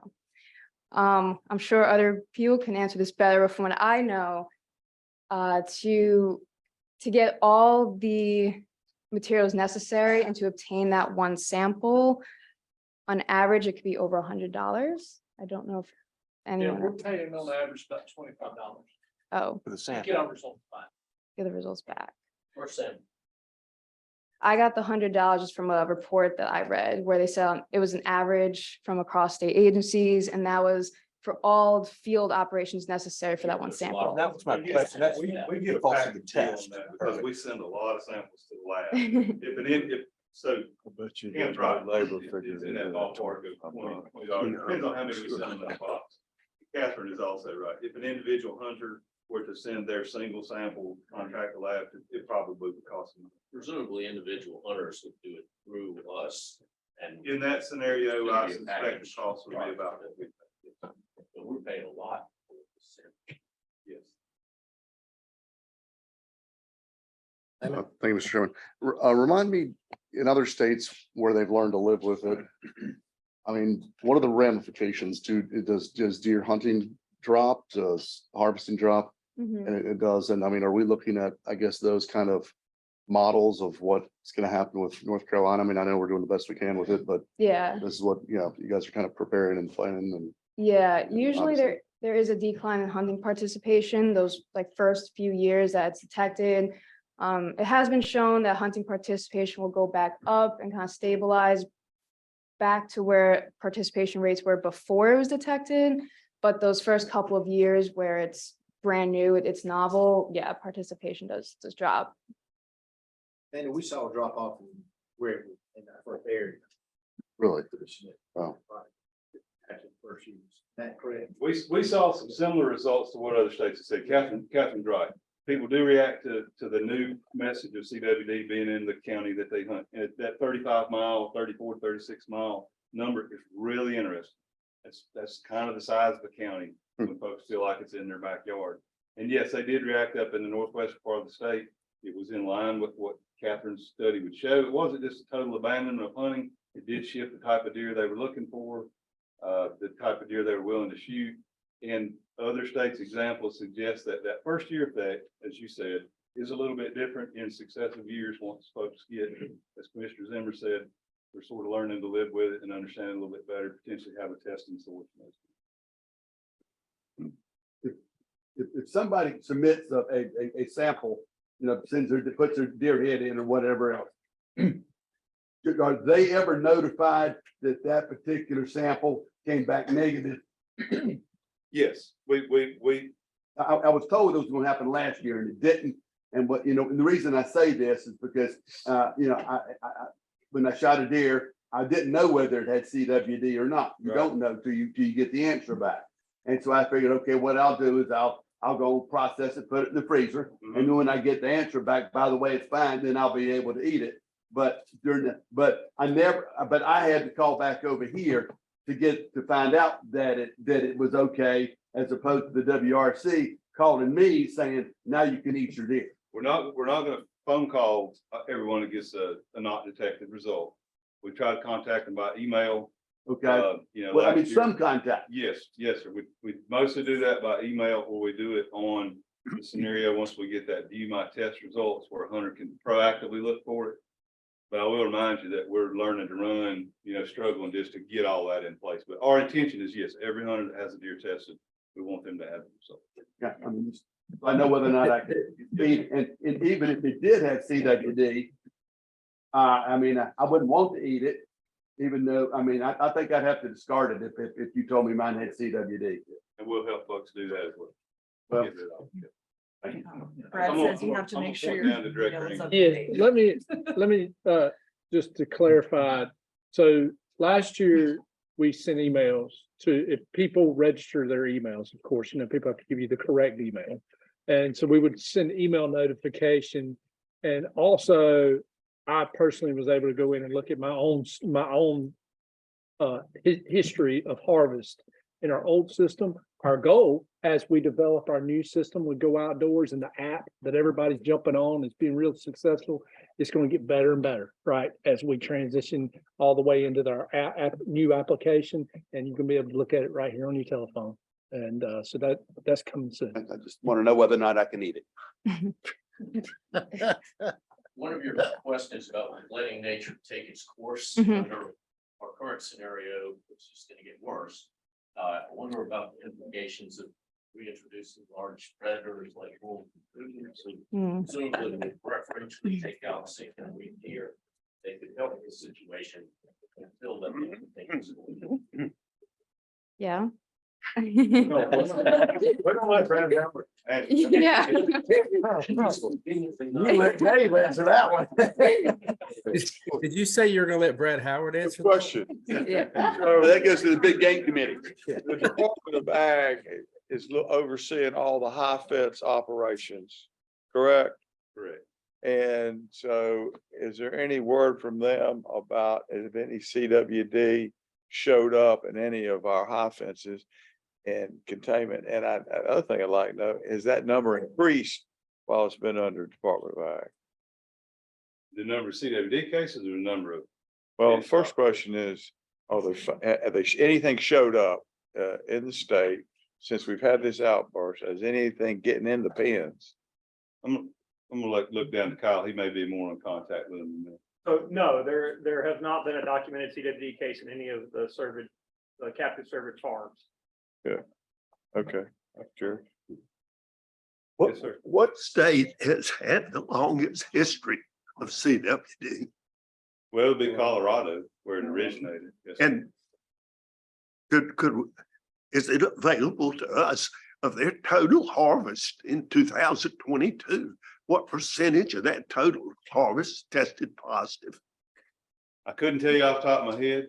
That information is available, and there's various places in the western US where the infection in some places.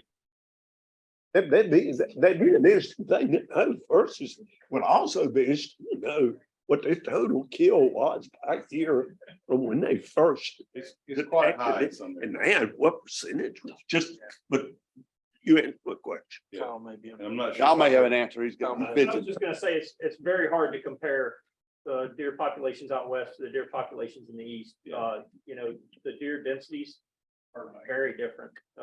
You look at like western Tennessee, their prevalence rates are really high. Their deer densities in western Tennessee are similar to deer density in Carolina. And so caution about the. How about east, comparison how about with east of the Mississippi, which state has had it? Well, No, that's debatable. there's Brad. So I will say I sat in on a couple of, hey, everybody, sorry, I'm not there. I would say I sat in on a couple of different discussions and meetings about this. I would caution everybody. It's the first thing everyone wants to do is say, well, it's been out west for 30 plus years or 50 years. I had folks there that communicate regularly with the folks from out west.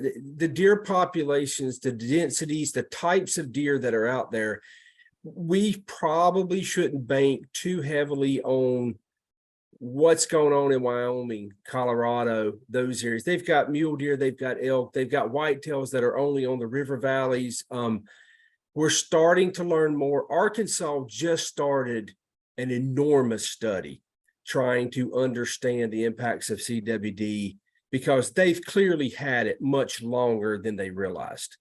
They've got in their hot zone, the current data from their study is showing that like 37% of the deer are dying from CWD, not even from harvest. So we don't know exactly what, but I think we're definitely in a spot that we can learn from what Wisconsin, Arkansas, Tennessee, Illinois to some extent. Some of these states, even the upper Midwest states, are not like the southeastern states when it comes to whitetail deer densities, population management. But unfortunately for Tennessee and Arkansas and some of these states, we're going to have some knowledge to follow, and they are committing some research effort to understand what their deer herds are doing and how their harvest is impacting the disease and that kind of thing. So there's, the whole entire field is keyed up and interested in looking at this. And I'm very interested to see what this is like a $5 million research project that Arkansas was undertaking. So at least other states are putting their money on the table to try to find out some of the answers to those questions, commissioners. So we'll continue to watch them. And if we can contribute data to them, we'll try to do that as well. And Mr. Chairman, with your blessing and interest of time, I'm going to suggest that we switch gears to our second CWD. Thank you, Catherine. Yeah, thank you. Floor is yours, Catherine. Hello, Thank you. Yeah. You Catherine with a K. I'm Catherine with a K. Good evening or afternoon, time to construct. Thank y'all for having me today. It's been a pleasure to listen to all of the discussions. And I look forward to talking about some of my work with CWD done internally to hopefully continue the chat. So my name is, again, Catherine. I'm one of your social scientists here. I work on Carrie's team.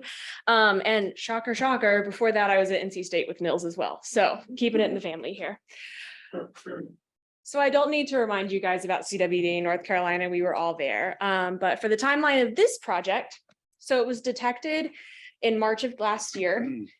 And the USDA APHIS group does annual grants to universities and state agencies to do work on CWD management and research.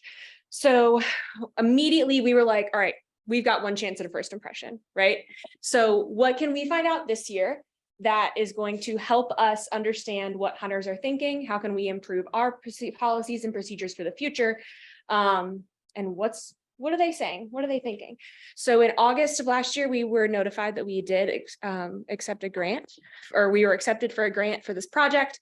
And it began officially September 9th of last year when the first deer season started.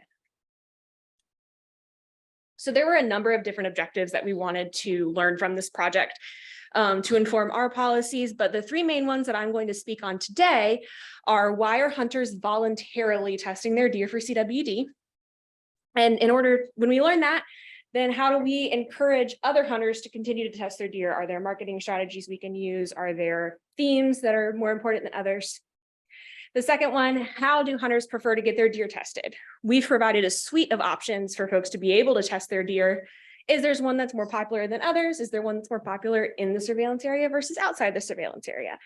And again, we wanted to know this to provide hunters the best options for testing their deer.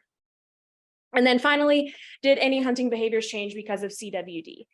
We just discussed that, yes, it does change, statistically, but what's actually going on the landscape? So we wanted to quantify that as well, just to get a pulse on what's going on.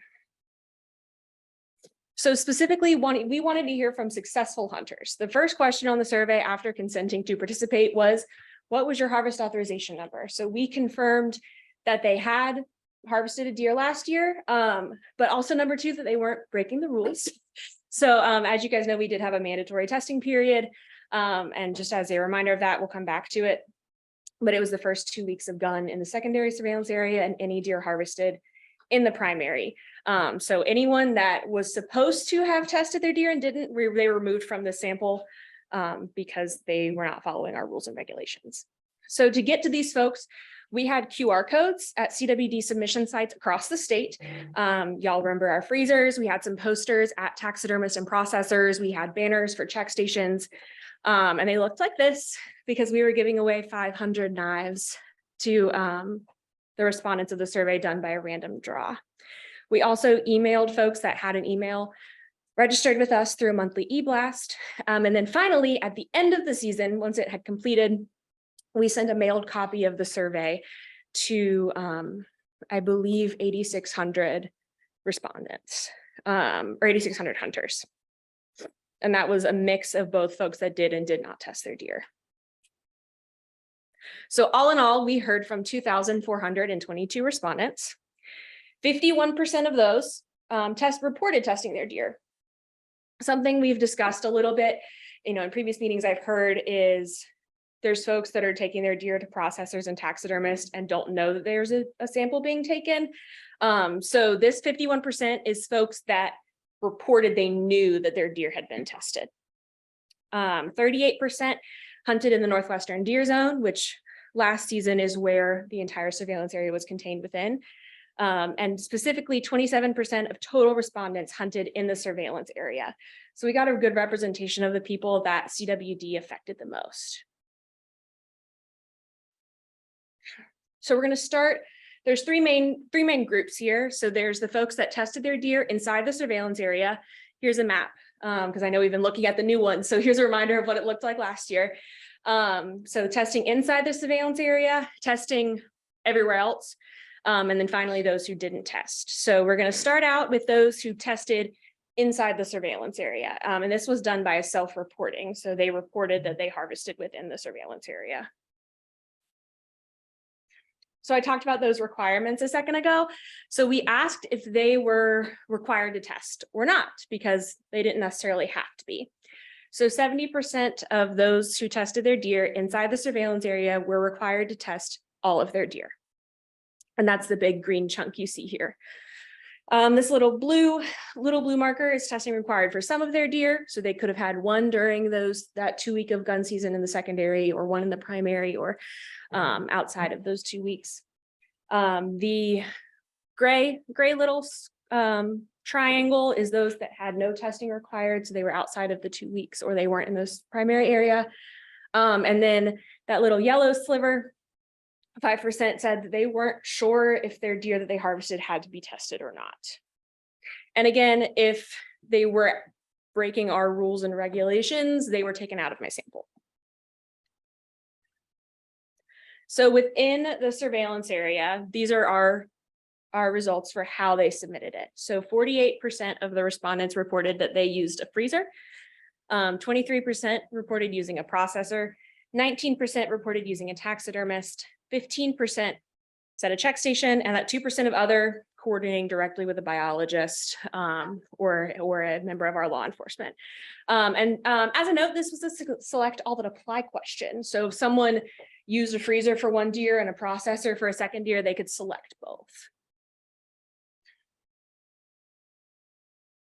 So inside the surveillance area, there were a set of questions on their experience. So part of this was to evaluate our methods, right? So 88% of respondents would test their deer again using the same method. And that was an at least number because we asked it per method. 69% of respondents used freezers, and 60% used check stations because it was the most convenient. That's what worked well for them. And 89% who used a taxidermist and 88% who used a processor reported that it was easy to submit their deer. That convenient and that easy theme is something to hold on to. So we asked why. So this group may or may not have been required to do so, but we asked, would you have done it anyways? So 50% said they would have tested their deer regardless of whether it was mandatory or not. And you can see they all had pretty similar answers. So to contribute to science and deer management, because we were asking for help, because it's the responsible thing to do, to ensure they weren't eating meat from a CWD infected deer, and wanting to know if their deer had CWD. And to a much lesser extent, it just being something you do, and then other questions or other descriptions here. So 22% of the folks inside the surveillance area would not have tested their deer if it wasn't required. And the rest said they weren't sure. So those that said they would not have tested it primarily chose not being worried about eating a deer that might have CWD. Another description, which I'll get back to in a second. This third one I think is really, really interesting. CWD is not in my area, so I'm not worried about my harvested deer having it. As a reminder, this is in our surveillance area. And then not being concerned about CWD and not being worried about how CWD will impact the deer herd. So circling back to that was really interesting to me. So I actually have a qualitative, the words is more my specialty. So when I was looking at this other description, we heard a lot of, oh, it's not going to do anything. I only harvest healthy deer. I make sure that I look at all of my deer before I shoot them to make sure that they're healthy. So that myth of CWD deer looking sickly has not quite gotten across to them. So that was inside our surveillance area. So this is everywhere else. We're going to move on to the rest of the state here. I do in the future plan to do a specific analysis on our southeastern zone because that's where we're popping up with some new cases, and did pop up with the Cumberland County case last year. So how did respondents submit their samples outside the surveillance area? And this is a stark difference to inside the surveillance area. So outside of it, we're looking at primarily processors, which shouldn't be all that surprising. And then, so 59% used processors, 16% used a taxidermist, 13% used freezers. The 12% of other, again, coordinating with law enforcement officers or our biologists to submit these samples directly. And then a 4% check station, so a very small number for that one. So again, what did they think? Even though less folks used a freezer outside of the surveillance area, 96% said they would do it again. Even though there was a smaller number, everyone that did use it would do it again. So 69% chose to use freezers and 60% chose to use a check station because it seemed the most convenient. Again, we're seeing a theme here.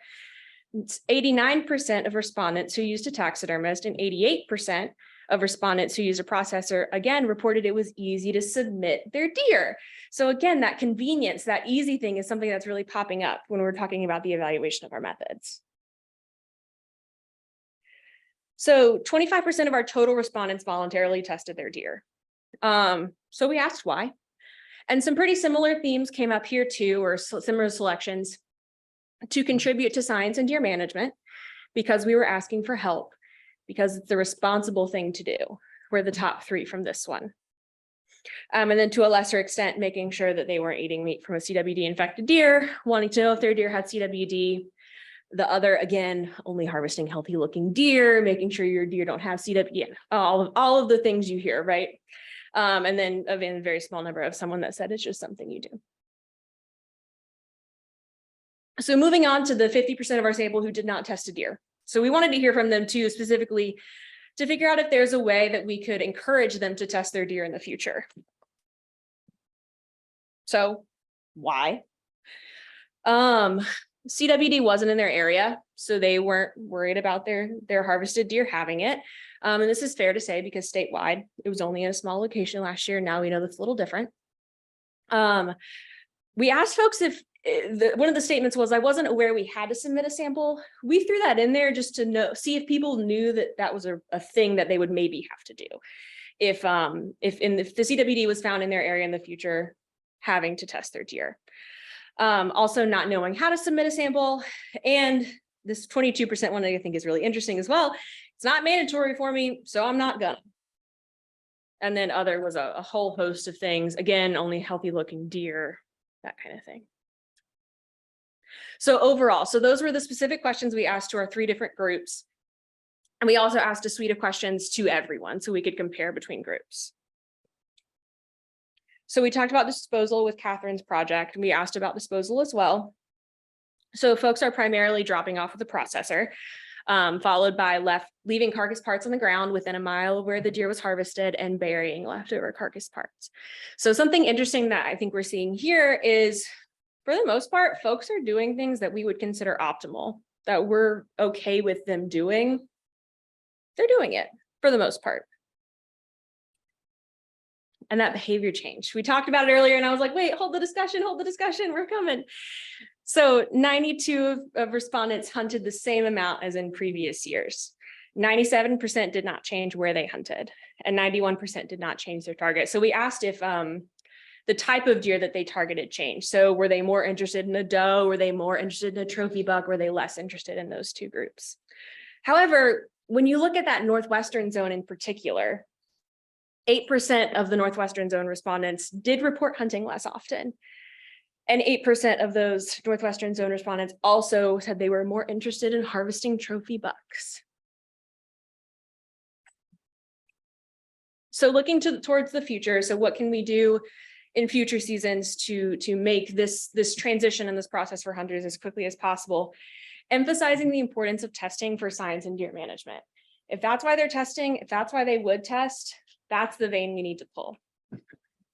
Further, expanding the freezer system and growing the Servant Health Cooperators program is only going to make things more easy and convenient for hunters to test their deer in the future. Further, increasing communications across the state, in addition to ramping up in our surveillance areas, is going to be critical. Again, 26% of the folks in our surveillance area didn't know it was in their area or didn't believe it was in their area. So that's just something to note, whether it's a gap that we fell through or they're not reaching the way that, or we're not reaching the way that they would prefer to reach. Increasing it will be important. And with that, I just want to say a quick thank you. As we all know, it takes a village. This project would not have been done without the help of Christina and Mariah and Chris and Carrie and Brad, but also specifically the entire operations team of wildlife management. They were the ones out there actually putting the magnets out and the posters, and I can only imagine the questions they got. So I really want to say my sincere gratitude and thanks to them in particular, because it would not have been done without them. And of course, USDA for funding this research. And I think with that, I'll take questions. Any other questions? Okay. Okay. Thank you very much.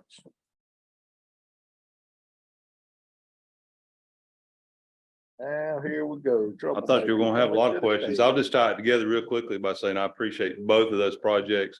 They're super important. We're having a lot of internal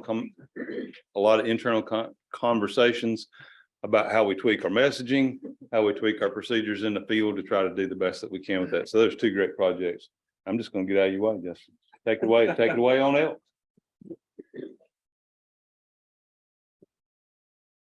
All right. I expect the same amount of questions after my talk. That's that last one. Sure. All right, so I'm Justin McVeigh. I'm the district biologist and the elk biologist. Really happy to be here this afternoon. Excited to finally be able to present these results for you guys. As you know, we've been doing a 5-year population study on elk in Western North Carolina. We'll go ahead and just kind of get our bearings. So this red outline here is the elk zone that is in Haywood, Jackson, and Swain counties. From the different shading inside that zone, you can see there are different land jurisdictions from game lands, Forest Service, national parks, as well as Eastern Band of Cherokee and some private lands.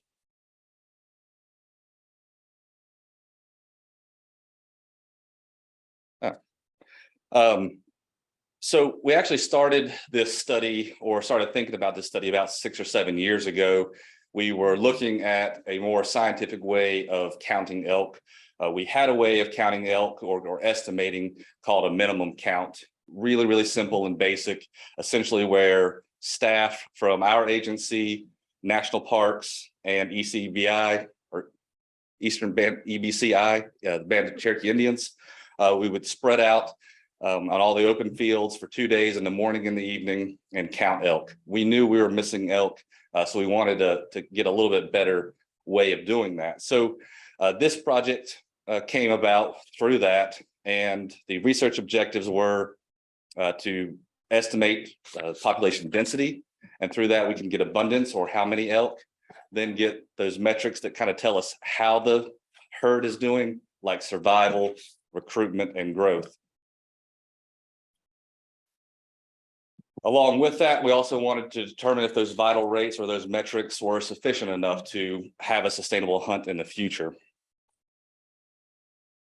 And then lastly, develop a practical approach at monitoring elk in the future. Again, we know that the minimum count, while pretty easy and basic, may not be the best method. Is there a way that we can get quality results later on? So I'm not going to go into like the real nitty gritty stuff on how we did the project. Just going to give you a basic overview. So this project was essentially a capture recapture project. You folks are probably familiar with that. That's essentially when you have an animal population, you reach in, you grab one of the animals, you mark it, you throw it back in, you reach into the population again. If it's marked, you make a note of that, you throw it back in, you repeat that over and over, and eventually you can get an estimate of the population. So we did that, but a little more complicated using some of the spatial analysis and home ranges and activity of the elk. It's called spatially explicit capture recapture. So what that does is give us a density estimate. We had 3 sampling seasons, 2020, 21, and 22. And so for each one of those years, we could get a density and an abundance, or abundance being how many elk are on the landscape. By comparing those numbers, comparing those abundance from year to year, we can get those how are they doing metrics like survival growth rate, and recruitment. Now, it's important to remember when we're going through and talking about these results, that the results that we got are almost like an average of the entire elk zone. We know that we have certain areas of elk that are more prolific breeders than other places. But so all these numbers that we're going to talk about initially are an average across the elk zone. So for those first three, or those three sampling periods where we got density and abundance, here is what we came up with for our male density. Now, the darker the blue, the more dense the male population is. And so here, this is in kilometers, males per kilometer, but that translates into, for the darkest shade of blue, about 4 to 5 males per square mile. It's interesting, but it makes a lot of sense that these dark blue areas correspond really well with what we call subherds. So our elk population in North Carolina isn't one just commingling elk herd. There are these different subherds throughout the elk zone. Some of those subherds commingle and some of them don't.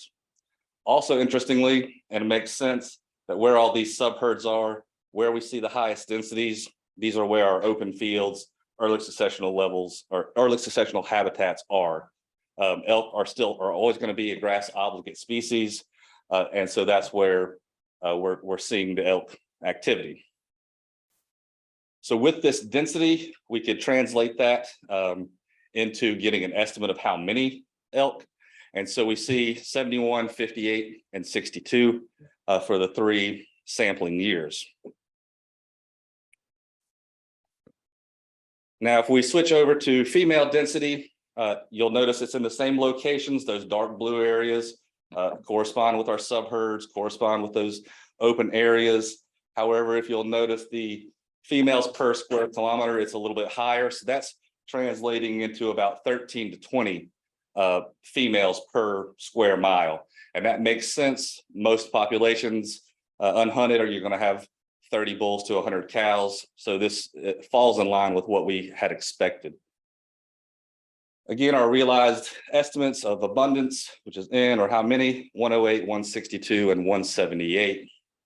So now if we look at this on a graph, we can see that we have a trend that is growing and moving up, which is a good thing. And that gives us these total numbers of 180, 220, and 240. The good news is this matches up really well with kind of what we thought on the ground.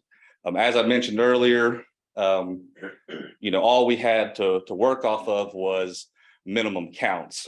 But we knew that there are certain times where we go to a field, I know there's elk there, but they're not there. They're in the woods or they're behind a locked gate. So we knew we were missing some elk. But through our minimum count estimates, plus just boots on the ground knowledge, this falls in line with what we were saying. I think the 2022, I said anywhere from 225 to 250. So we were in the ballpark. But one of the great things that this project did, though, was kind of reconfirm to us that we did know where the elk were. Initially, when we started this project, we said, okay, I know where the elk are. I don't know where the elk that I don't know are. So, by having this long project where we were walking transects on the side of mountains through rhododendron thickets, we were able to ensure that we were right about, where the elk are, and that our minimum counts would give us a good trend or estimate of how the elk are doing. This graph, though, does show the limitations of our minimum count. You can see that last year of 2022 dips off. We didn't think that meant, elk were missing or dying off. I knew specifically that there was a subherd that I could not find those 2 days. And by doing this capture-recapture method, it doesn't matter if we see them or not, because they're always leaving their remnants around, leaving that scat that we can pick up and always capture them. So the next few slides are, really talking about the metrics of how that population is doing. One of those metrics is population growth rate. First thing that I'm going to point out is that red arrow on the chart there, or the graph, that is at 1.0. So a growth rate that is above 1.0 is a increasing herd, below is decreasing, and of course 1 is stable. So we look at our numbers for females, 1.5 to 1.12 for those 2 years. That's pretty good. That's positive growth. Look at our males, we see that first split of 1.127 and that second split of 0.811. So that second split is not great. That means if we were just going by the numbers, that's a decreasing herd. However, if you think about how many males are in the population compared to how many females are in the population, it would make sense that we're not going to get as many samples from that male population. So you'll also notice those confidence intervals are pretty wide. So I don't really think it's too much to be concerned about. And with increased sampling, we will, shrink those confidence intervals down and get more accurate results.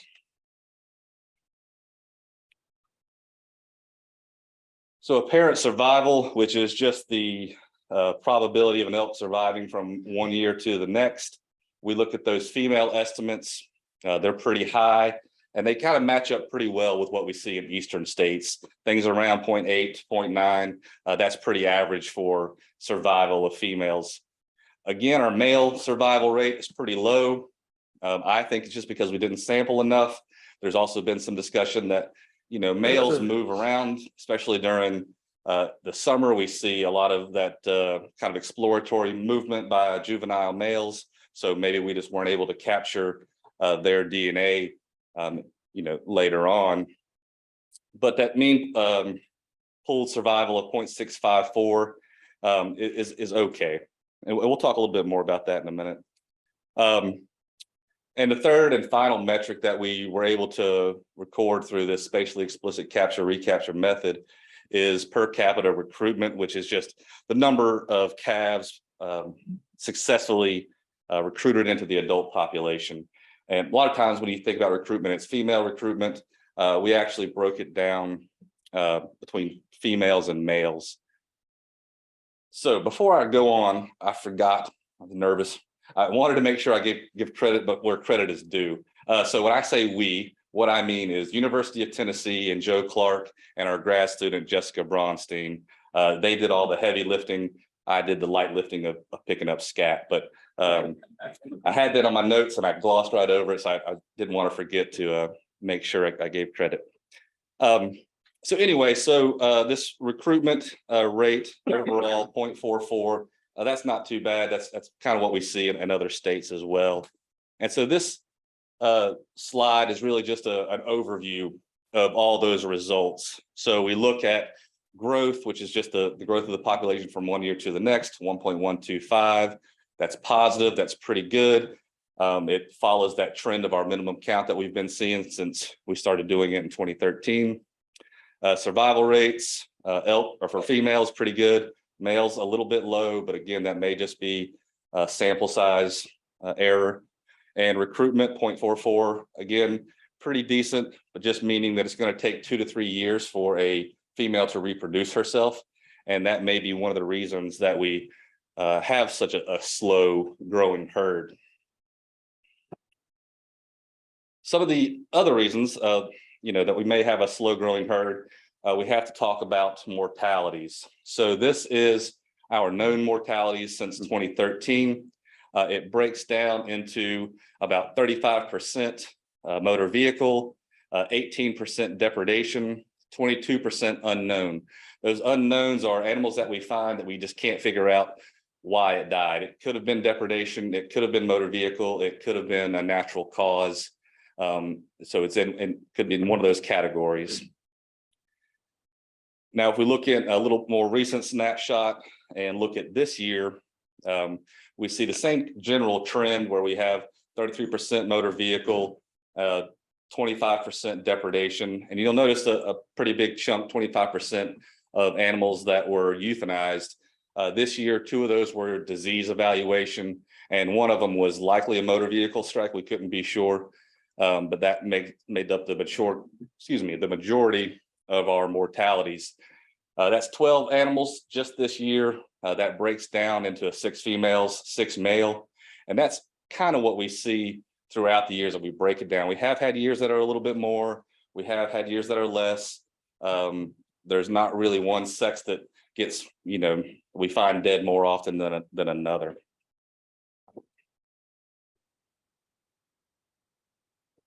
All right, so that's where we are with elk. That's your North Carolina elk herd. So where do we go from here? Now, if you recall, one of our research objectives was looking at, is our herd healthy enough to sustain a hunt? So, oh boy, here we go. In order to do this, to do these hunting projections, we used a program called RiskMan, which just tracks the face of individuals in the population based on those metrics like growth rate, survival, and reproduction over a set number of years.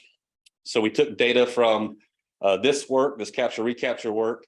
We took data from the Great Smoky Mountain National Park and loaded that all into this RiskMan modeling projection software. We set it to do a 10-year projection, and we then set it to run 5,000 stochastic trials. So by using this program, not only are we getting population projections given a certain harvest level, but we're also getting age structure of those animals given a certain harvest structure. And that's pretty important to remember.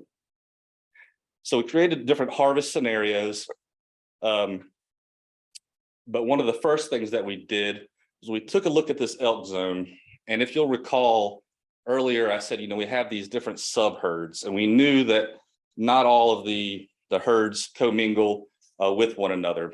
So we separated the whole elk zone into 4 different zones, basically based on interactions. And it also allowed us to be adaptive. If we were doing some kind of harvest strategy, we could be adaptive with those numbers. The Wildlife Commission has jurisdiction in zone 1, 2, and 3. So we're really focusing on those 3 zones. Zone 4 is mostly Cherokee and National Park Service. So we didn't, we have the data for that, but we're not going to focus on that in this presentation. Zone 1, and just for reference, that's kind of location-wise, that's up towards the Tennessee border and Harmon Den area. Not a lot of elk there. In 2013, we had a movement of elk across I-40.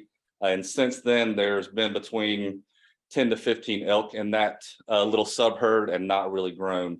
Because there's so few there, we didn't do any hunting projections for that particular zone.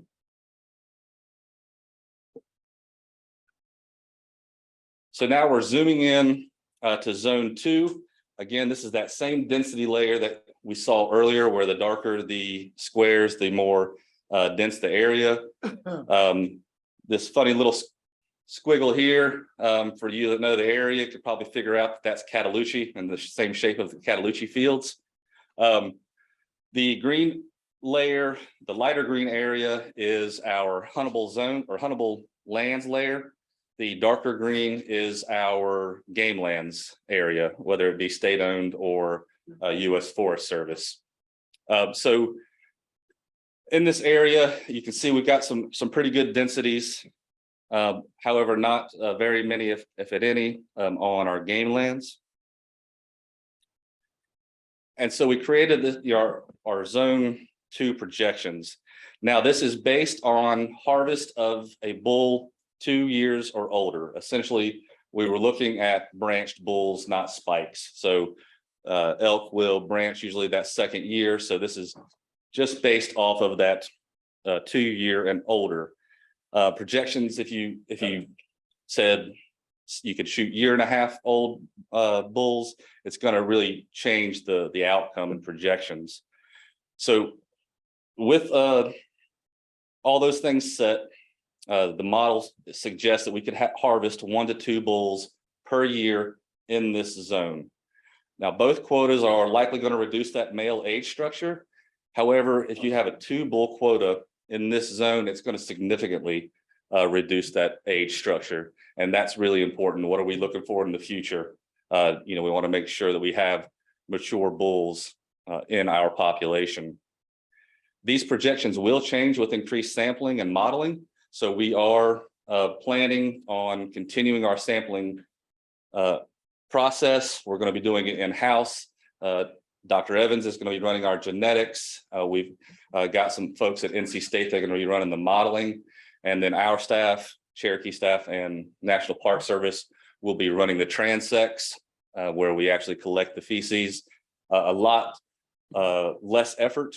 In the original sampling years, we were running 400 transects per year all over the place, including the sides of mountains on those rhododendron thickets.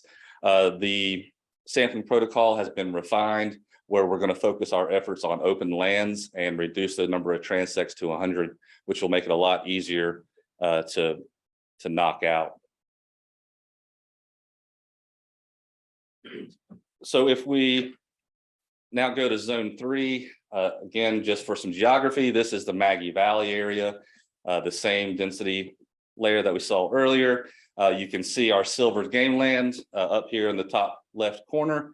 And this is where we do have elk on game lands. And while this map just shows male density in this very top corner, for most of silvers, except for the really eastern part, we do have elk use on silver's game lands. So the current model suggests that we could harvest 1 bull per year, likely to, again, it's going to reduce the male age structure, but not really significantly. A 2 bull quota in this zone is not really achievable. And again, it's important to remember that those projections will change yearly as we increase our sampling regimen. And that's the end. Questions? Who's got the questions? Questions. Let's turn the lights on first, if you don't mind.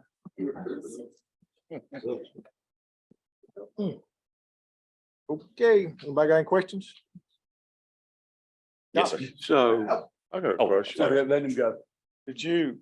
Was it factored in the study that whatever we do as far as a hunting decision, they'll do the same?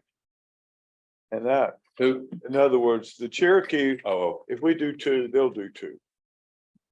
So Wait a minute now. Does that factor in? They hadn't said that, Tom. Pardon? Well, They hadn't said that. I'm speculating. I'm just wondering. well, so I got, one of the reasons that they have not said that.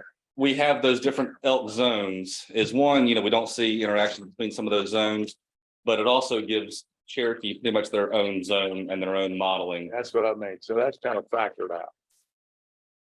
So whatever Cherokee does really won't affect zones 3, zones 2, or zone 1 because Okay, we don't have interaction a lot. We have a little bit, but not a lot. I guess one question then, so it sounds like when you kill 3 elk, and how long are we gonna do that before you really notice that, okay, we can't do that anymore? So I don't think we should do 3.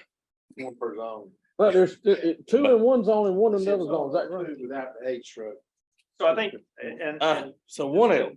to jump in, so if, yes, the model says that you could kill 2 in zone 2, but the reality is if you kill 2, it's going to decrease the age structure of bulls dramatically. All right, I'm sorry, so we go back, we can kill 1 elk. In zone 2, 1 elk looks sustainable across time and not affecting. For 10 years.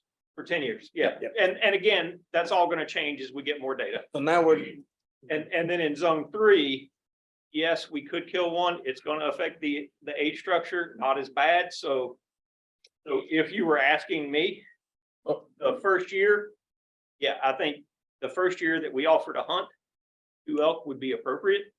And as we keep getting data, because we'll get data every year, we'll make sure that those models are continuing to track out specifically for zone 3, because again, zone 3 is going to get affected more by 1 elk, 1 bull being taken out than zone 2. I guess that's I guess that's what I was at, because today we heard that we're gonna auction one and then we're gonna wrap. No. No, I was just saying, that's been kicked around, right? I mean, we've been talking about, we're trying to get to a Huntsville population.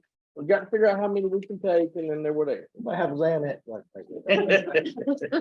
I mean, You know, so the reason that, you know, that we have those zones is that it allows us to be adaptable. It allows us to say our current projections for a hunt in 2024 says, yes, we can take a bull from zone 2 and zone 3. Now, we rerun that stuff next year and it may totally change. It may say, oh, we can actually harvest 2 out of zone 3, or it may say you better not harvest anything. So it's going to be an adaptable management strategy.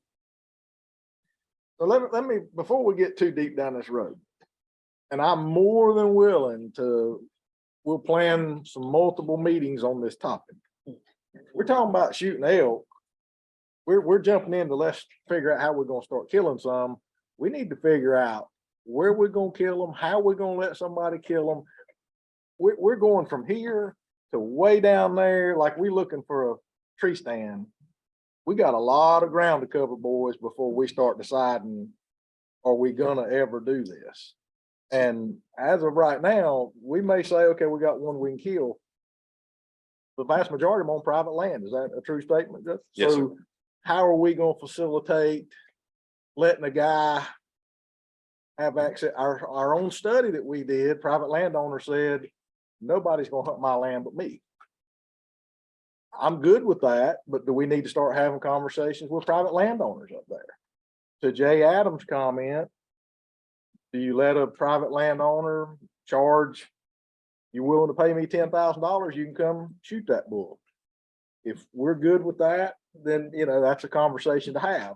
What we just did, if that's the case, and no disrespect to Jay Adams, I don't like the idea that we're gonna have a rich man and a poor man hunting elk. We're gonna auction one and raffle one. If we're really trying to raise money, let's raffle them both with a raffle ticket. And that may raise $500,000, not one guy buying it for 50 or 60 or 70,000. So I just think there's a lot of ground we got to cover. So I don't want anybody to think we're gonna leave here today with a decision that we're gonna start shooting elk next year. I'm sorry, Ray, we got a lot of ground to cover before we get there. I think we need to have conversations with Eastern Band way before we decide, so we know what they think they're gonna do. I can tell you, they've always told me, the day y'all start shooting, the day we're gonna start shooting. What we don't have the ability to do is control, do they decide to shoot 10 and we decide to shoot 2? I can tell you their philosophy has changed over time. If you look at a lot of their videos advertising want you to come to Cherokee, it's of that herd of elk walking through the middle of that stream with fishermen and tourists all over the place. So, you know, I'm sitting here kind of amazed that some of our comments over the years have been, oh gosh, if that dairyman kills, the people are going to raise Cain up there because they love these elk. But now all of a sudden they're going to embrace a hunter going up there and shooting one right out the back door at Maggie Valley. There's PR that needs to be discussed about this. There's a lot of things need to be covered before we start deciding when we're going to pull the trigger and how we're going to pull the trigger and how we're going to issue them tags. That's just one of 19's opinion. I'm more than willing to listen to everybody else's opinion. Y'all know I'm good to kill them all, but we're going to do it the right way. We're going to put the input in. We're going to hear from the people that live up there before I'm going to vote. And again, I'm only one of 19, but the day I vote to go down some of the paths I've heard will not happen. So, you know, proud of this data. Good, we got this data. I think this is just the first step that we need to sit down as a commission. Next big game meeting, we'll dive in a little deeper and maybe decide a direction. Who's going to go talk to landowners? Who's going to figure out, you know, our only option right now, correct me if I'm wrong, is silvers. For game lands that hold it. Yes, sir. And you've said we might could kill one. Out of that zone, current model suggests one could be harvested. So we're gonna have a hard time auctioning a tag and rifling a tag if the only land we control, we think we can only kill one bull off of it. I mean, I just think there's a lot of ground got to be covered, a lot of discussion got to be had. So I don't want anybody to leave here thinking that we're gonna probably come up with a decision in the next month or two that here's what we're getting ready to do 2024. That's, again, that's one man's opinion. Y'all have, we can all get together and discuss it, but, if we need to form a little elk subcommittee that meets out of cycle and move this thing down the road quicker, I'm absolutely good with that. But, based on the data, I don't think it's real promising that we're gonna kill a lot of elk. I mean, again, our own study said private landowners are not gonna give you access. Now, I'll be the first man to tell you, there's a price tag for access. But if we're gonna do a raffle through the Wildlife Commission for $1 a ticket or $10 a ticket, I don't care what that number is, we can't sell you a raffle ticket and then say, oh, by the way, you want it for $1, but you got to go pay Kyle $10,000 to get access to the land to kill him on. That guy ain't gonna have the option to go kill that elk. We got to cross that hurdle, guys. Are we gonna say, well, the poor man gets to go hunt silvers, the rich man gets to go hunt the private land and pay $10,000? And listen, I'm a free enterprise guy. If you can put them two people together and they can come up with that, have at it. But I don't want anybody to have expectations that they gonna go on a piece of state-owned game lands and kill an elk that they paid $100 grand at an auction to buy that tag. Are we gonna give them a month to go use that tag? Or are we gonna give them a year to go use that tag? Those are all things we got to, and that's gonna take, we're gonna have hunting season, I'd assume, while they're bugling during Yeah, but that's already set October 1st, yeah. So I mean, there's a lot of things got to be discussed. And we can start it today, or we can put a little subcommittee. Anybody wants to talk about elk can volunteer to be on the subcommittee for elk. But I don't want anybody to think we're gonna leave here today with a decision that 2024, we're gonna start shooting elk. That's Dave's opinion. Everybody can open for discussion now. I think that you're right on target with coming up with a committee to study all the issues that you were talking about. And I think they're all viable. I mean, I can think of some answers to them, but I think that having a group that would study it with staff, I mean, I can tell you that the Rocky Mountain Elk Foundation has done this for other states, and they've been down the learning curve, and they've solved a lot of problems that, they would be a good advisors to whatever committee that we're on. And I think one thing that Jay said that was of paramount significance is that I wouldn't vote for anyone to auction this thing off unless all the money comes back to the state. And I think that's what I've heard he said with that deal. I mean, the Rocky Mountain Elk Foundation, they can auction it off. There's a lot of different ways, but I think there's certainly some answer. I mean, as far as the $10,000 deal, I think you got to invest in that. I don't think it's $10,000. I think you get private landowners to do it for $5,000. I think it comes out of the expenses of running the out raffle. We go out and we find somewhere that's suitable. The population is good. It's Justin approves it, and we go. So I'm just offering some suggestions. I'm not saying that they're the answers, but I think a committee like you're talking about is well in order to move it whatever direction that the committee feels like it needs to move. Hey, can I say something from the outside? Absolutely. From the outside looking in. Yes, sir. We're talking about killing one elk. Talking about the herd finally got to the point we can kill one elk. Me personally, what are we talking about? Thank you. What are we talking about? One elk. Let them 10 years from now, bring this topic back up and talk about maybe you can kill enough elk to justify doing something. But one elk. I'm thinking. Does that mean you're gonna be on the committee? Old enough to get it. Go ahead, Brad. I've got a question tangentially related to the potential fund. Since zone one has only a few elk and not growing very fast, that the Armageddon Wildlife Management Area will done a lot of habitat work to make openings to support elk. Why is that not working? I think just because he started with so few, I think, there's certainly some inbreeding going on. Elk cervids in general are really resistant to those inbreeding effects, but I think that does play a big role. Also, you'll remember that Harmon Den is also what we used to call a bear sanctuary. So high level of bears there. Some impressed stuff coming out of the park is saying that bears are still hammering elk. So I think that's a part of it. And we have seen at least 2 elk in Harmon Den with brainworms.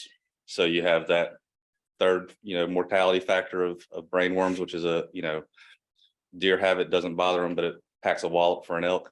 So I think those factors coupled together kind of prevents that from growing. And we're not seeing any new blood coming across I-40. And so again, I mean, I'm good, and not that the big game committee is that big, so I mean, that could be the study committee unless somebody says I don't have time to do it, but that's just my thought. I mean, I think it's a great presentation. I think this gives us a ton of things to talk about. And I think it's going to take a lot of time and energy and effort. I agree with Terry. I mean, another commissioner voiced to me a while ago. I mean, how much time and energy are we going to spend to talk about killing one, maybe 2? I just don't, the bang for the buck, boys. And, there may be a day we get there. I don't know that this study put us to where we're going, oh my God, this is it, boys. We can, everybody get their gun out and let's go. I don't think we're there yet, my personal opinion. And, but again, I'm one of 19. So unless anybody's got any other questions, I'm going to say that big game will have a discussion, try to have some out of cycle conversations of where we want to go, and, bring that back to the full commission, let the full commission decide what route we want to go with this. We've all known, guys, I mean, it's 5 years ago, we had the discussion without doing any research, without spending $500,000 on a study. We decided if you want to go kill one, we can go, we all agree you could go kill one, and it's not going to hurt the population to take a bull. We're right there 5 years later, and $500,000 later, we've come up with the same data. But I would like to point out that one of the things that this study did do is yes, you're right about that, but it also gave us those zones, those boundaries, because before, if you had said, yeah, you can kill one, and we had somebody go to Harmon Den, that Harmon Den population is gone. So, this study was really important to not only tell us how many, and maybe we already knew that, but tell us where we would be able to. Yeah. And just, the first time I've heard about the inbreeding and whatnot, if that's the case, maybe that's where we need to go. It's to Harmon Den. Maybe that population shouldn't exist up there. I don't know the answer to that, but that'll be something for discussion, based on everybody's comments. But does anybody have any staff or commissioner? I'm surprised there's no more input in this equation, but I'm perfectly good. But we're too far away from making a decision to give a whole lot of input. Yeah, I mean, like I said, I just think everybody was, and if I'm wrong and everybody, listen, like I said, I'm one of 19, I'm one of 6 on the big game committee. If everybody says, let's talk about a date we can start killing them, I'm good to have that discussion. I think they're a pretty good tourist attraction. Yeah, I mean, Commissioner Hall? Yes. I think that was Commissioner Alexander. I think I don't think whether or not they're a tourist attraction or not necessarily, but I think there's an enormous public opinion about the elk that we need to factor into this conversation and discussion. our survey, our human dimensions survey, our social science survey, just with landowners out there.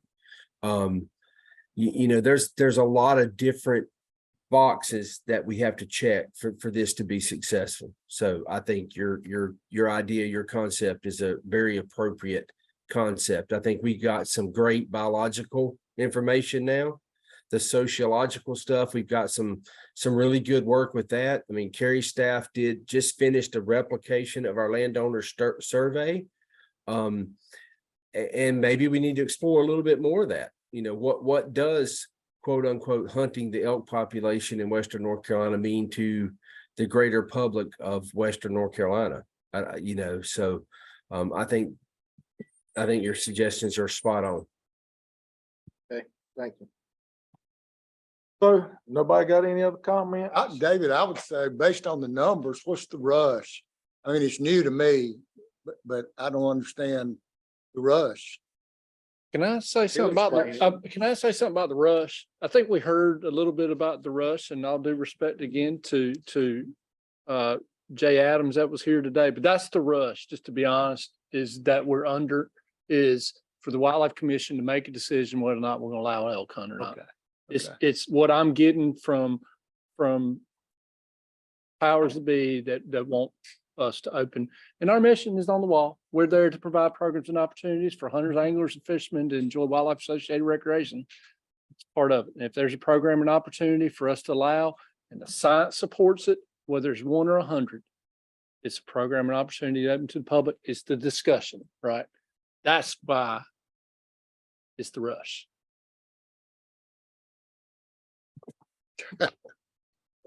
So just let the legislator figure it out. Yeah. Can we talk about deer since they pay the bills? Absolutely. I would like the big game committee. It appears from our preliminary reports that about 10% of our hunters might just stop hunting when CWD becomes more prevalent. I'd like a little bit more facts behind that. What does that do to us financially? We lose 10% of our hunters. And then, again, as I read what we post on the website, everything's factual. I've raised this issue once before. While there has been no transmission to human population, there's concerns about some primates. We know it resides in the spinal cord, the brain tissue. Should we or should we not be recommending to our hunters to harvest the neck roast? Easy to debone your deer, get the meat off the bone and not get into any of that process and avoid it altogether. But I've not seen any other state do that as well either. And that might scare the population to say, hey, don't do this. But I think y'all at least need to discuss that particular part. And if you don't, it's not one waste, I would assume. Right. And, you know, Chris, we had a little conversation before everything got started. I'm getting a lot of phone calls. I don't know about the rest of you as far as, you know, bait, no bait, you know, and that's been discussed. I've had that discussed with Brad, David Sawyer, you know, are we doing it the right way or not the right way? Should we, shouldn't we, you know, whatever. So I think there's still a lot of discussion to be had there going forward of how we're doing that, because, you know, guys, again, I mean, with Johnston County, I mean, you're getting ready to add 5 more counties next year. I mean, it's not gonna take long. The vast majority of our state's gonna be in a primary or secondary zone because we're jumping around so much on CWD. I'll just kind of jump on that comment a little bit and say that, you know, our field staff, biological staff working very, very hard to answer that initial question about surveillance. I mean, you're infected and where are they? The logical use of that answer then puts in a lot of other stuff in place. How we advise hunters and carcasses, other restrictions that we might have in place. So working very, very hard on that primary question, but Gary's group, Catherine's group is working very, very hard on some of the other stuff as well, looking into how hunters use bait and feed right now. So we saw some great presentations on stuff they completed today. There's several others that are in the work to help inform those decisions. In our primary and secondary zones now is a biologic planted food plot baiting. Well, you can, Question about food plot. is a food plot, if you're in a primary or secondary zone, is a food plot considered bait? I mean, I can look for portion of stuff too, but no, that's never not.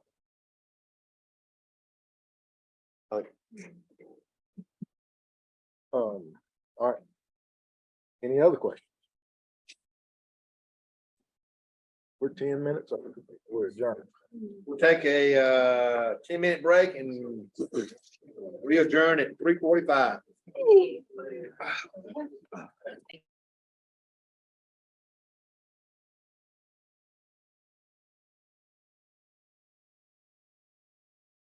Get started.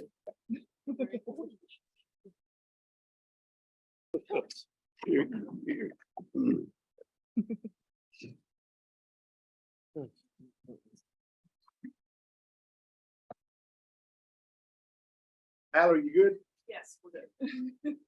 I'd like to call to order the committee to hold meeting. 3:45. I'd like to welcome everyone here and note that this meeting is being streamed live and recorded for public record.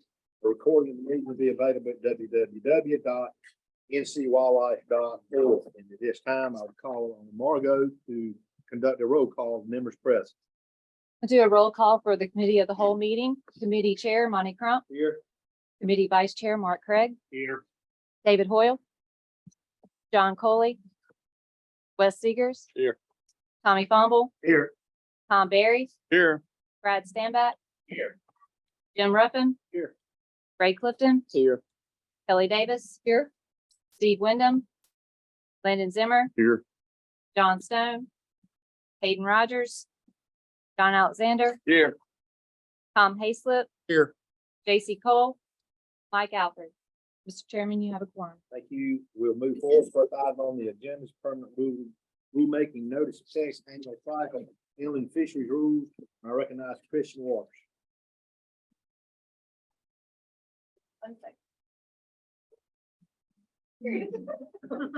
Here. He was sitting on the creek bank.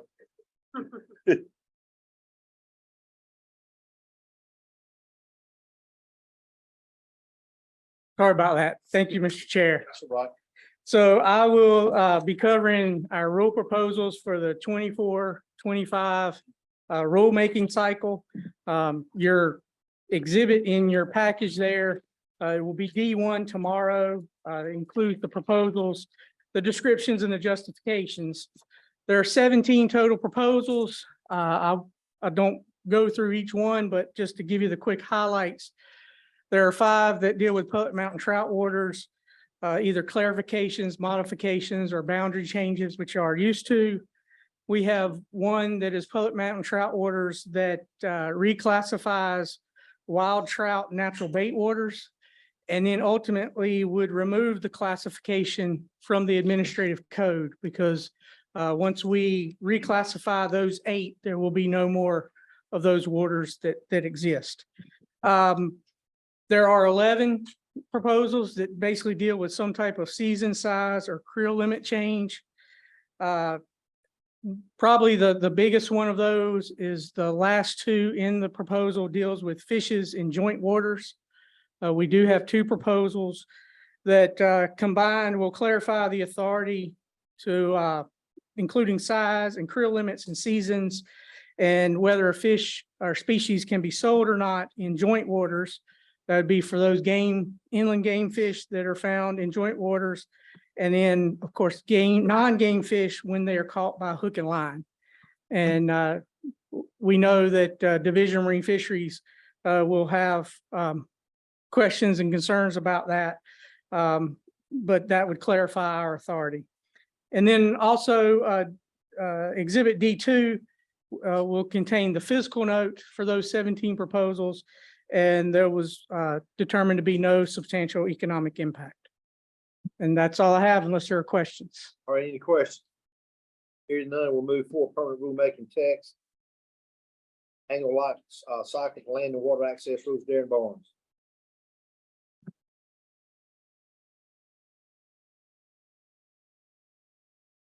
Thank you, Mr. Chairman. Not sure I'm gonna be able to go that fast, Christian. So I will be dealing with exhibit E1 and E2, which you'll see tomorrow in your packet, which includes 9 proposals, which one of them I'll talk about will be pulling out of this proposal packet. I'll go through them very briefly. So we have a proposal related to updating our language about under the influence of alcohol or narcotic drugs are in game lands for better enforcement.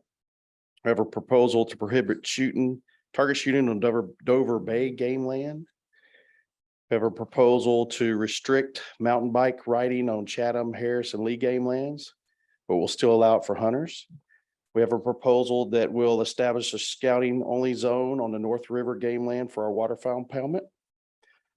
We have a proposal to restrict camping, but designate camping area on Thurman Chatham game land during our open camping season.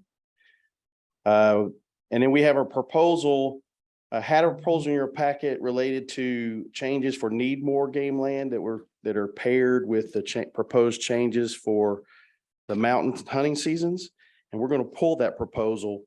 We pulled another proposal similar, and we're going to wait and to see if the hunting rules go through before we put those proposals forward. So if that hunting rule does go through, we'll bring those back to you. But for right now, we're pulling them until we see how that comes out. And then we have a proposal to change the antlered antler season in Montgomery County on the Yadkin River game land from moderate to maximum. We have a proposal to define the 4,830 acre portion of Caswell game land to define our small game focal area. And we have a proposal to add a new game land, North Bend game land, and make it a permanent game land. And those are the proposals we have in E1. E2 is our physical note for all of these proposals. Any questions? Anybody have any questions for Darren on any of these notice of text? Here none, we'll move forward. Permanent rulemaking notice of text 24-25 annual cycle wildlife management rules. Chris Craig. Thank you, Mr. Chairman. I'm filling in for Brad today on this topic, and Brad lays some pretty big shoes to fill. Been working on these rules a lot. If you need me to get down in the details, I will, but I'm gonna be pretty brief with it. We have a total of 10 proposed changes that are coming out of Wildlife Management Division. The first 3 pertain to deer. The first 2 of those affect the western deer season. One would be shifting the western black powder and gun seasons to align those more closely with some of our biological objectives, and we think it will also improve hunter satisfaction. The second deer proposal again is affecting counties in the western deer zone. That would be to increase the antlerless gun season on private lands and increase the antlerless black powder seasons from 1 day to 1 week in Cherokee, Clay, Jackson, Macon, and Swain counties. The third proposal that we have that's specific to deer has to do with youth hunts that are established by rule on Blues Creek, Mountain Island, and Kerscott Reservoir lands. The idea with this is to remove that text. That's not to remove youth hunting opportunities, but rather to expand that and allow those opportunities to be extended to other types of R3 efforts. We have one proposed change that would affect bear hunting in the western season, in the Mountain Bear Management Unit. It would shift the start date of that to add some days. It would create Saturday openers. It would reduce the prohibition in the second portion of that season, the prohibition on using unprocessed bait. And it would clarify some of the text that make it consistent with our use of the term designated bear management areas in other parts of rule, as well as correct and oversight there related to Franklin County. We have one rule that is specific to ringneck pheasants, and that would be to bring those pheasant seasons into alignment with basically what the status of pheasants is across the whole state. Basically, we have wild self-sustaining populations on the Outer Banks. This would limit those, basically affect our seasons in that area and allow a lot more flexibility in the rest of the state. We have a proposed change about feral swine, which would clarify when dogs can be used to take feral swine on game lands outside of, and establish additional opportunity for dogs to be used outside of the open deer season or bear hunting season by individual game land rules. And the idea behind that is that would apply to those far western 6 counties on Nantahala game land. We have several rule proposals under our regulated activities section. Several of those are related to controlled hunting preserves, dog training, field trials. Basically, those rules collectively are an overhaul and modernization of some of those rules that are out of date, a bit antiquated. In some scenarios, they're conflicting with each other. So the intent of those proposals is to clean a lot of that up. The last proposal that we have in our section would relate to wildlife control agents that might have their license suspended or revoked. And this would basically close a loophole that would allow them to then not also be eligible to get a license as a wildlife control technician. Mr. Chairman, that's all we have coming out of Wildlife Management Division. I believe those would be exhibits F1 and the fiscal note F2 tomorrow. Thank you, sir. Does anyone have any questions about any of the rulemaking text proposals? Hearing none, thank you, Chris. We'll move forward with permanent rulemaking notice of text, 24-25 annual cycle administrative rules, Colonel Ben Meyer.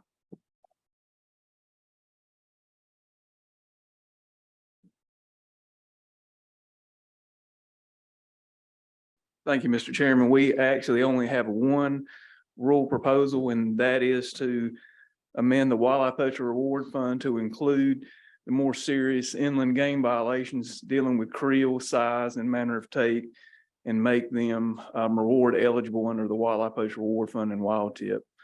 So, and other than that, that's all we have on these administrative rule changes. Anybody have any questions concerning this? And I think that's G. How's that program working? It's working really good, Commissioner Fomble. I think, and don't call me a liar, but we're paying about $10,000 a year out in rewards. We just made a transition to a new software, so that's where we are in transition, but it definitely encourages the public to report crimes that we wouldn't ever know about. Good. Yep. Colonel, I hate to take you off guard, catch you off guard, but if you 1 or 2 minutes. Yeah. I'll have a brief, your take on the first conviction of BWI. Okay, so, right, occurred. so I think it's an important milestone. we did, there was a boat accident or boat incident that occurred in 2020 on a Waccamaw River, and there was an operator coming around the bend. I was actually sergeant down there for a period of time. And when the operator came around who was impaired, he basically ran over another boat and killed 3 people. This was after Cheyenne's Law passed in 2015. And so the DA, John David, who we have a lot of dealings with, him and his staff have all been through our DA training for boating while impaired. And he brought his investigators up, did a investigation right off the bat. They were like, we're going after this felony BWI. And so the investigation lasted about 2 years. So, I mean, they dotted all their I's and crossed their T's and got everything down. So they went to court probably 3 months ago, and the defendant pled guilty. And I was kind of surprised because this is the first time, but he pled guilty. And so they just sentenced him about a month ago, and he received anywhere from 9.5 to 18.5 years. Now that is what it is. Now, what that means, I guess it's dependent upon his behavior in jail or in prison, but that's what we got on the first time. And that's a lot of people work together on that. The DA, John David down there, his team were really, really great. And we do have a good relationship with them. And I'll give all the credit to Sergeant Matt Crisco, because they did a, phenomenal job on that investigation. Obviously, if you convict somebody of basically felony BWI, then, I mean, you have to have everything there, and they did. So, and that is the very first one that we've had based on that law. And y'all familiar with Cheyenne, that case with her on Lake Norman, I remember when that happened, it was not good. And I've spoken with her parents, I still talk to her parents, and, they're always like, whatever we can do to help. And they just want to know how much they appreciate our our diligent efforts to get impaired people off the water. So hopefully this, well, I like to say this will never happen again, but we know that's not the case. So, but we are very diligent in our efforts of convicting those people that kill other people impaired. So, Thank you, Colonel. yes, sir. Next up, we have Melva Bonner, and you've got the next three permanent rulemaking. Well, one's a rulemaking adoption, 2 notice of text, chronic wasting disease, rulemaking adoption, notice of text, declaratory rulings rules, and public fishing and boating access areas. And I'll just let you handle the next 3. Okay. Thank you, Mr. Chairman. Good afternoon, everyone. The first rulemaking item on the agenda today is for the permanent adoption of the chronic wasting disease rules in 10B 0500 chronic wasting disease management section. Exhibits H1 and H2, which includes 10B 0501 definitions and general requirements, 10B 0503 surveillance area. The proposed rules in this section are necessary to regulate activities that aid in the transmission of CWD and to assist with the detection and isolation of the disease. These requirements will apply to areas surrounding the CWD detection areas and to reduce movement and infection opportunities. 10B 0501 clarifies the applicability of the rules in this section and defines the CWD related terms. 10B 0503 specifies activities prohibited in the surveillance areas, which includes the placement of minerals, bait, and food, the exportation of cervets, cervet carcasses, and carcass parts with exceptions, whitetail deer fawn rehabilitation, transportation, and the possession and use of certain substances used to take, attract, or scout wildlife. The proposed rules were noticed in the North Carolina Register on August 15, 2023, and a public hearing was held on September 21, 2023. For 10B 0501, we received 14 comments in support, 6 comments not in support, and 5 comments of no preference. For 10B 0503, we received 13 comments in support, 10 comments not in support, and 1 comment of no preference. This information can be found in Exhibit H1. The proposed rule text can be found in Exhibit H2. Staff will be recommending the permanent adoption of these proposed rules at tomorrow's business meeting. Are there any questions? Questions? Okay, Melva, you move forward with the notice of text. The second item, rulemaking item on the agenda today is to notice the rules in the 10B 0500 declaratory ruling section, Exhibit I1, which includes 10B 0501 when issued, 10B 0502 when not issued, 10A 0503 procedure.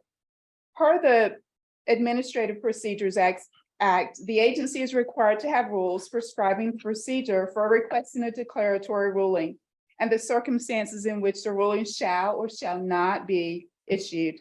The proposed amendments to these rules were determined to be necessary with substantial public interest and are required to be readopted as part of the periodic review. For 10A 0101, 10A 0501, 10A 0503, the proposed rule language has been updated for clarity and consistency. For 10A 0503, the proposed amendment also removes the example letter. The proposed amended rule text can be found in Exhibit I1. Staff will be requesting approval to notice the proposed amendments to the 10A 0500 declaratory ruling section, to open a 60-day public comment period, and to hold a public hearing at tomorrow's business meeting. Are there any questions? Questions? Hearing none, Melva, you move to the last. The third and final rulemaking item on the agenda today is to notice the rules in 10E 0100 fishing and boating access areas section, Exhibits J1 and J2, which includes 10E 0101 definition, 10E 0102 regulations posted, 10E0103 signs and markers, 10E0104 use of areas regulated. The proposed amendments to these rules were determined to be necessary with substantive public interest and are required to be readopted as part of the periodic review. For 10E0101, the proposed rule language updates the definitions for public fishing areas and the boating access areas, and further divides the boating access areas into motorized and non-motorized boating access areas for clarity. 10E0102, 10E0103 are proposed for repeal as they set requirements for the agency and not the public. For 10E0104, the proposed amendments reorganizes and reworks the current requirements for clarity, prohibits the operation of concessions on public fishing areas and boating access areas, and provides detailed requirements for requesting a permit for activities and events for boating access areas.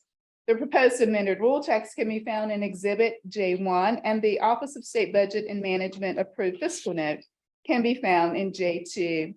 Staff will be requesting approval to notice the proposed rules and the 10E0100 fishing and boating access area section, to open a 60-day public comment period and to hold one public hearing at tomorrow's business meeting. Are there any questions? Anyone have any questions? Hearing none, thank you very much, Mel. Thank you. And we'll move on to property matters, Henson Lake Lodge. Lease renewal being solved.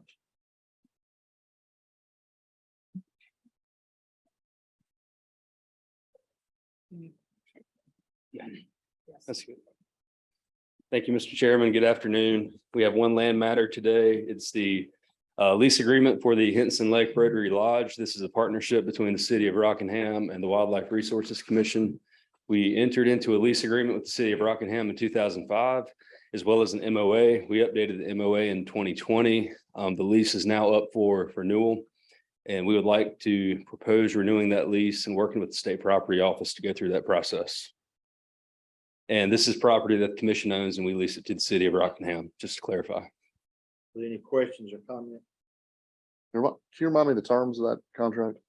Terms of the city built that lot at our expense, but Wildlife Commission owns the lot. And that's open to the public, and they use it for all kind of events at Henson Lake.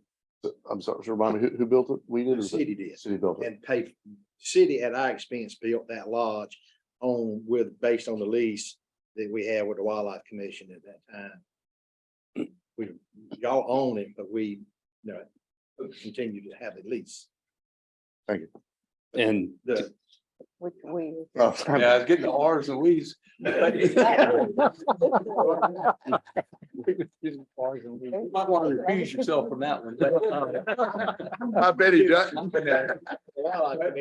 just answering his question. And I'm totally good with all this. I do have one question on the terms of the lease, which is where Landon just went, is how many years are we talking about? And is there a rent? Is it $1 rent, or is it, a true lease agreement? How's that structured? Just generally, don't get into weeds on that. we're looking to set a term of 30 years, Cool. and I think it's a no-cost lease. If Okay. SPO decides to put a fee on it, it'll probably be for $1.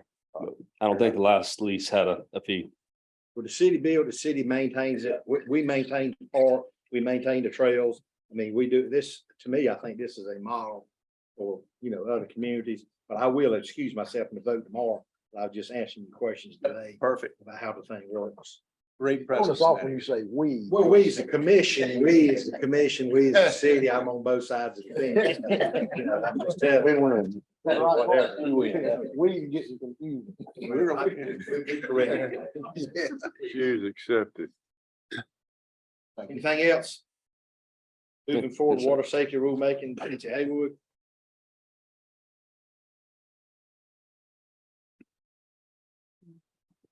30 years from now. We're gonna sign the lease as the leasee and the leaseor. Thank you, Mr. Chairman. I only have a couple for you today. First, in Exhibit K1, which you will see tomorrow, and I will tell you about today, It is the public comments that were received during an open comment period for an adoption of a rule for a restricted area at the Lake Wiley in Gaston County. And this is at the South Point boating access area. And during the open comment period, there were no public comments received. There was a public hearing on September 14th. One person attended but made no comments there. Then moving on to K2, this is it J? I have it under K. Okay, thank you. I know. Okay, K2. This is permanent rulemaking final adoption for 10F.0333 Mecklenburg and Gaston counties. And this is, as I said before, that the notice of text was published. And now we are going to seek tomorrow your final action on proposed rule amendments for Lake Wiley in Gaston County, subject to final review by the North Carolina Rules Review Commission. The earliest effective date of this rule will be January 1st, 2024.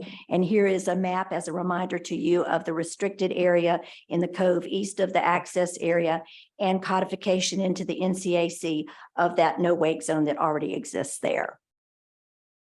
Any questions? Questions for Betsy? All right, finally, thank you. Moving on then to Exhibit L. We are bringing back for your consideration a slight correction to a GPS coordinate for the Motts Creek no wake zone at the Cape Hatteras National Seashore.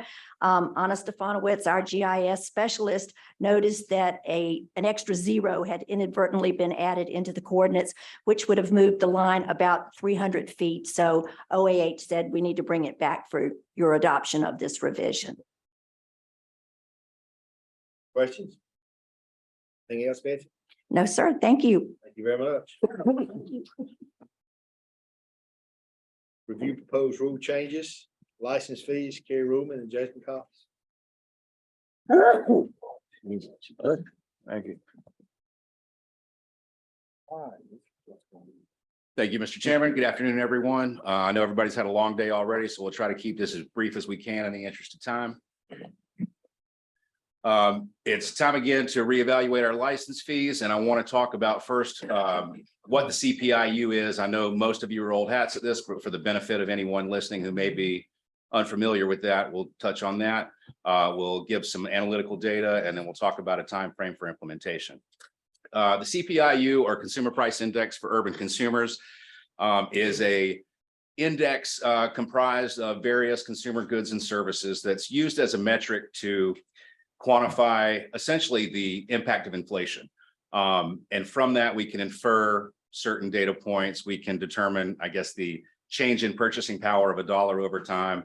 And we can infer overall the health of the US economy. The relevance of CPIU to WRC is, our statutory authority allows us to increase our license fees annually at a rate not to exceed the cumulative CPIU increase over that same time period. It's one of the most effective tools we have in generating revenue. As you're all aware, our last license fee increase was effective January 1st of 2020. From January 2020 through August of this year, the cumulative change in CPIU was 17%. By comparison, the net change in some of our costs just to maintain our operations over that same time frame has ranged anywhere from 18.5% to 50%. So you can see that even if we were to implement that full increase of 17%, we're still not keeping pace with the rising cost of operations. A couple of categories in which we can identify some of those increases. Trucks, for example, have gone up over 20% since January of 2020.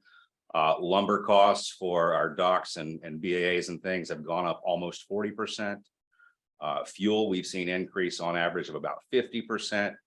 And just our personnel costs for salaries and fringe in that time frame have increased by 18.5%. I'll hand it off to Carrie to present some analytical data. All right, so as part of a fiscal note that we're required to do a rule change, We've done an analysis of license sales and revenue based on the previous 5 years of data and projected sales for the next 4 years based on the 5-year rolling average. We projected this way, first because OSBM likes us to do it this way, but also because it accounts for trends that are kind of difficult to detect. And license sales can be really unpredictable. They go up and down every year. It's a little different. We do see consistency in the times of year that we sell. We have high times and low times, but the licenses we sell within a year can change. Some of the things that we know affect license sales are things like the weather, things like the economy, the price of other goods and services, global pandemics, things that we know affect license sales, but we really don't have a good grasp on are things like people's income, or their different life stages. So it makes it really difficult to predict what sales are going to look like next year and even 3 years out from now. We also don't have much good data to predict any immediate outcomes of another license fee change. In recent history, like Jason said, we've made 2 fee increases, one in 2014, where the fees for 29 of our licenses and our privileges were changed in statute. This wasn't an across the board change. It was done through statute at different amounts. What we know that happened after that is sales dropped about 4%, but revenue was up 17%. While you might think that the fee increase made up for the loss of sales, the data indicate that the sales decreased for some licenses and increased for others despite the increased fees. So we also saw an uptick in the number of sales of lifetime licenses after that increase. So no good information can really be gleaned from that increase. In 2022, we did a more across the board increase of the CPIU at the time, which was about 6%. We had some new licenses and some increases were legislatively done at that time. But then right after we increased the fees, we had a global pandemic and license sales went up. So again, no good data to use to tell you what's going to happen if we do this again. What we do think might happen is some buyer resistance. That means, that occurs anytime people have a choice, and they have a choice whether or not to buy our licenses. It doesn't mean they're going to stop buying licenses, but they may choose a different license to purchase, one that costs less. That's something we can work with. And we can use the data we have and our new Go Outdoor system to mitigate some of that buyer resistance. We can offer people different packages to keep the people in the activity if they still want to participate. It may be at a lower cost to them, which means less revenue for us, but we want to keep the people. We can remind them to renew their licenses. Like I said, we can offer them different packages to get just what they need, and kind of keep them over time. So we can promote those options. So this is a graph of the yearly sales and revenue over the past 5 years. It includes all WRC licenses and privileges, both annual and lifetime. It includes actual data through the end of this past fiscal year. That's the red line right there. That's the end of the data that we actually have. The rest is projected based on the 5-year rolling average. So assuming that the fee increase would take effect on July 1st of 2024, and there is no buyer resistance, the average projected revenue is up 5.5 million over the next 3 years over business as usual. So just to give you kind of an idea of the fees that would go up based on the 17%. These are our top revenue generating licenses. The top 5 annual and short-term licenses, the 17% would increase those anywhere from $5 to $13. And for lifetime license top sellers, that would increase anywhere from $46 to $123. I do want to remind you, though, we sell 99 different licenses and privileges. So this is just a snapshot of what makes most of the revenue. Of those 99, 71 are exclusively ours. 15 are split between us and DMF, and 13 are DMF licenses. Okay. As Carrie stated, in a best case scenario with no buyer resistance, we can anticipate about $5.5 million increased revenue annually. Of that, about 4.1 million would be an increase in our operating fund. About 1.3 million would be an increase in endowment fund revenue. So of course, not only is that principal protected, but depending on the age of the license holder, that interest is also, income earned is also non-expendable. This is our tentative implementation timeline. And again, this is a best case scenario. We would vote to notice on December 23, solicit public comments from January to March of 24, vote to adopt in April of next year, present to the Rules and Review Commission in May or June of 24, and then ideally implement the increase effective with the start of the next fiscal year. The data that we presented with the 17% increase was as of August 30. If we were to take into account the increase through September, that would put it at 17.4, but there's not much to be gained by including that additional 0.4% because of the fact that we round up those increased license prices to the next whole dollar. So while there's not much to be gained as far as projected revenue, there's a lot to be lost as far as time with the review process that it has to go through, the fiscal note that needs to be reviewed by the folks at State Budget and Fiscal Research. So that's why we chose to cut off as of August 31. If anyone has any questions, I'm happy to entertain them. Hey, Landon. Did I hear that right? We have over 90 different types of licenses and permit. Is that legislative? Is there a way to simplify that? Because that seems. Not all of those are. I've asked that same question before, Landon. So all of the licenses are set up in statute and permits, they are in statute, and then we moved them over into rules so we can increase and move the license fees around, but those are all set up. So there's no way to knock it down to 10 or something if we wanted. I That'd be mean, legislative. it would be legislative, yeah. Him? Yeah, CPIU, you said it was 17%, and that's our cap. We can't go above CPIU on the increase in licensure. That's correct. Is that as an aggregate of all the license, or is that each of those categories, the 90 some categories cannot exceed 17%? What I'm getting at, can we raise some more than others with a net aggregate increase of 17%?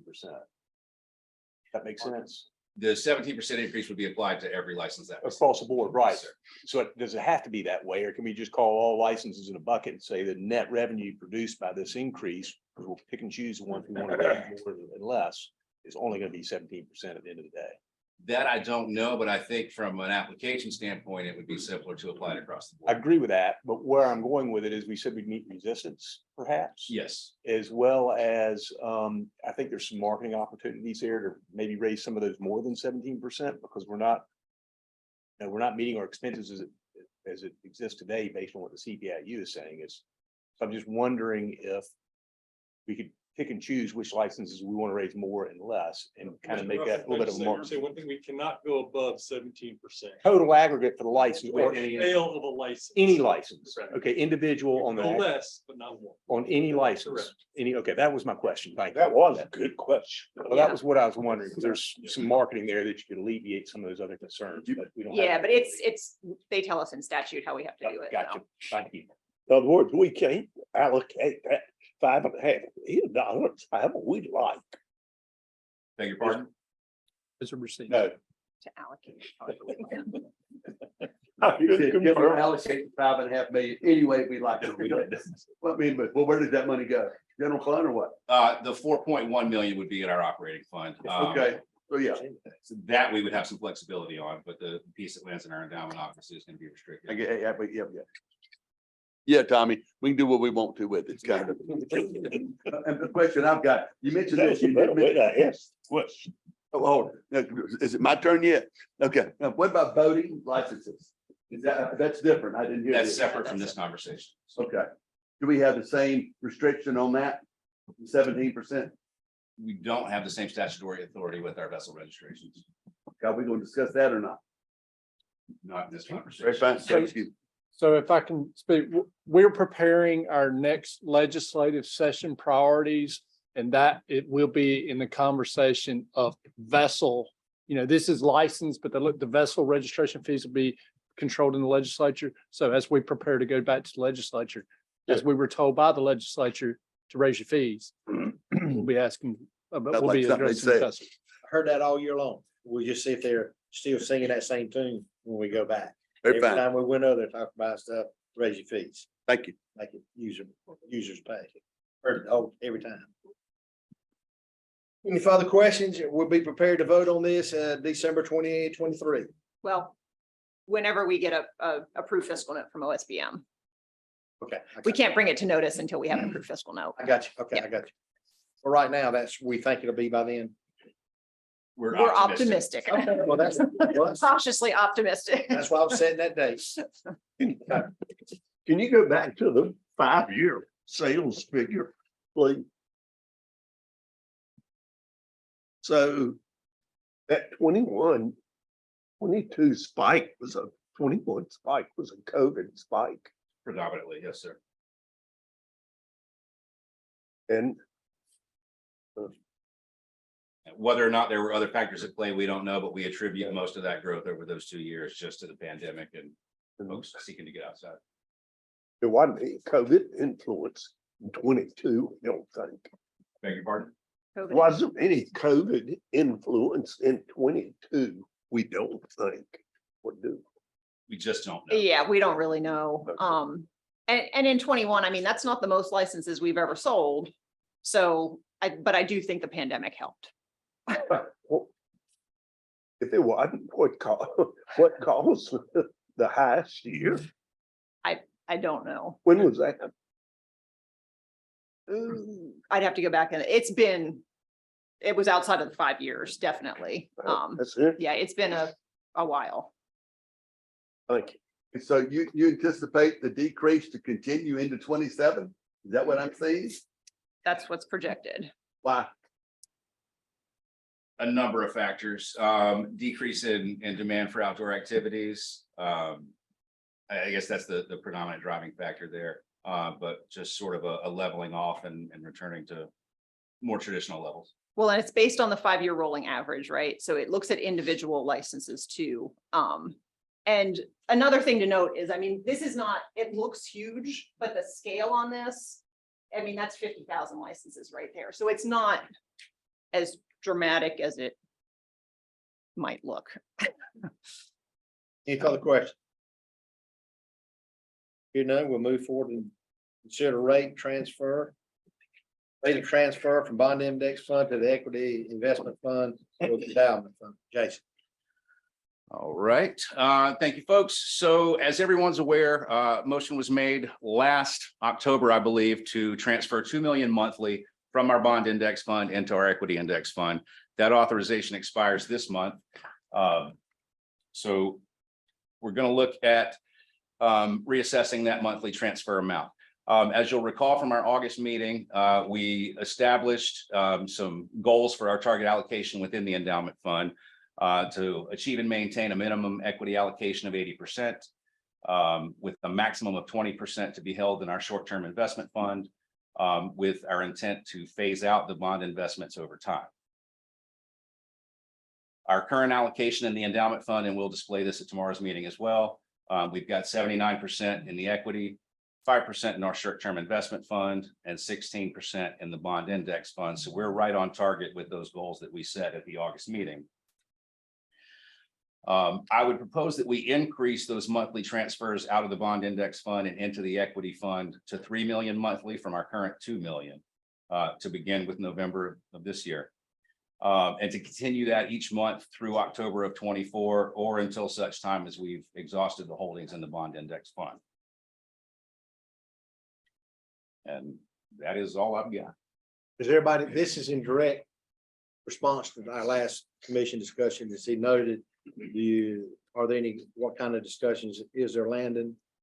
Brad, any of y'all having discussions you want to add to this before we move on? I guess in light of the fact that we're gonna have to be pulling 39 some billion out of the endowment fund to pay for Setzer before the General Assembly's allocation kicks in. So we may want to shift that to having more cash in the short-term fund. to be able to do that without having to liquidate the equity fund. if Markets go down. That's a sort of a new wrinkle since the last meeting. It's actually 20 million. And we'll have to come out 10 million for San Martin. So we're looking at 30 million. And I had a discussion based on comments from the vice chair and Landon about, we're looking at what those cash flows are and where we're at with these funds. So it's probably a little early to pull the trigger on that, I would think, based on what our cash flow needs are. I think San Martin's covered, but you might want to speak to that, Jason or Landon. You got a comment? Yeah, I have a comment. It's a good point, Brad, but I think also the good news is you're not gonna be paying all that up front for construction. As the construction's done, it'll be paid over time. So hopefully that'll give us some more cushion too. So maybe, but I good thought process. That someone hadn't thought. Because we have charged Jason to match up the cash flows with these investment and this investment strategy, and even look at possible worst case scenario with a downturn, and they're evaluating those numbers now. I'm all for eliminating the bond fund entirely as soon as possible. But with short-term interest rates, more reasonable level now, I'd be more comfortable having more cash in that. But I'm okay with this too. Are there any further questions? We understand the recommendation to be made tomorrow, but is there any further questions or to comment on it? So we can settle it today. Everybody's fine with this. Good handle on it, particularly with the understanding. We're taking a look at the future cash flows, how all this stuff will mesh together. Okay, Jackson, thank you. Thank you. At this time, I recognize Kim Ingham to present our 2024 Wildlife Resources Commission meeting schedule.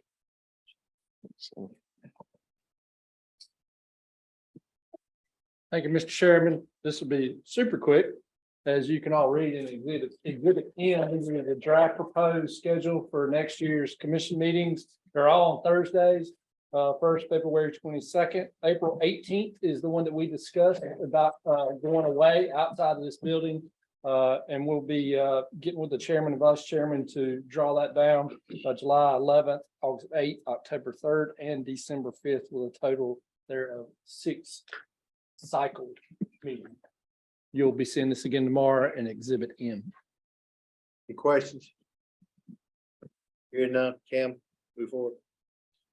All right, well, now it's the good times that I get to recognize special employees. We've heard a couple times today where we're talking about, I heard it twice, about the village. So now I'm gonna talk about the villagers.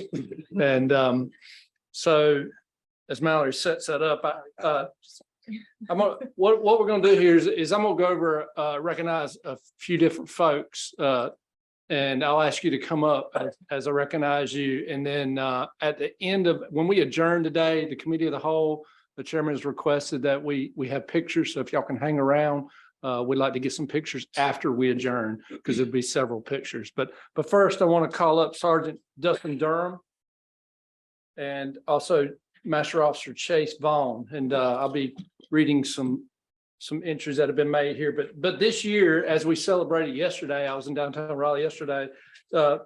These two individuals with 2 other officers that couldn't be with us here today received the 2023 Governor's Award for Excellence for Safety and Heroism.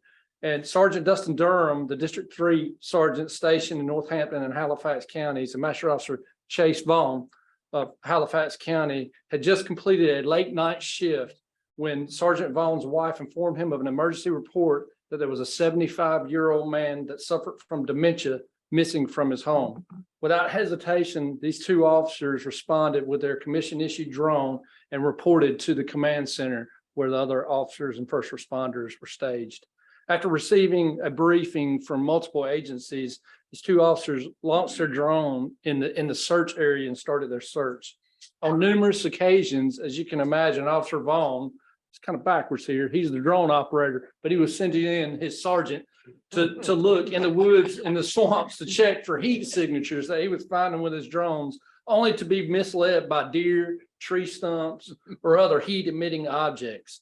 Even after hours of failed services searches, these officers continued the rescue efforts and refused to be discouraged. We're covering the last area of the assigned search search zone, and with the last charged battery in the drone, Officer Vaughn spotted a heat signature to the thick canopy of the woods, even though it was late, 3 o'clock in the morning. And at the end of the search, Sergeant Durham decided that this also needed to be checked, knowing a person's life was at stake. Officer Vaughn flew the drone directly over the top of the object in question as he panned out with a camera to watch and guide Sergeant Durham on foot to this location. Officer Vaughn stated over the radio to Sergeant Durham, whatever it is, it just moved. This was the first movement detected from this heat signature.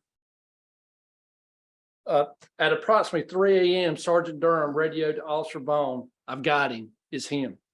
Sergeant Durham cut his way through the briars and finally reached the missing person, who was unresponsive, cold, and tangled in the briars. He slowly cut the victim from the briars and drug him to the opening where the first responders could find him. Undoubtedly, these actions of these fine officers saved the life of this person in these harsh conditions. Without this equipment and the selfless efforts of these two North Carolina Wildlife Resources Commission officers, the outcome could have been very different on this fatal night. Thank you both for your service to this agency and your public service to the citizens of this state. Thank you, sir. Thanks.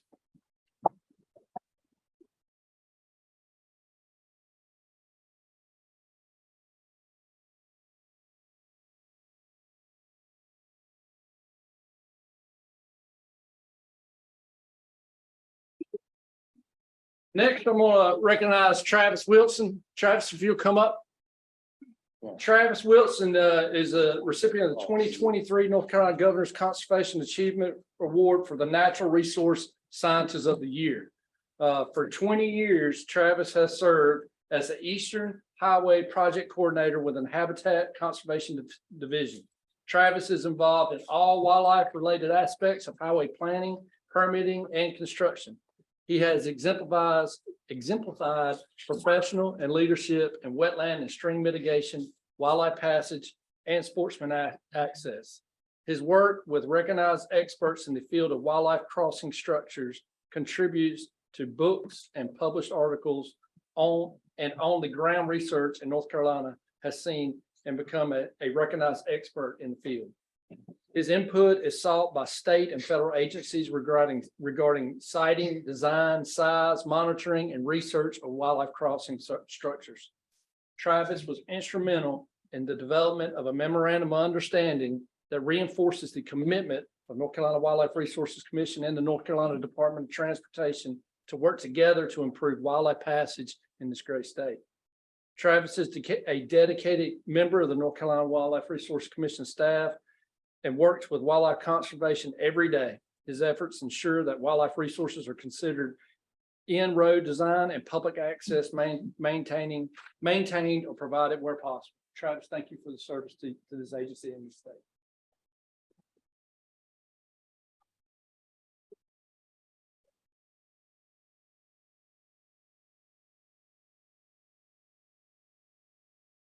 Now I'm going to recognize Ryan Biggerstaff. Ryan, if you'll come up for the Governor's Conservation Achievement Award 2023 Officer of the Year. So Master Officer Ryan Biggerstaff is a 6-year veteran of the Law Enforcement Division and currently stationed in District 2 in Pitt County. During the previous hunting season, Officer Biggerstaff issued 41 hunting arrests, which included 11 night deer hunting arrests, 14 migratory waterfowl arrests, and 2 arrests for taking turkeys with the use of bait. While patrolling night deer hunting one night this past season, Officer Biggerstaff conducted a traffic stop on a vehicle that was shining a field with a spotlight. After locating a firearm in the vehicle, Officer Biggerstaff then initiated an investigation that resulted in 21 total hunting charges and solved multiple previous night deer hunt reports in that area. That's a poacher right there. During the past year, Officer Biggerstaff arrested 17 boating while impaired offenders, which included multiple drug impairment cases. Other notable work efforts include a total of 189 boat stops, 438 boaters contacted, 102 boating citations, and 115 boating warnings. Officer Biggerstaff also conducted numerous media interviews to promote safe and responsible boating. Officer Biggerstaff's work ethic and dedication set a high standard for all of our officers, and without a doubt, He has made the state and public lands, private lands and waterways a safer place for the public to enjoy. Thank you, Ryan, for everything you do for this agency and to the public service of the state. Good job.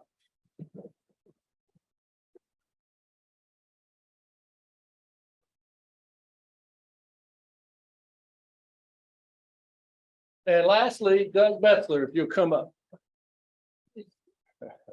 Doug is, has been recognized at the 2023 Southeastern Association of Fish and Wildlife Agencies Fisheries Biologist of the Year. And let me put this into a little perspective here. We just got back from South Texas for this celebration, this conference. And this is not just a fisheries biologist of North Carolina. This is the fisheries biologist for 15 states in the U.S. Virgin Islands and Puerto Rico.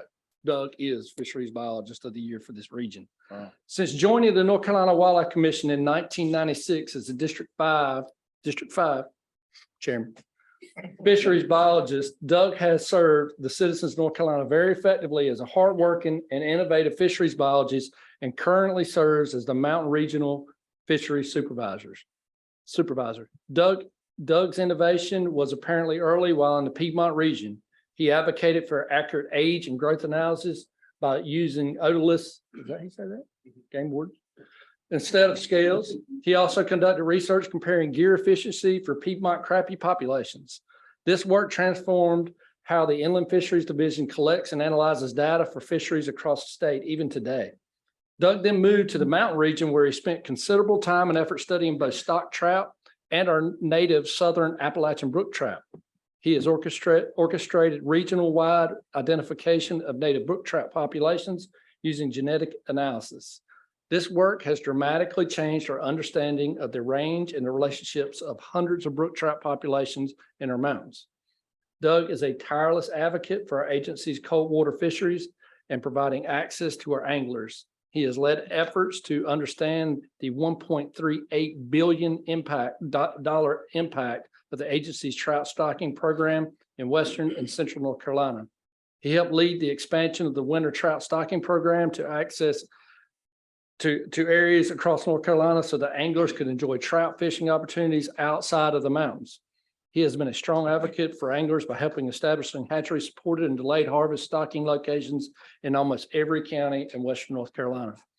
Doug's influence extends well beyond our borders. He is a founding member and former chair of the Eastern Brook Trout Joint Venture, a group established to focus on restoration, data collection, and outreach efforts for the species. He is recognized throughout the Southeast as a leader in fisheries management, whether it be for mountain trout, walleye, muskie, or bass. A good leader is often reflected in those that they lead. His staff of 8 biologists are also considered innovators, groundbreakers, and leaders within the fisheries profession and speak highly of Doug on a regular basis. Doug, thank you for your contributions to the state and to the fisheries in North Carolina. Thank you, Doug.